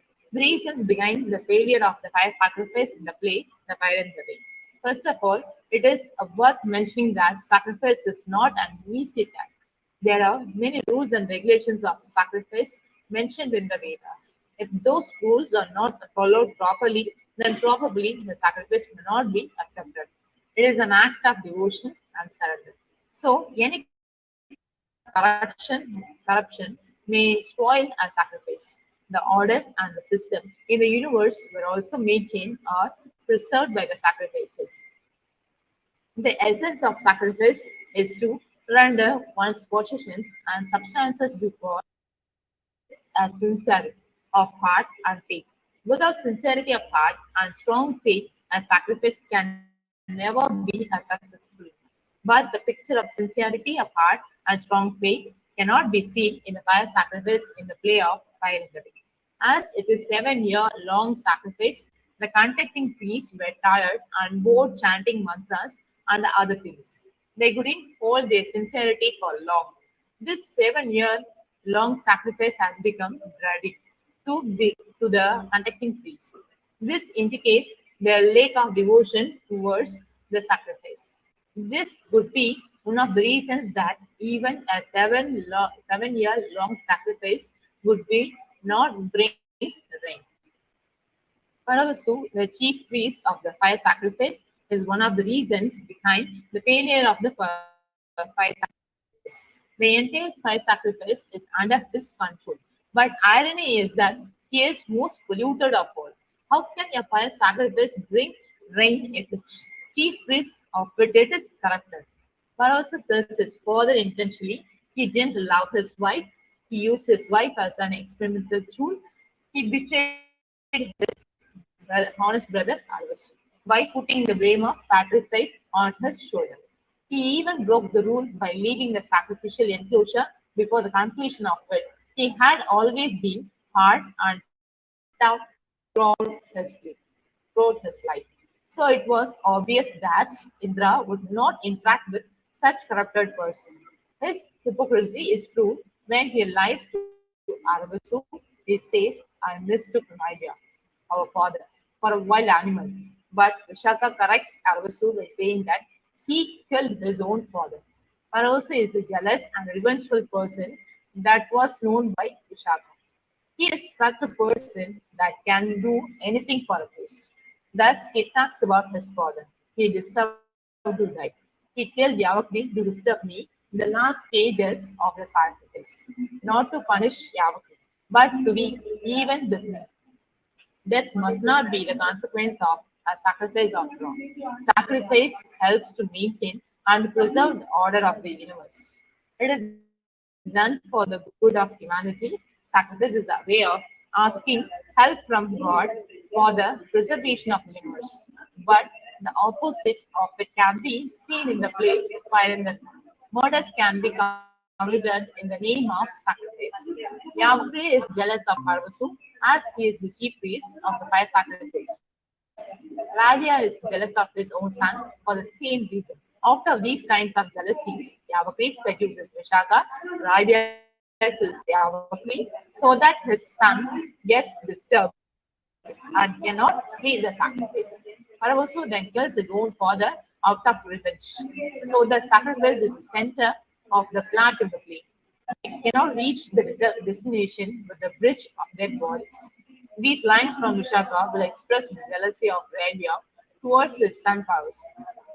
Something died inside your father the day the king invited you to be the chief priest. He has been drying like a dead tree since then. No sap runs in him. Next, of the fire sacrifice in the plot of the play, The Fire in the Ring. The fire sacrifice controls the entire plot of Fire in the Ring. The play begins and ends with the fire sacrifice. Even the main incidents of the play are related to the fire sacrifice. He becomes jealous as Parvasu is selected as chief priest of the fire sacrifice. This is the reason that Yavakri seduces Vishaka for taking revenge on Parvasu. Yavakri thinks that his father, Bharatwaja, should be the right man for the post of chief priest. But that goes to Parvasu, so the fire sacrifice actually has implanted jealousy in the mind of Yavakri. Yavakri himself says, "My father deserved to be invited as the chief priest for the sacrifice, but that too went to Parvasu, a husband. Even in the midst of my austerities, I wept when I heard the news." For this reason, Yavakri seduces Vishaka, and this decision has changed the entire plot. His son, as he is the chief priest of the sacrifice. So he kills Yavakri to disturb Parvus. But this incident changes the life of Arus. Arus has to meet the elders of Nicholas' village. He gets late as he has to cremate the body of Yavakri. Indirectly, Arvasu's life is spoiled by the fire sacrifice. Arvasu has to lose his love. On the other hand, Nikolai has to marry the man she doesn't love. Her life is also influenced by the fire sacrifice. Finally, Nikolai has to sacrifice herself to teach Arvasu the true meaning of life. Parvasu realizes his guilt and sacrifices himself. So, rain comes with the realization of the true sacrifice. So, fire sacrifice created the tension of the play, and self sacrifice of Aravasu resolves everything. And Aravasu and Nikolai are the symbols of true sacrifice. Fire sacrifice is not the one and only type of sacrifice seen in the play Fire and the Ring. Apart from fire sacrifice, there is human sacrifice and self sacrifice. The fire sacrifice very much similar to that of lady sacrifice. But the fire sacrifice of the play gets polluted for various reasons. Arnott has shown as the best and worst version of sacrifice in his play Fire and the Ring. According to Thomas Aquinas, as true sacrifice is any act that is done in order to be made live in holy union to God. The sacrifices of Arvasu and Nikolai were the perfect ones. This is the reason that Indra appeared to Arvasu and granted his boon. It was the true sacrifices at the end of the play that eventually brought rains. Arvasu and Nikolai are probably the most humanic characters in the play Fire and the Ring. They are also the symbols of love and humanity. Aravasu is an 18 years old Brahmin boy. He loves Nikolai, a 14 years old rival girl. For the sake of marrying Nikolai, he is even ready to transgress the caste hierarchy. So he is always ready to sacrifice his caste identity for the sake of Nikolai. He is a peace-loving person. He acts according to the demand of the situation. He tries to save Vishaka from the anger of Radia by lying to him. In the epilogue of the play, Nikolai lies for saving Arvasu. There is no meaning left in his life. He wants to burn himself along with the body of the Nikolai in the sacrificial execution. But suddenly, Indra, the god of rain, appears to him. Indra is ready to grant any boon Arvasu wants. Arvasu first asks the life of Nikolai to be brought back. He wants to do so as he holds himself responsible for her life. Through his conversation with the Brahma Rakshasa, he realizes the truth of the universe where death is an inevitable factor. Brahma Rakshasa tells Arvasu, if you bring her back, you will have destroyed what made her such a beautiful person. Arvasu asks for the release of Brahma Rakshasa from Indra. He sacrifices his love for the release of Brahma Rakshasa. This selflessness of Aravasu eventually brings rain on the earth. Mithila is a very smart and intelligent girl. She loves Aravasu very much. She transgresses the caste hierarchy by loving a Brahmin. She is a rebel. She doesn't believe in Orthodox Hinduism. She knows that Brahmins are hypocrites. She even questions Yavakr's universal knowledge. He says, but what I want to know is why are the Brahmins so secretive about everything? She always instructs Aravusu in his everyday decisions. She wants to marry Aravusu, but cannot as Aravusu fails to attend the elders' meetings. Thus, she has to marry a man of her own community. But when Aravusu is beaten by the king's army, she saves him, running away from her home. She nurses Aravusu, is beaten by the king's army. She saves him, running away from home. She nurses Aravusu like his mother and cures him. She sacrifices everything for Aravusu, her love. She has to sacrifice his life at the end of the play to save Aravusu. Actually, it is through Nithale's sacrifice that Aravusu learns that the true meaning of sacrifice. She becomes the symbol of humanity. It is for her sake that Aravusu asks Brahma Rakshasha's release from Indra. Nithale would have done the same she had been alive. Thus, at the end, Aravusu says Nithale would have wanted it so. It is for Nithale's sake that Aravusu makes his self-sacrifice. These two sacrifices are the real sacrifices of the faith. There is selflessness in both the sacrifices. There is yaga without the expectation in return in both the sacrifices. Whatever Nitilai and Aravasu have done for this for each other and humanity. There is selflessness and truth in both the sacrifices. There is no pollution in the sacrifices like in the fire sacrifice. This is the reason that Indra is both impressed by Arvasu and Nitin. Purity is a central part of sacrifice. The idea of purity is essential to Hindu rituals. Purity plays an important role in sacrifice also. Purity has to be maintained if we want to make the sacrifice successful. Corruption spoils all the efforts of sacrifice. So the successful of a sacrifice depends a little bit on purity. In Vedic sacrifices, purity was given enormous importance. The fire sacrifice here, the fire in the line, has many similarities to Vedic sacrifices. The story is a myth taken from Mahabharata, so the idea of purity is like that period in whose context in the play is written. It is worth mentioning because the idea of purity has changed over periods of time. Purity is also important as it influences the plot of Fire in the Ring. There are some certain rules and restrictions which have to be followed, without of which the purity will be spoiled and the sacrifice will be corrupted. In the prologue of the play, we can see that the actor manager is not allowed to perform the sacrificial enclosure. In Vedic periods and in the time of Mahabharata, actors were considered outcasts. They had a very low position in the caste hierarchy. Thus, it is obvious that the entrance of an actor in the sacrificial enclosure will pollute the entire sacrifice.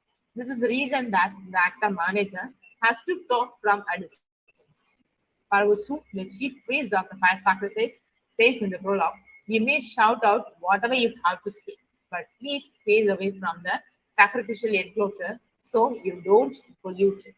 So, this is an indication to the fact that purity is important for the success and failure of the sacrifice.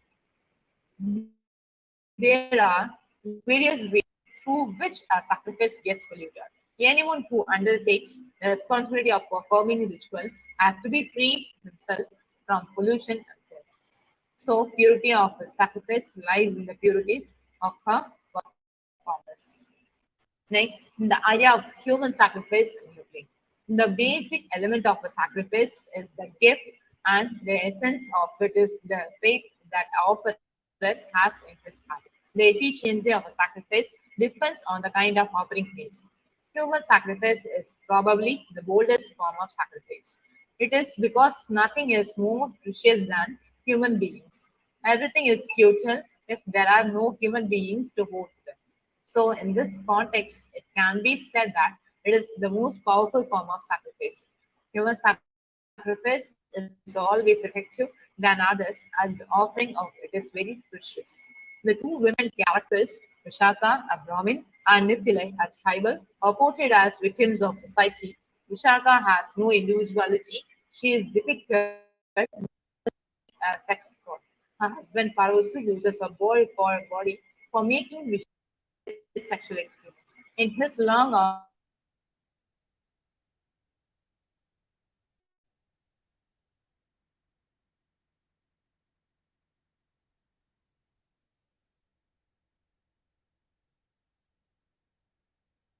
character reveals how women were ill-treated in the Brahminical order. Nithila is portrayed as bold, courageous, determined, and virtuous tribal girl who falls in love with Arvasu. The tribal elders who do not approve her marriage with Arvasu because they do not trust the Brahmins and think them to be treacherous and deceitful. She is married to a tribal boy against her wishes. Nithila loves Arvasu from the innermost depth of her heart, and sensing that his life is in danger, she abandons her husband, her family, and her all for her love's sake. She cares him when he is single, but her love is not sensual but spiritual. She will live with Arvasu not as a wife but as a sister. She allows him to marry a girl of his choice. In the end, her husband, Krish Karnad, has consummate command over English, and he has successfully and artistically nativized it for compressing Indian ethos and sensibly. His diction is apt. His words are suggestive and reveal both character and situation. Economy and precision, clarity and lucidity characterize his style. For example, the following dialogue between Arvasu and Nikolai brings to light the fundamental difference between the Brahminical and tribal social orders. There are instances in the play Find the Rain where we can see the references of human sacrifice. The words human sacrifice is first mentioned by Vishaka in Act 2. When Paravasu, Vishaka's husband, is not responding to her, she speaks those words. She speaks that she was treated as a tool. Now she has committed a crime. So she asks her husband to make a human sacrifice by killing her. She thinks that this might help her husband to meet Indra. But sacrifices are not like that. If someone kills someone out of anger, then it will not be considered a human sacrifice.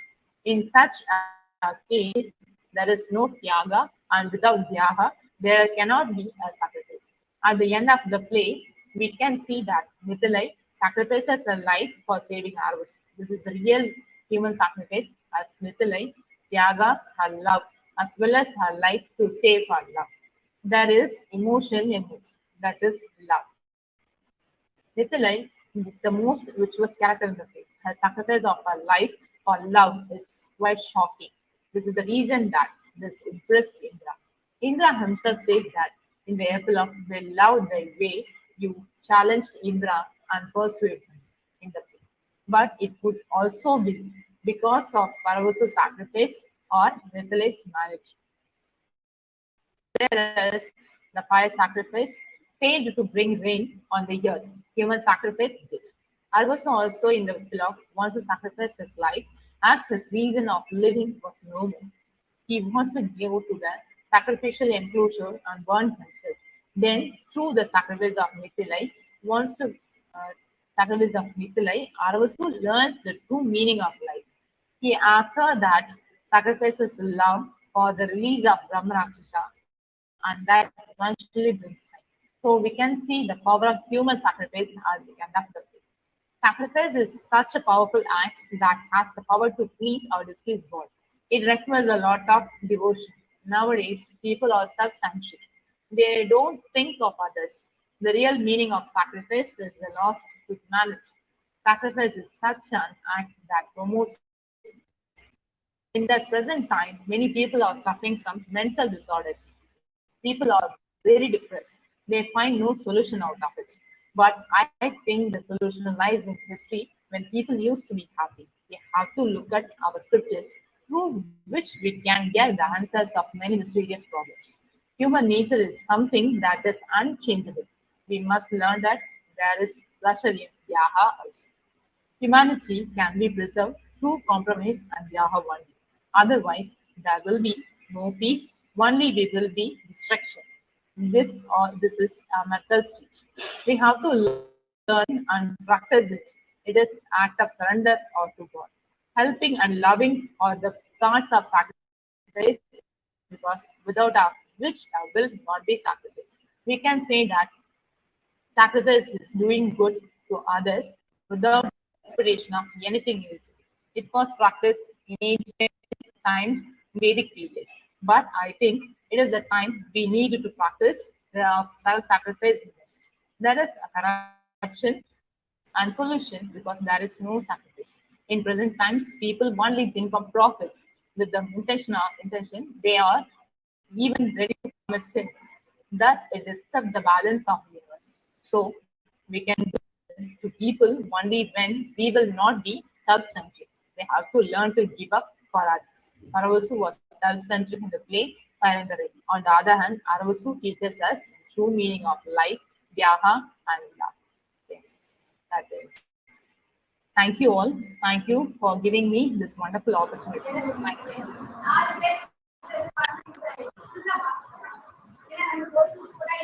Thank you, Mrs. Ponali, for your clear, precise presentation of rich remarks by your Kudos to you. I would like to invite Dr. K. Mangai Tarasi, Assistant Professor of English, to deliver her address on the topic Marginalization of Invisible Minority in Magesh Tarasi's play 7 Steps Around the Fire. Welcome you, ma'am. Over to you. Vanakkam TamilAmerica TV. Very good morning from Dr. K. Mangai Tarasi, Assistant Professor of English. I sincerely thank organizing secretaries, Dr. T. Shakti Rajammal, Assistant Professor and Coordinator, and Mrs. V. Lalitambihai, Assistant Professor of English, my colleague and my friend, and Dr. T. Assistant Professor, Bardar University. I thank you all my session on Mahesh Dattani's how he has shown marginalization of the invisible minorities in his play 7 Steps Around the Fire. Before I plunge into the topic, let me give a brief introduction about drama in India. Dramatists of Indian writing in English have scaled the length and breadth of the experimentation in dramaturgy of India and after independence. To fathom the depths of Indian drama in English, certain characteristic features ought to be kept in mind. First, the Indian writings in English during modern age ought to play the budding and the already present writers, as well as the influence of existentialism, globalization, surrealism, Dadaism, magic realism, and the post-colonial issues too. India had been under the colonial shackles for a time period of 300 years, and as a matter of fact, the colonial language and culture had cast its direct shadow on the Indian literary venues. Drama in Indian English can thus be summed up as the congregation of various social and political nexts. Post-colonial English literature in India works through the process of writing back, rewriting, and reading. This delineates the rendering of well-known literature from the point of view of the formerly colonized Indian English literature, as was seen before, that pertains to that body of work by writers in India who pen in the English language and whose native or co-native language could be one of the several regional languages of India. However, as the shift itself to the fort of Indian writings in English at first started the journey with translation literature.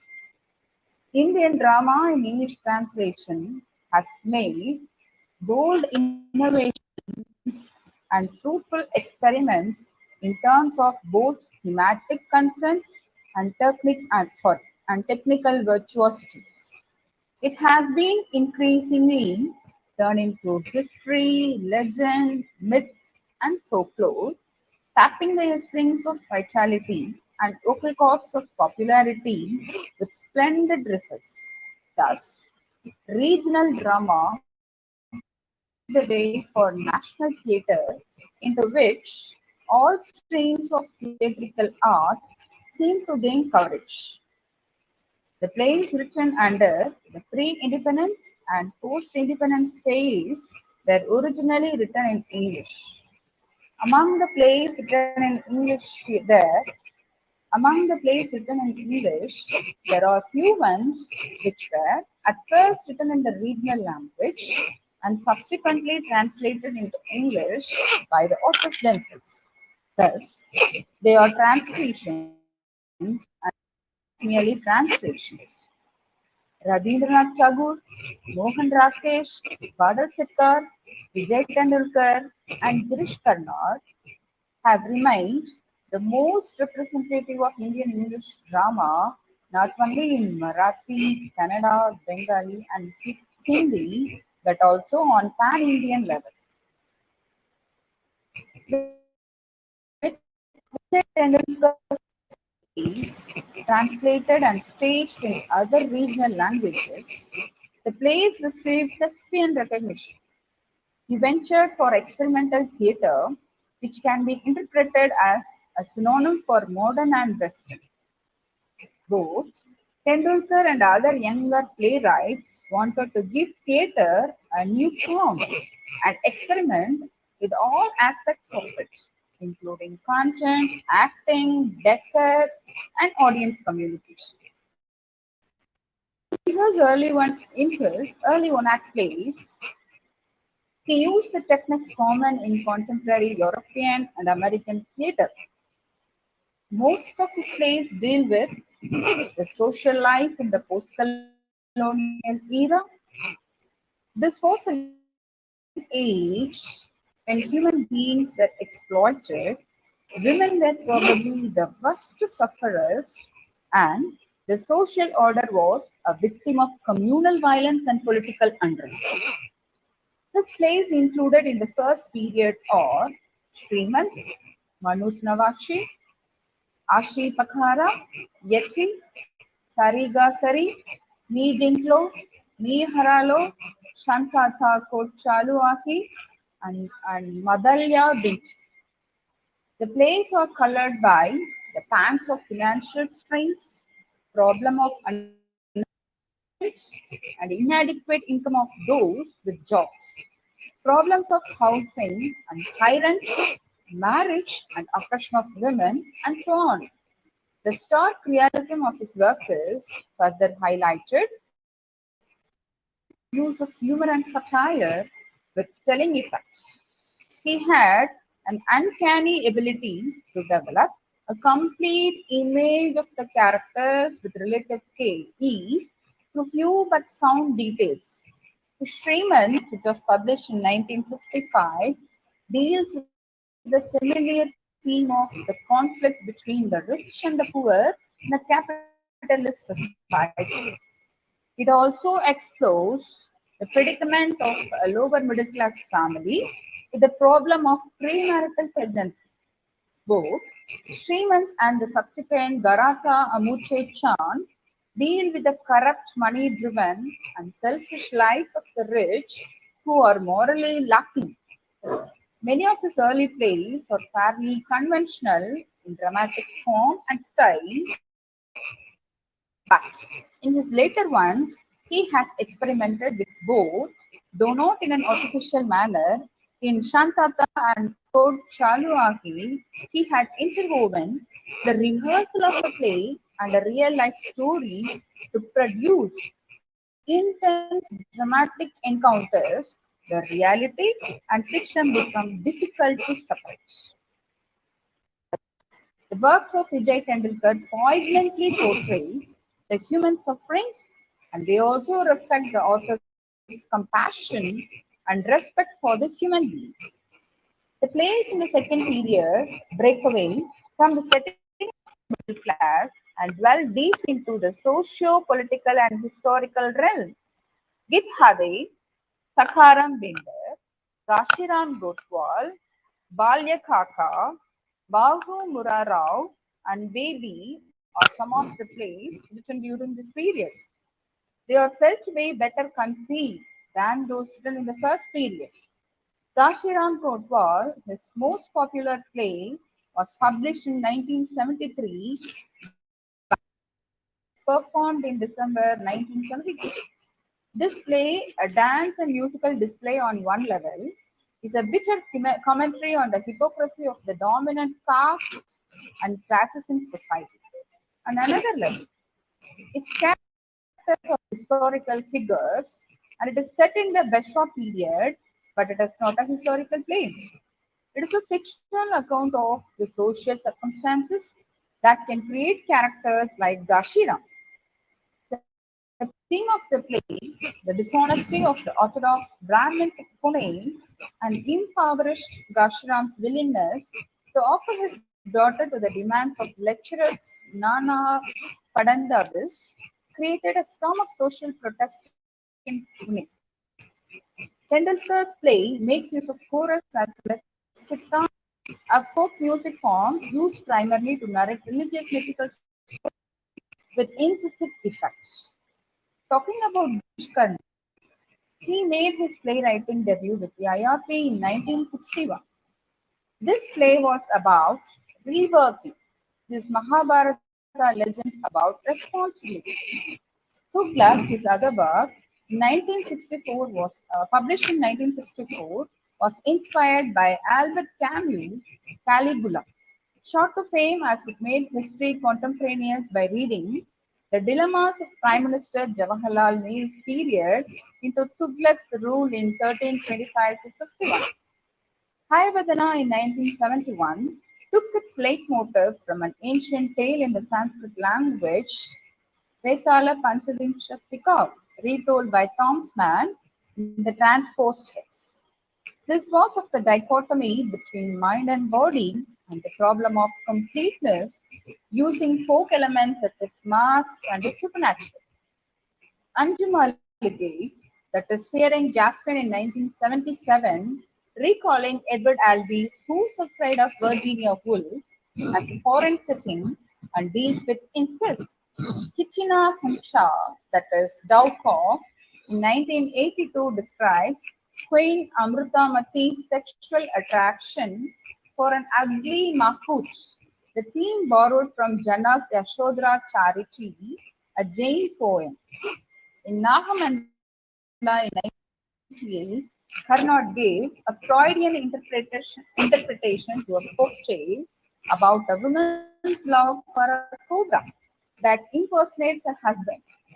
Kaleganda in 1990 demythologizes the life of Basaveshwara, the poet, mystic, and social revolutionary of 12th century Karnataka.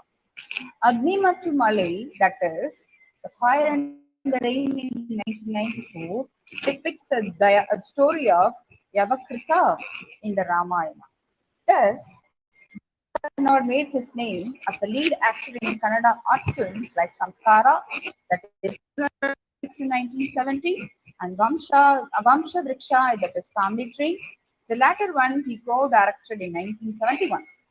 He did stage productions of Sophocles' Oedipus and Kamba's Jokumara Swami in 1972, and Hindi movies like Siam Bengal's Nishan, that is Night's End in 1975, and Manthan, that is Churning in 1976. He also acted in Basu Chatterjee's Swami, that is Husband, in 1977, and Jabbar Patel's Shubha, that is Dawn in 1981, and many Tamil movies too. We know about Girish Karnad's acting. And now, talking about Badal Sirkar, of the trio, wrote his first serious play Imam Indrajit in 1963. Its publication and premiere in 1965 attracted wide notice for its striking originality and themes of absurdities, meaninglessness, identity crisis, and social conformity. It is perhaps the one contemporary Bengali drama most translated into other Indian languages. While working in Nigeria, Sirkar authored in quick succession several plays which secured his reputation. Some of the names can be mentioned as Bhakti Ilhas or Remaining History in 1965, Pralab, that is Delirium in 1966, Trinsha Sabadichi, that is 30th Century in 1966, and Bagla Gora or Madhouse in 1967. All of these were premiered by Bohurupi, followed by Stationy, There is No End in 1969. His concern was the politeness of existence, compounded by a sense of associative guilt and responsibility in disturbed persons. These persons belong to the urban middle class in a world of increasing violence and inhumanity. Now comes our most prominent playwright, Mahesh Dattani, who wrote his first full-length play, Where There Is a Will, on family inheritances in 1986, followed by Dance Like a Man in 1989 on the problems faced by a male dancer. He directed and acted in both, then directed Bravely Fought the Queen in 1991 in Bombay. Meanwhile, Ali Padmasri had directed his third play, Tara, in 1990, a touching domestic drama, and invited him to script a work on community. The product Final Solution was rejected by the Deccan Herald Festival in Bengaluru for dealing with a sensitive issue, though they had sponsored his first two productions. Playpen finally staged it in 1993. The delicate theme led him to create perhaps too perfect a Hindu-Muslim equilibrium, almost consciously free of any personal bias. Gay presence in Dattani's work increases with the play Do the Needful in 1997. This was written for BBC Radio 4. The plot centers on the negotiations for an arranged marriage between Alphys, a Gujarati man, and Lata, a South Indian Kannada woman. As the play progresses, it is revealed that the woman is not agreeable to the marriage because she loves Salim, a Muslim man, while the prospective groom is in love with a man named Trilog. Although she tells Alphys about her love for another man, Alphys keeps quiet about his homosexual relationship. Alphys' homosexuality is revealed to Lata when she surprises him and the gardener of her family having sex in the cowshed, just as she is about to run away to Salim. At first, horrified, she subsequently decides that the best way to deal with the situation is to marry Alphys so that they can lead separate sexual lives, yet keep up the appearance of a happy couple. This is a clear example of a common compromise in a society that has criminalized non-procreative sex since 1862. Indian dramatists in English during thus depict the issues related to society, though it is mandatory to be acquainted with the fact that the writings pursue either the classical genre of the modern age or adjust them to the contemporaneity of the contemporary age. This is a general introduction about the Indian dramatists, a few Indian dramatists. Now, I just begin my topic, marginalization of the invisible minority in Dattani's 7 Steps Around the Fire. See, as we know, he is one of India's most daring, creative, inventive, and notable playwrights in Indian English literature. He does not hesitate to highlight the taboo subjects in his plays. His plays have been categorized as problematic. He was born on August 7, 1958 in Bangalore, Karnataka. In the early 1980s, Dattani joined Bangalore Little Theatre and participated in workshops in acting and directing plays. He founded his own company, Playpen, for doing something innovating in Indian English plays. His play, Final Solutions, won him the prestigious Sahitya Academy Award.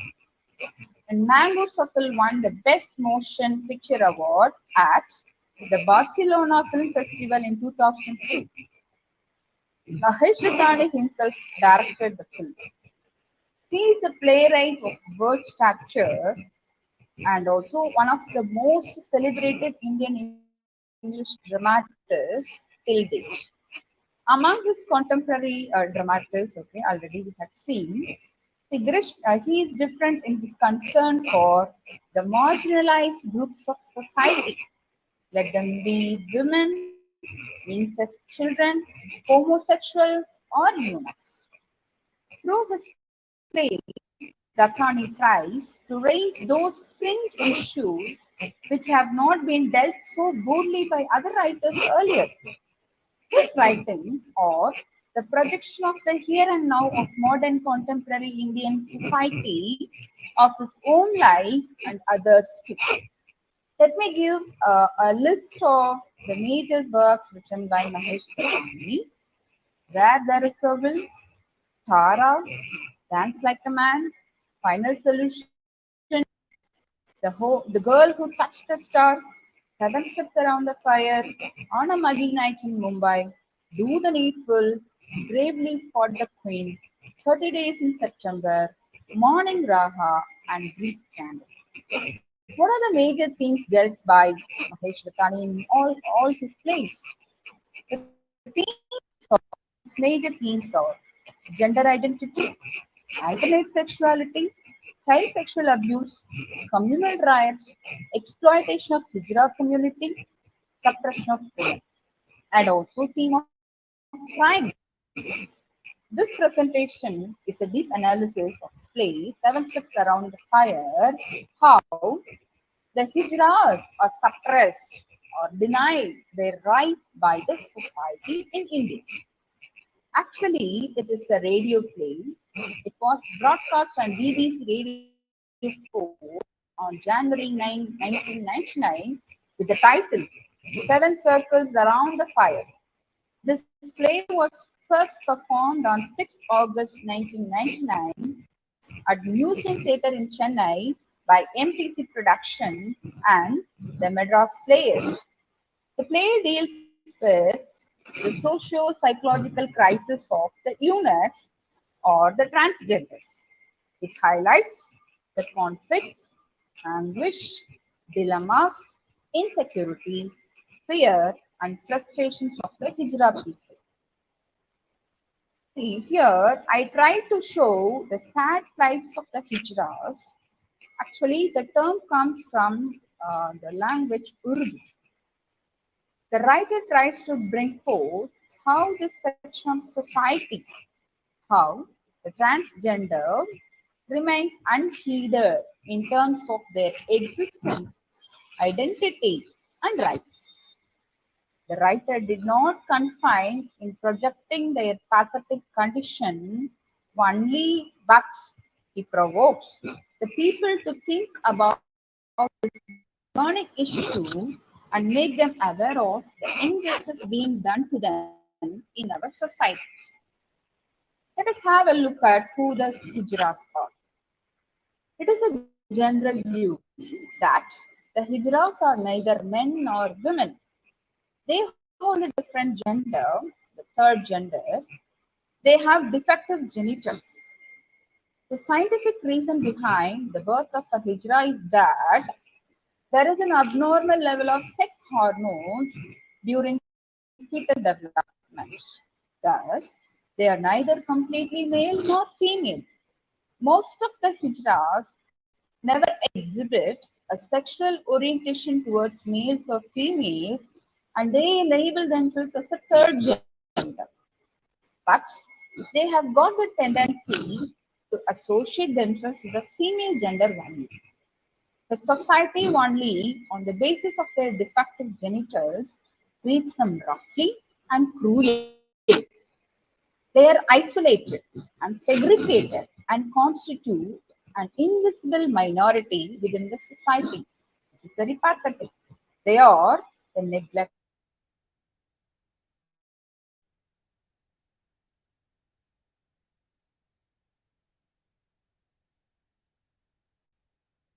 Curse the people. They are considered as the chosen or the choice of God, and the curse by them cannot be revoked. For many Indians, both upper and middle class, hijras exist at the periphery of their concern, making themselves visible only on certain occasions like marriage and childbirth. And this cruelty does not end only at the physical level, it extends to the social, educational, and political levels too. Here, the writer, Dattani, gives a chance to the Hijras community to articulate their feelings and predicaments in the English theatre through his play, Seven Steps Around the Fire. Mahesh Dattani presents the harsh reality and the status of the Hijras community, presenting how they are placed on the margins of society.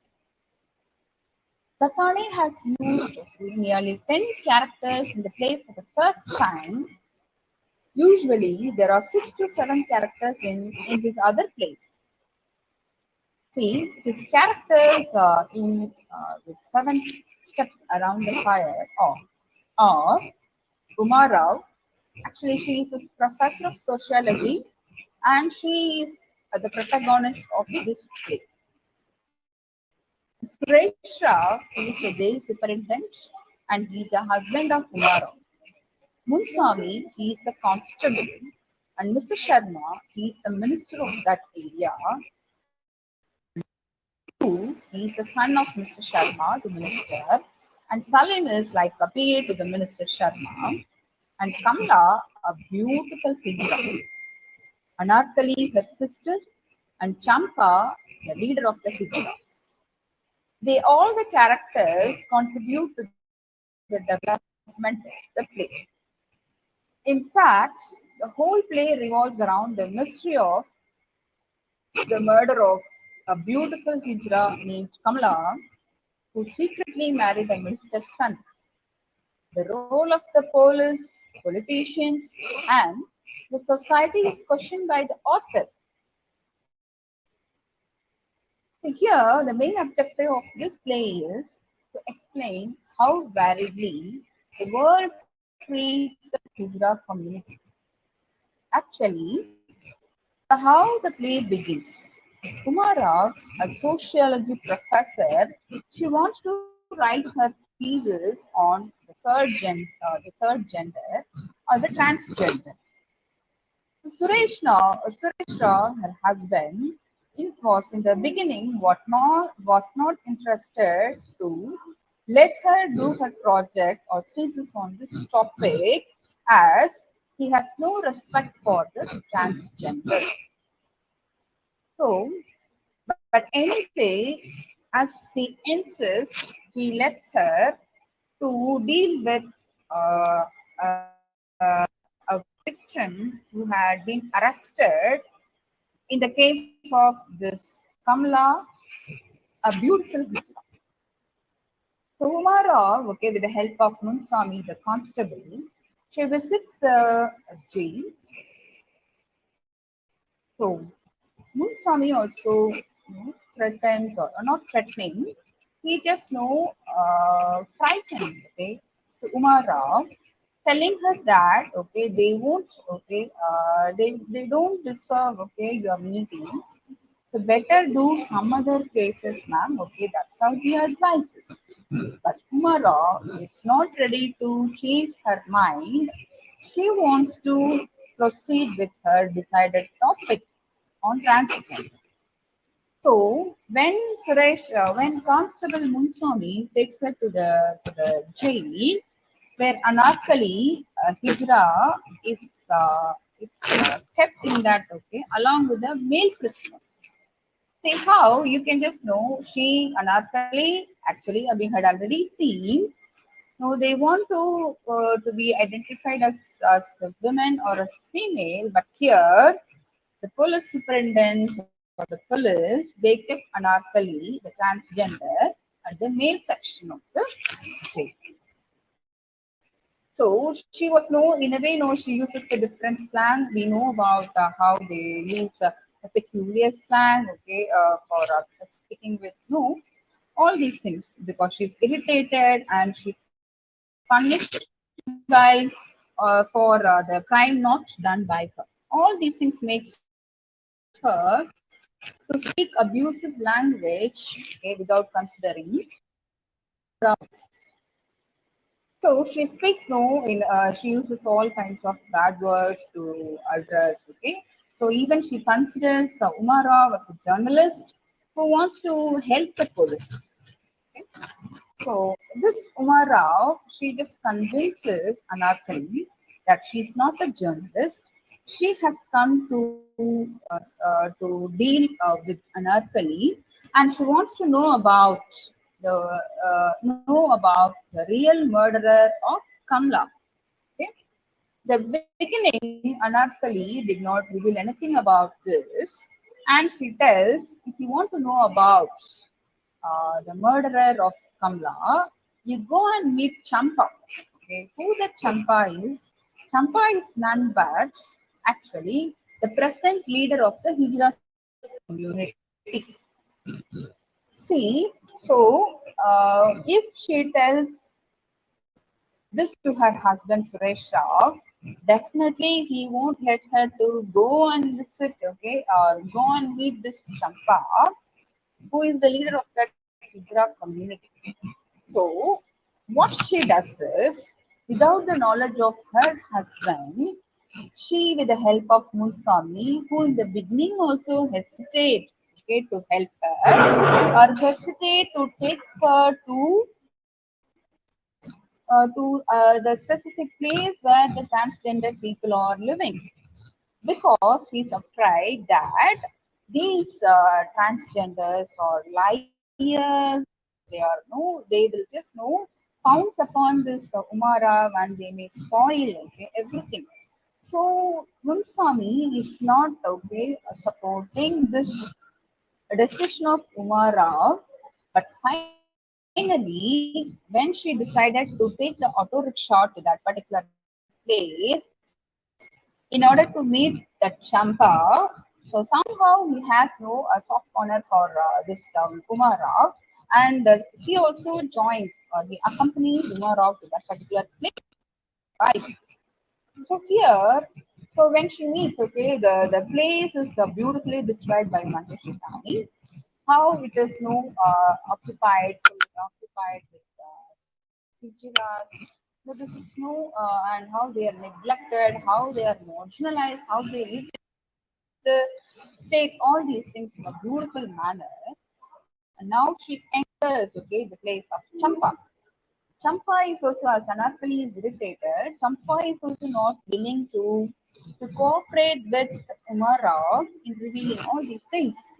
So why this Umara is talking about Anarkali? It was she who sent her to meet her.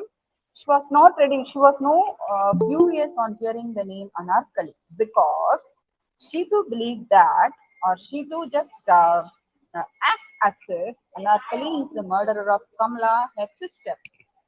So when both Kamla and Anarkali were thrown away by their own parents, actually Champa, the transgender, she just gives shelter for this Kamla and Anarkali. And actually, Anarkali was suspected. Why? Actually, it was she who killed Kamala because it's Anarkali's wish to become the head of the Hijra community next to Champa. Actually, Champa wants to make Kamla as her successor. So this is how the police just makes up the case that Anarkali has murdered Kamla as she wants to become the leader of the community. So Champa also tells us that she doesn't want to talk about Anarkali who has murdered this Kamla. But she knows the truth. Okay, so when Umarov was talking, when Umarov talks with this Champa, there is Salim, who's PA to that minister. Actually, what has made Salim to come there? Actually, he wants to search the trunk, the trunk where Kamala used to keep her belongings.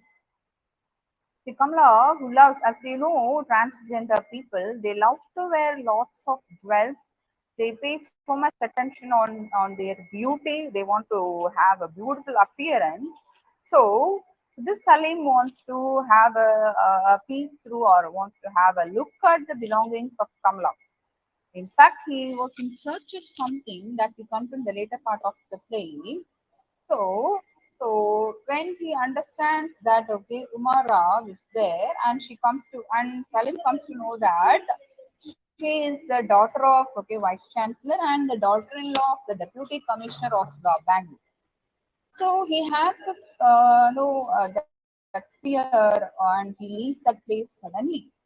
So somehow Umarov guesses, okay, there is some association between this Salim with the murder of this Kamla. She wants to dwell into that. And this Champa also tells, okay, please leave the place. I won't give any money or jewel for getting the bail for Anarkali. No, like that, no. She sends Umarov outside her house.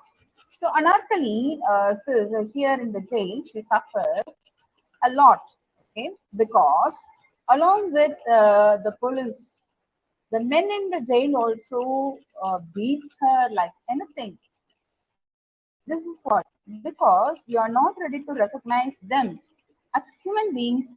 If they too have feelings as we common human beings have. This lack of compassion towards this transgender makes Umar Rao to develop a kind of compassion towards all these people, or the neglected people, or the marginalized people. So she wants to find out the truth. So what happens? She just knows something about Mr. Sharma, Salim's master or Salim's leader. So what happens now? So she goes thinking that Mr. Sharma is not there, and she wants to get something from Salim about this Kamla. Okay. So through Champa, we come to know that Salim used to visit Champa's house every night for Kamla. So what happens, because she's a beautiful, transgender, as we all, how we people, how the common human beings, okay, treat the transgender people, we all know about. Okay, we consider them as beggars, as call girls, or as ghosts. Okay, so something more like that, the neglected society. So through Champa, we come to know that Salim too has an eye on the beautiful Kamla. So the visit of Salim to Champa's house or home for Kamla is not liked by Anarkali. So what happens? It is this beauty that attracts the others, excuse me, that attracts other men is not liked by this Anarkali, her sister. So what she does, so she wants to spoil her beauty. So even just she just blades her the face of Kamla and making her face looking ugly or not pretty. Okay, but this also does not prevent visit of Salim to Kamla's home every night. Okay, so all these things we know. So Umara, she just goes to Mr. Sharma's house thinking that The minister has gone abroad, that is to America, on some official duty. So she just wants to meet Salim and get something more about this Champa, Kamla, and Anarkali. So when she was talking with Salim, suddenly this minister appears and he threatens his Kumara. Okay, managers, and she just tells something about the marriage that he has arranged for his son Subramanian. Okay, and she talks about it as she is her family. She says something about her father and her father-in-law, and she's not suspected by this minister. So she safely reaches home, and what happens? Okay, so somehow she gets, because she wants to get bail for Anarkali. So she goes to the house. She goes to her father's home for getting that much, nearly 50,000 amount that she has to pay taking Anarkali in bail. So her father, she just lies, okay, as she wants to get a beautiful, expensive gift for the minister's son's marriage. So the father also gives the money, okay, or no, when though he's in the university, she knows, okay, where the money will be, and she gets the money and she keeps it with her. These things, okay. So what happens now? She doesn't want to, after knowing that, okay, the involvement of some other the third person in Kamla's murder, she doesn't want to give the money to take Anarkali in bail. She keeps that money safely with her. So what happens now? So this also known by her husband, because her father has told, and he asked the question: if you have asked money, definitely I would have given you. Why did you ask your father like that? No, as a male chauvinist, we know he questions. But Umara, okay, she's very intelligent and very smart enough. She somehow manages that she got the money to get the gift for minister's son's marriage. As no, as they belong to a reputed family, the present must be expensive and costlier. So he also agrees and says okay. And what happens now? See, on the day of the marriage, okay, actually, she gets something when the next day also she visits Champa, and she tells, okay, she tells how she just tells how uh, she wants to have a look at the trunk of his camera. Okay, and when she was just searching for that, she finds a photograph, okay, where it's actually a marriage photo taken during marriage, and she keeps that with her.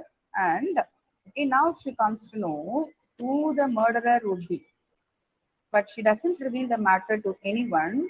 And Champa also tells how Kamla had been burnt to death and was thrown into the pond nearby, and how her body was found after 4 or 5 days in a rotten stage.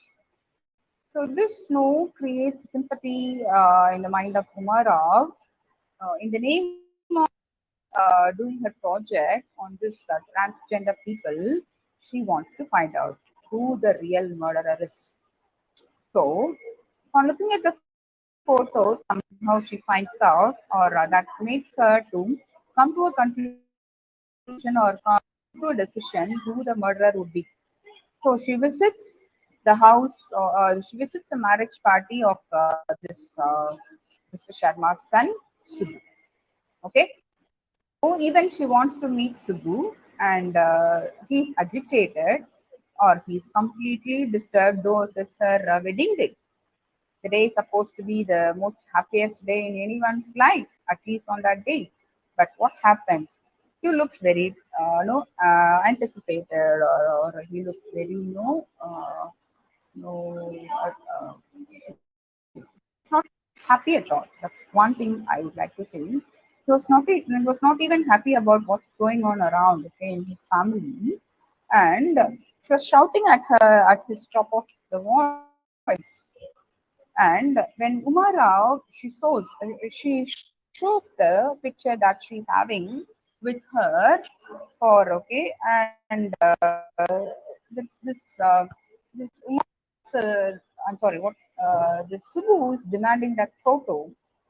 And looking at the photo, no, he knows how much love he has for Kamla, the transgender.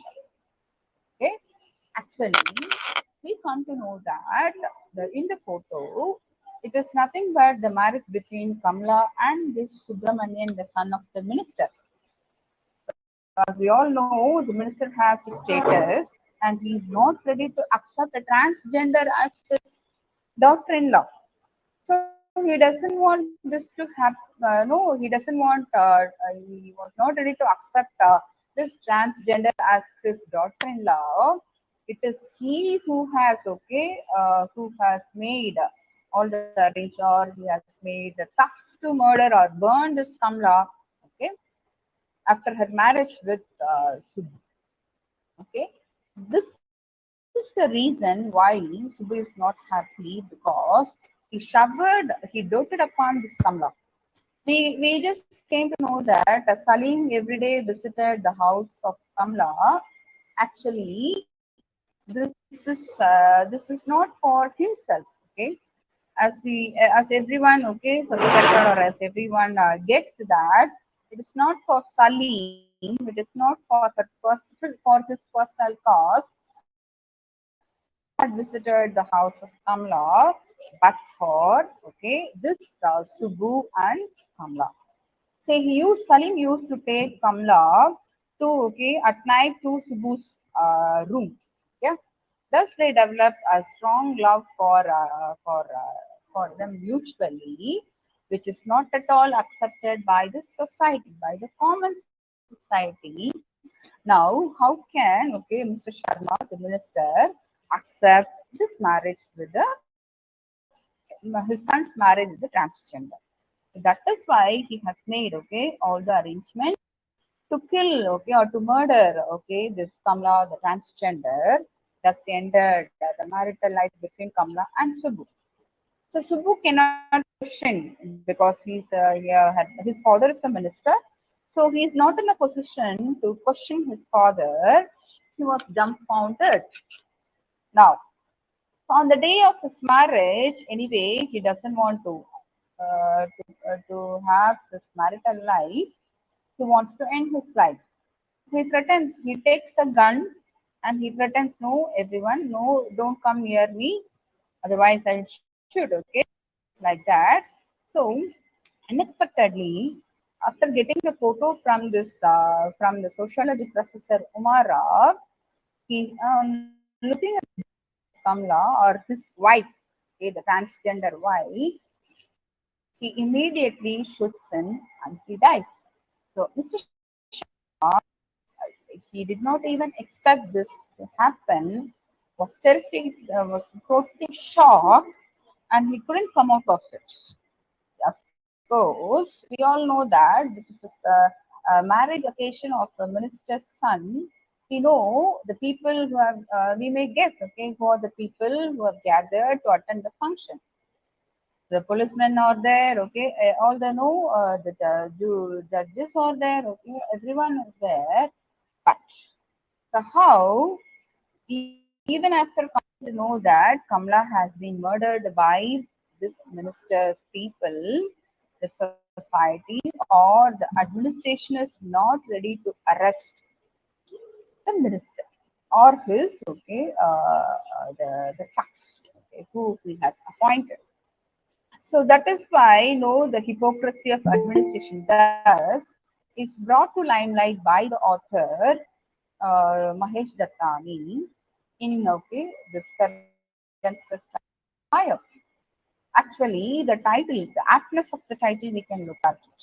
Actually, so in northern India, not in South Tamil, South India. So in North India, the couple after marriage, they have to take 7 steps around the fire to to complete or to the marriage ceremony. But here what happens, the marriage ceremony between this transgender Kamla and this Subbu is not accepted. The fire, which is supposed to be, it's doing its dual, has its dual power. One is for productivity, and the other is for destructive. It has done its, both the duties. It's productive when it when it stands, or when the couple went around, and destructive when it burns the body of Kamla. And how the society remains how the society is muted even after knowing the real culprit is. Thus, the writer brought into spotlights how the marginalized society, Anarkali, we know that she's also a human being with feelings, with emotions, with pains, with happiness, and everything. Is not ready to consider Anarkali as a human being at all, because she's a transgender or the marginalized or the neglected community. So that's the thing with no arrest, with the death of the Subbu, and how the society is muted towards the marginalized, the invisible minority called the Hijras or the transgenders. With this, I thank all the organizers once again for giving me a wonderful opportunity to be a part of this World Record event. Thank you so much. Over to you, Lalita ma'am.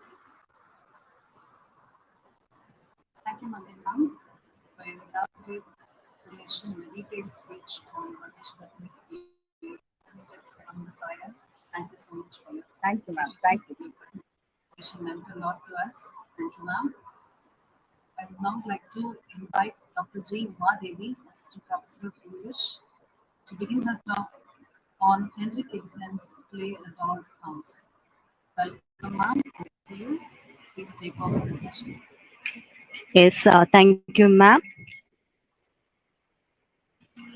I'm Dr. G. Uma Devi, Assistant Professor of English, the Standard Fire of Rajaratnam College for Women, Sivahasi. The topic chosen by me is Ibsen's A Doll's House. First, let me give you a biographical sketches of the author Henrik Ibsen.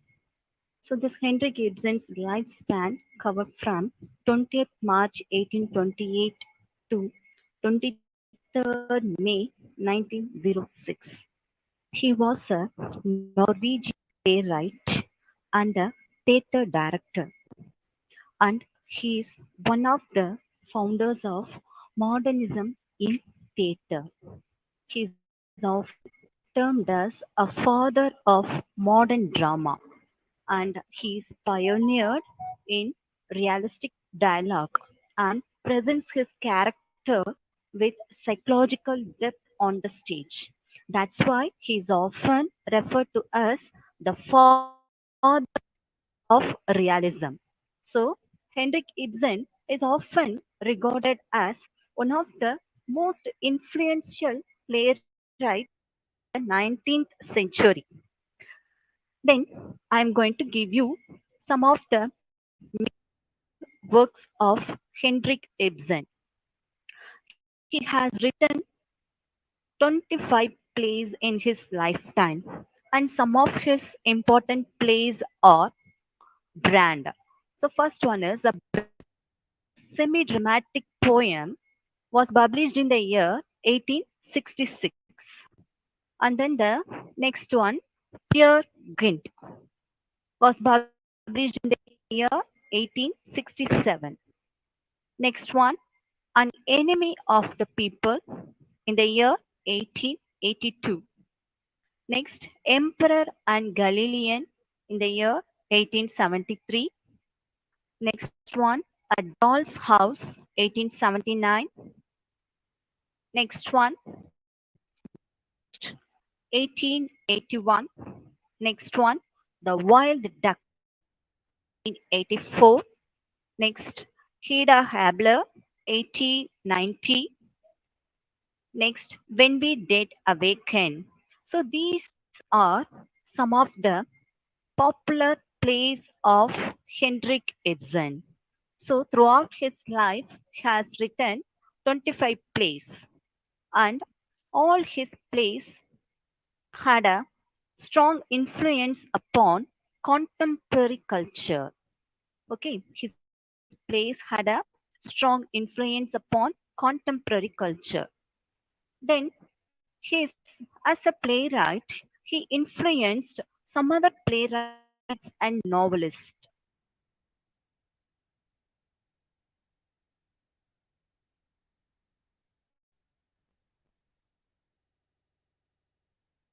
So, he influenced all these writers too. So, let me conclude this biographical sketch of the author. Now, we are pausing on to the analysis of the Doll's House. So, Doll's House, it's a three-act play. So, now I'm going to introduce the important characters in the Doll's House.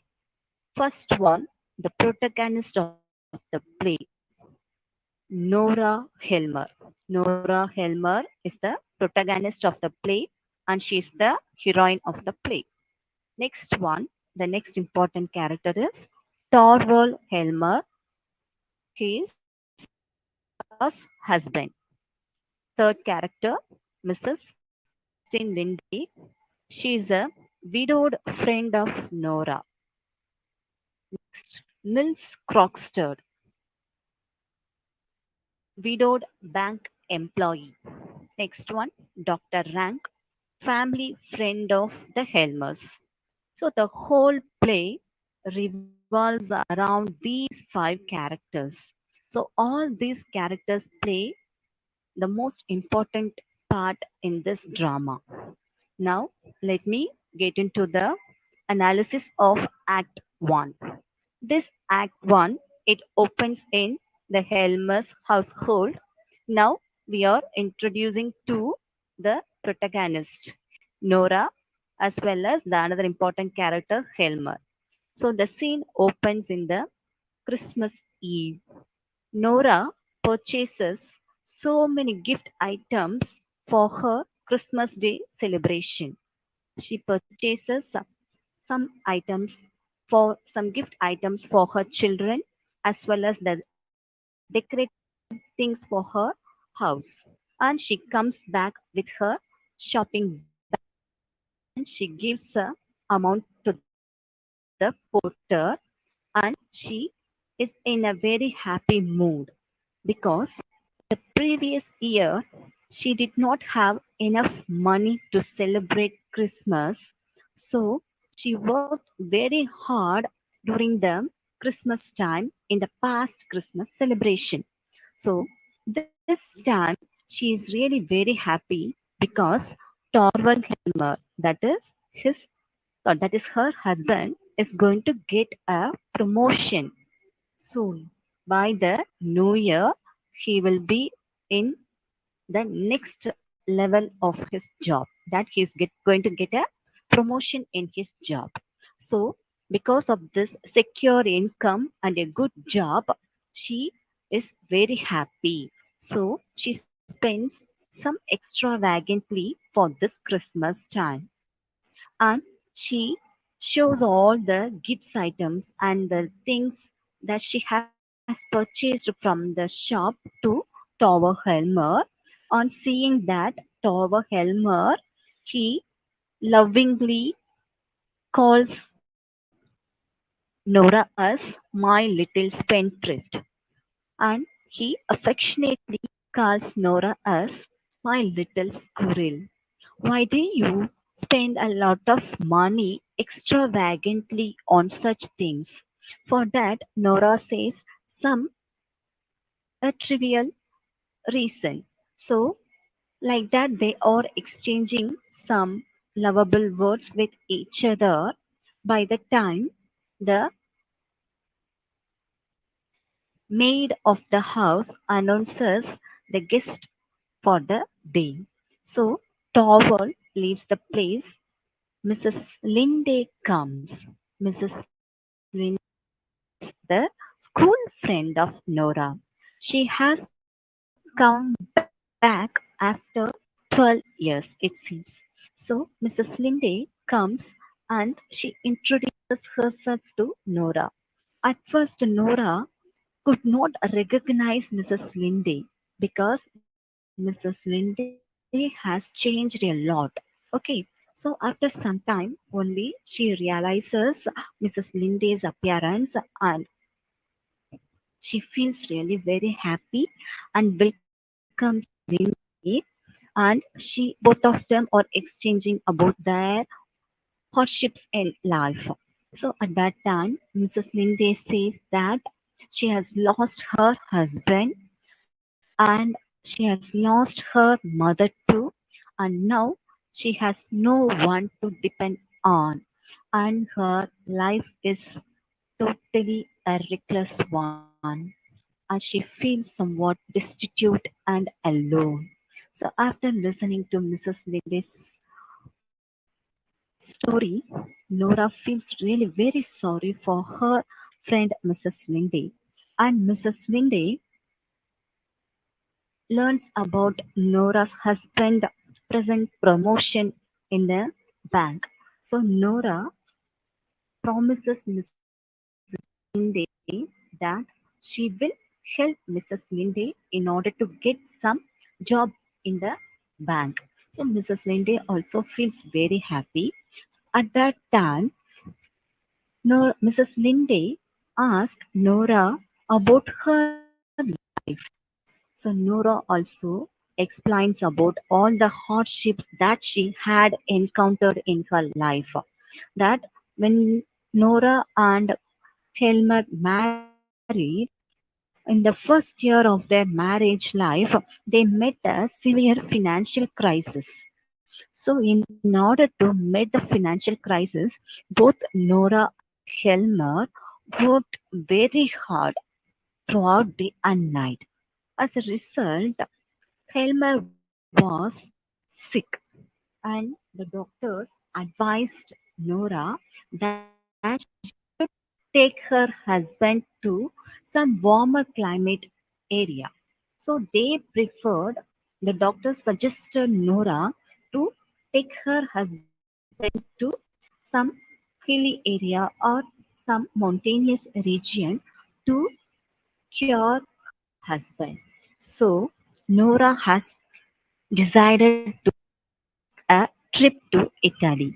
This was really an expensive trip because at that time she was badly in need of money in order to run her family as well as to meet out the medical expenses for her husband. So both the things are important. At the same time, Nora is expecting her first child at that time. So she did not know what to do. So out of that tension, confusion, dilemma, she borrows money. Crockster, she borrows money without the knowledge of her husband Helmer. Okay, she went for the treatment, and they spent their time in Italy, and they came back with a good health. And she explained everything to Mrs. Linde about her hardships.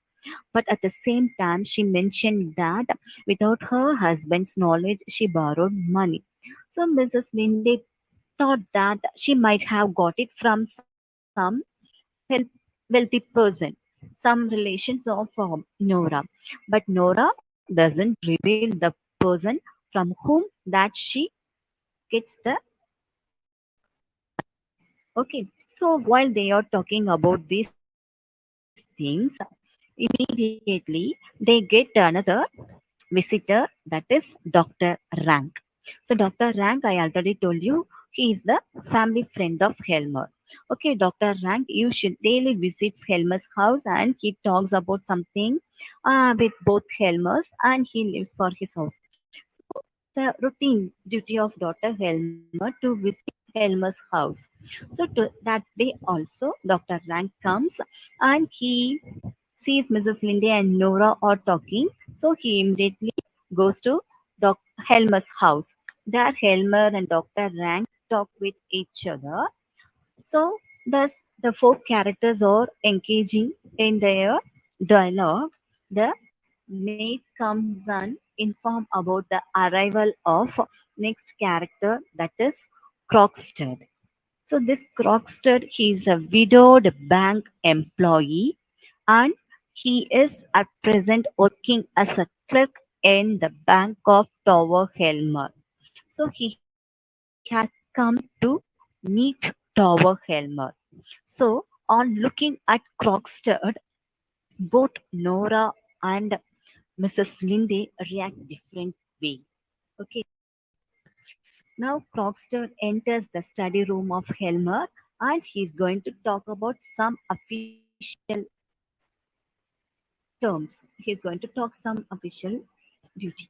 Okay. So when this Crocksted enters the study room of Helmer, Dr. Rank retires from the room and he is mingling with all these two women, that is Nora and Mrs. Linde. And Nora introduces Dr. Rank to Mrs. Linde. At that time, Dr. Rank calls Crocksted as a morally sick person. So this type of people really infected the person, those who are surrounded him. Okay. In such a way, Dr. Rank expresses his disappointment towards the arrival of Crocksted. So Dr. Rank doesn't like this man Crocksted because this man is morally sick. He doesn't have any principle at all. At the same time, he's not fit enough to rear his children. Already we know that he is a widowed man and he has many children. Okay, but he is not a good or a perfect or a real father to bring up his children. In such a way, Dr. Rank passes his remark on Crocksted. Okay, this Crocksted, we know he's a morally sick. No. So this Crocksted, he comes in terms of some official matter and he talks all such things with Helmer. In the meantime, these characters are all discussing about the character of Crocksted, and after some time, Crocksted leaves the house. Then Nora and Mrs. Linde, they are also exchanging some words about their past school days. Then Dr. Rank also wants to leave the house. So Dr. Rank takes a leave from Mrs. Linde and Nora, and Mrs. Linde too wants to take a leave. So by the time Nora promises Mrs. Linde that she will surely help Mrs. Linde to get some job in this town because Mrs. Linde is badly in need of a job because she has no one to help in this town. So after the death of her husband, she has come back to the town in order to leave.